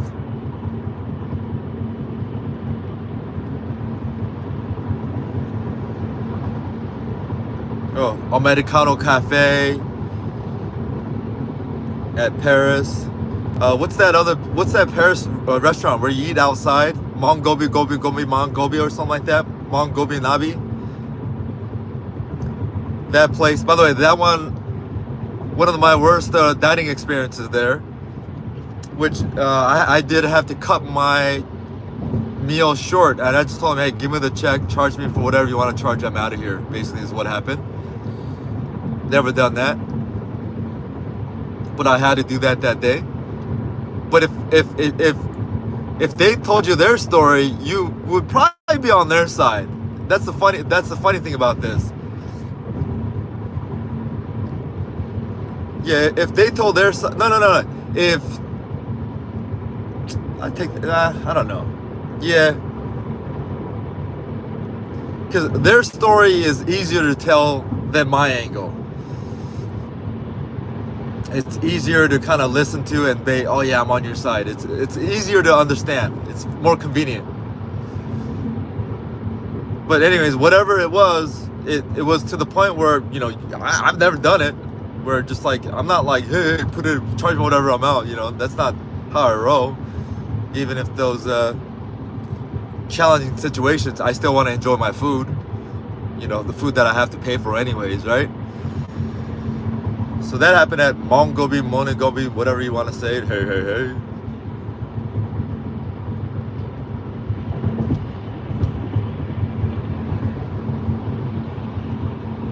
Is that it? No. Oh, there's also steakhouses at Silverton. Steakhouses, the steakhouse over at Palace Station where Oyster Bar is. Actually, I did all their restaurants at where Oyster Bar is, because it's basically, I was like, hey, this property, Palace Station, it's not just about Oyster Bar. They have a sushi spot. They have a nice sports food venue called Tailgate, which I had one of the best pizzas in Vegas over there, surprisingly. And I have a series of, you know, different pizza spots, including, you know, Evo Pizza, Pizza Rock, and Peanut Pizza. Did I say peanut pizza? Pin up pizza. Peanut pizza. That actually sounds kind of cool. Peanut pizza. Not really. A series of burger spots as well. All right, that's enough, huh? You get the point. Jeez, man. They get the point, man. All right. Make sure you subscribe. If you're interested in food videos. Oh, man. I was looking at some footages from the Joel Robuchon yesterday, because everything was so last minute. I didn't know I was going to be even doing it. And fortunately, I had my phone with me. So with the phone, I did everything. I'm like, you know what? The footage just came out decent. I was like, oh, you know what? Not bad. I mean, to my standards, I was like, you know what? It's not too bad.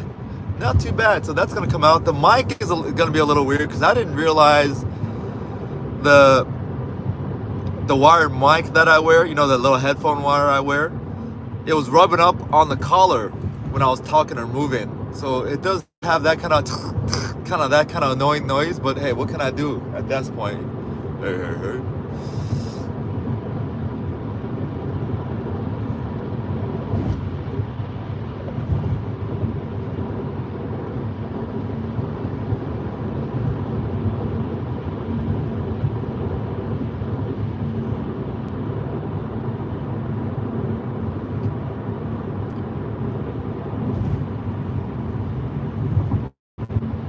Oh, Ramsey, pretty much all the Ramsey restaurants, even Ramsey's Fish and Chips, except Hell's Kitchen.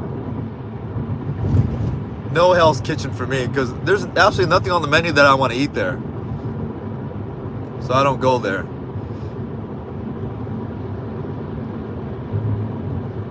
Absolutely nothing on the Hell's Kitchen menu that I want to eat.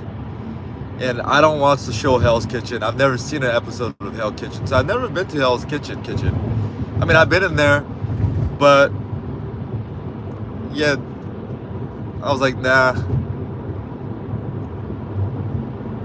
I was like, nah. So I went to Brasserie B because they have a separate brunch menu and a dinner menu. And by the way, guys, I don't know how long they're gonna be in business, man. Because I mean, it's not it. It's not it. And I see it there when I walk by. I went there again. It's like prime time, and just like 3-4 tables are in there. But at the neighboring restaurants at Amalfi, which is another Bobby Flay location right next door, it's all packed. And you would think a new restaurant would, you know, attract a certain, you know, flow to it, but nah. I mean, the staff seems nice, everyone seems nice, but their menu is not it.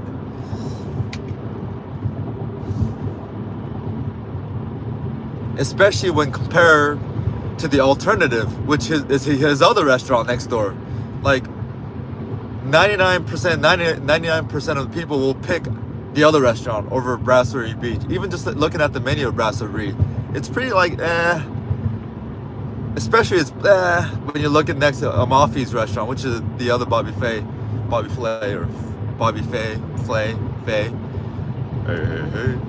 BF.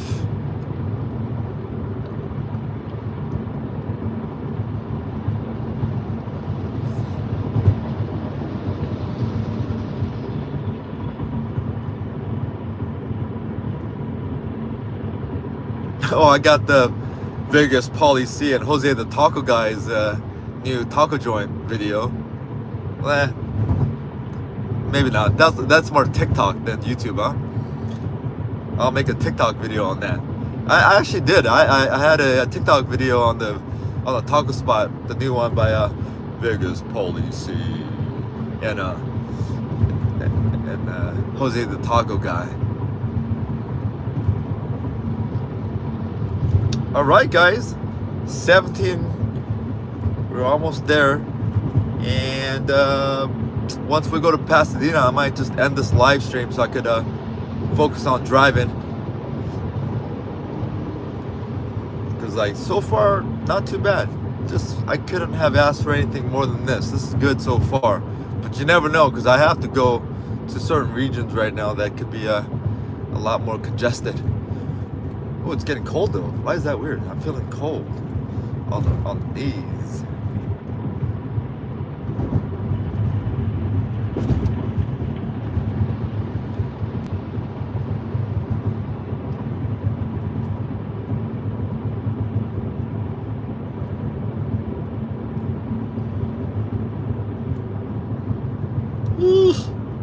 Excuse me. I need to take a little nap. Maybe take a shower. But for sure I want to brush my teeth. Hey.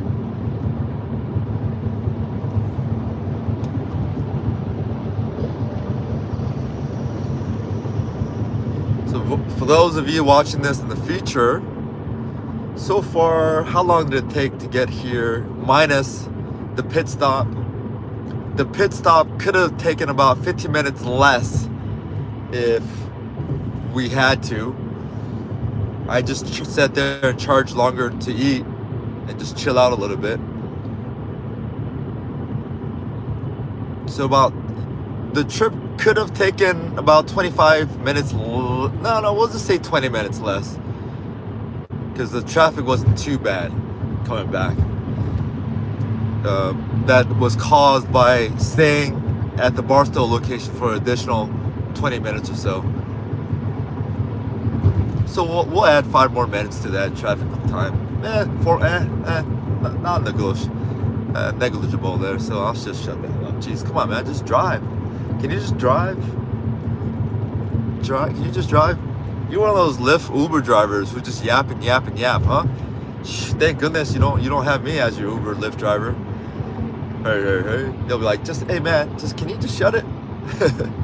Can you just shut it? Oh my! Oh, shut the window? Or shut the lights? What do you mean? Shut your mouth. Oh, my bad. Hey.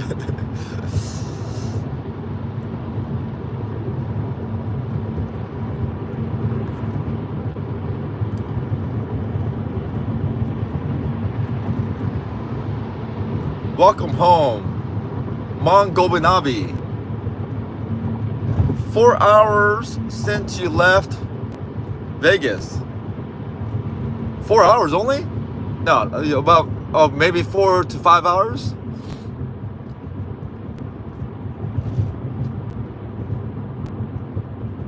Yeah, maybe. Yeah, that makes sense. So not too bad for leaving at the wrong time. So right here, I see a little slowdown here, which is naturally going to happen around here. We're about to reach Pasadena.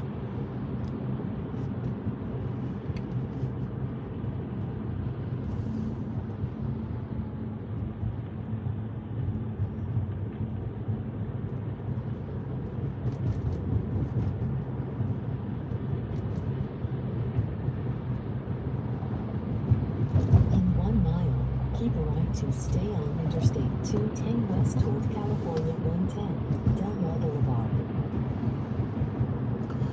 Los Robles. Those wondering, we are in Pasadena now. They just had their Rose Bowl, and I don't even know what happened during Rose Bowl. Like, what happened, guys? Who played? Did Michigan? Yeah, Michigan won, or did they play? Ohio State? Or no? I mean, that's not Rose Bowl. They played Washington, or who the hell did they? Who won the Rose Bowl?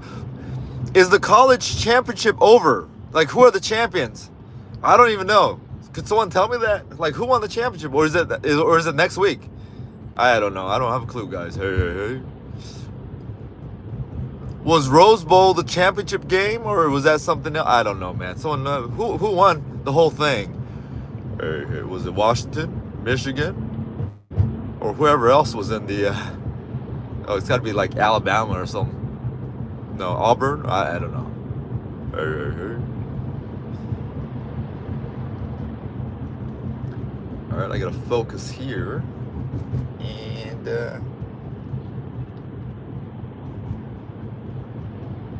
go ahead, just come right in, sir. Yes, sir. Just jump right in for all. You could do it. You could do it. You could do it. 괜찮아. 괜찮았어요. 괜찮아. I don't know where that the viral audio is coming from. 괜찮아. Now keep right to stay on Interstate 210 west. 210 West. No, you go to 134, my man. Hey.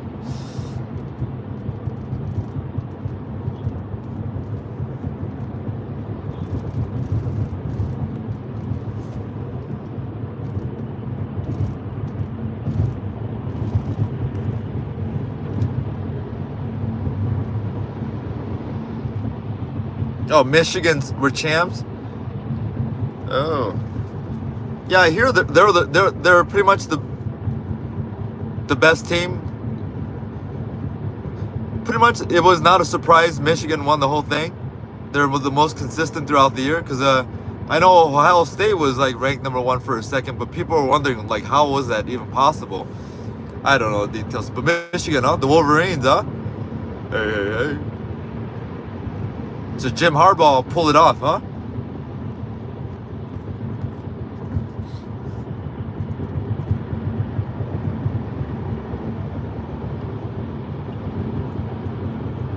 Oh gosh, this guy.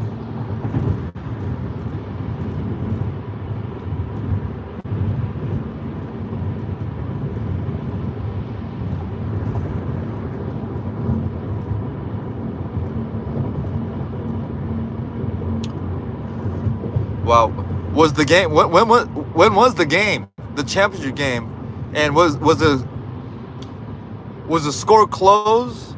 Because when the bets came out on those 4 teams, I was rooting for Washington as the big upset, like upset. You know what? I'll look it up later. Thank you, Max. I'll look up Joe Coy later. See how he bombed. Hello guys, I am Joe Coy. Hey. Yeah, Joe Coy, a Vegas native.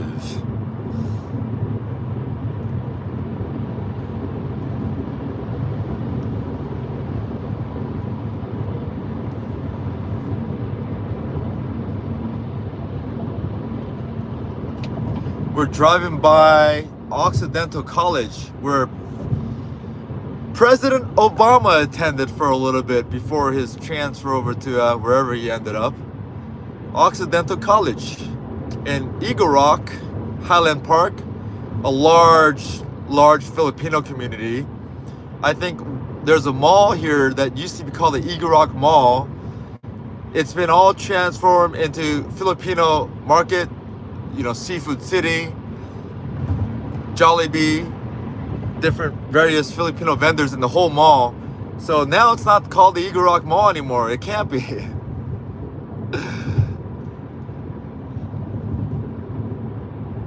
Hey, hey, hey. But yeah, Eagle Rock, a lot of Filipinos. Traditionally, there's always been a lot of Filipinos in Eagle Rock. And we're passing Eagle Rock right now. We're at Occidental College. President Obama went to a liberal arts college, private school. Hey, hey, hey. It's no accidental that Occidental isn't Eagle. Shut the hell up. Hey, hey, hey. In 1 mile, take it. Woo! Look at that, guys. To California. Beautiful. Toward Glendale Freeway South. Then take the California 2 South ramp on the left.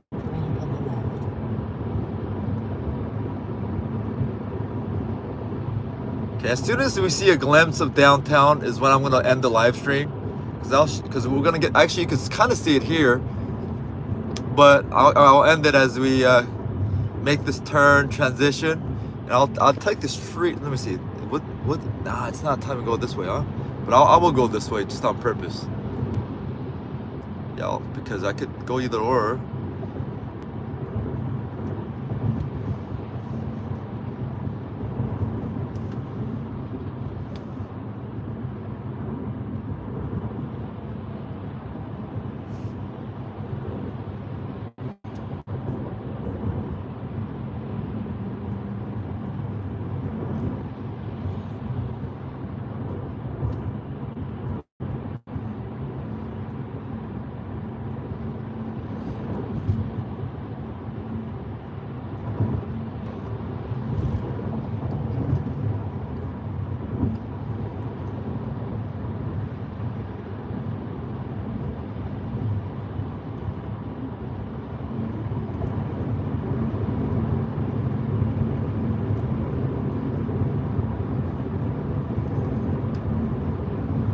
Woof. All right, we're gonna go towards downtown now. This is the freeway that, if you watched in the 80s, a popular TV show called Chips with Eric,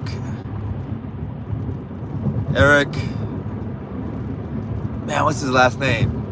Poncherelli. And who's his partner's name? I forgot, man. Well, I'm drawing a blank. He always looked like a Duke to me. His partner, Duke. But Poncherelli and John.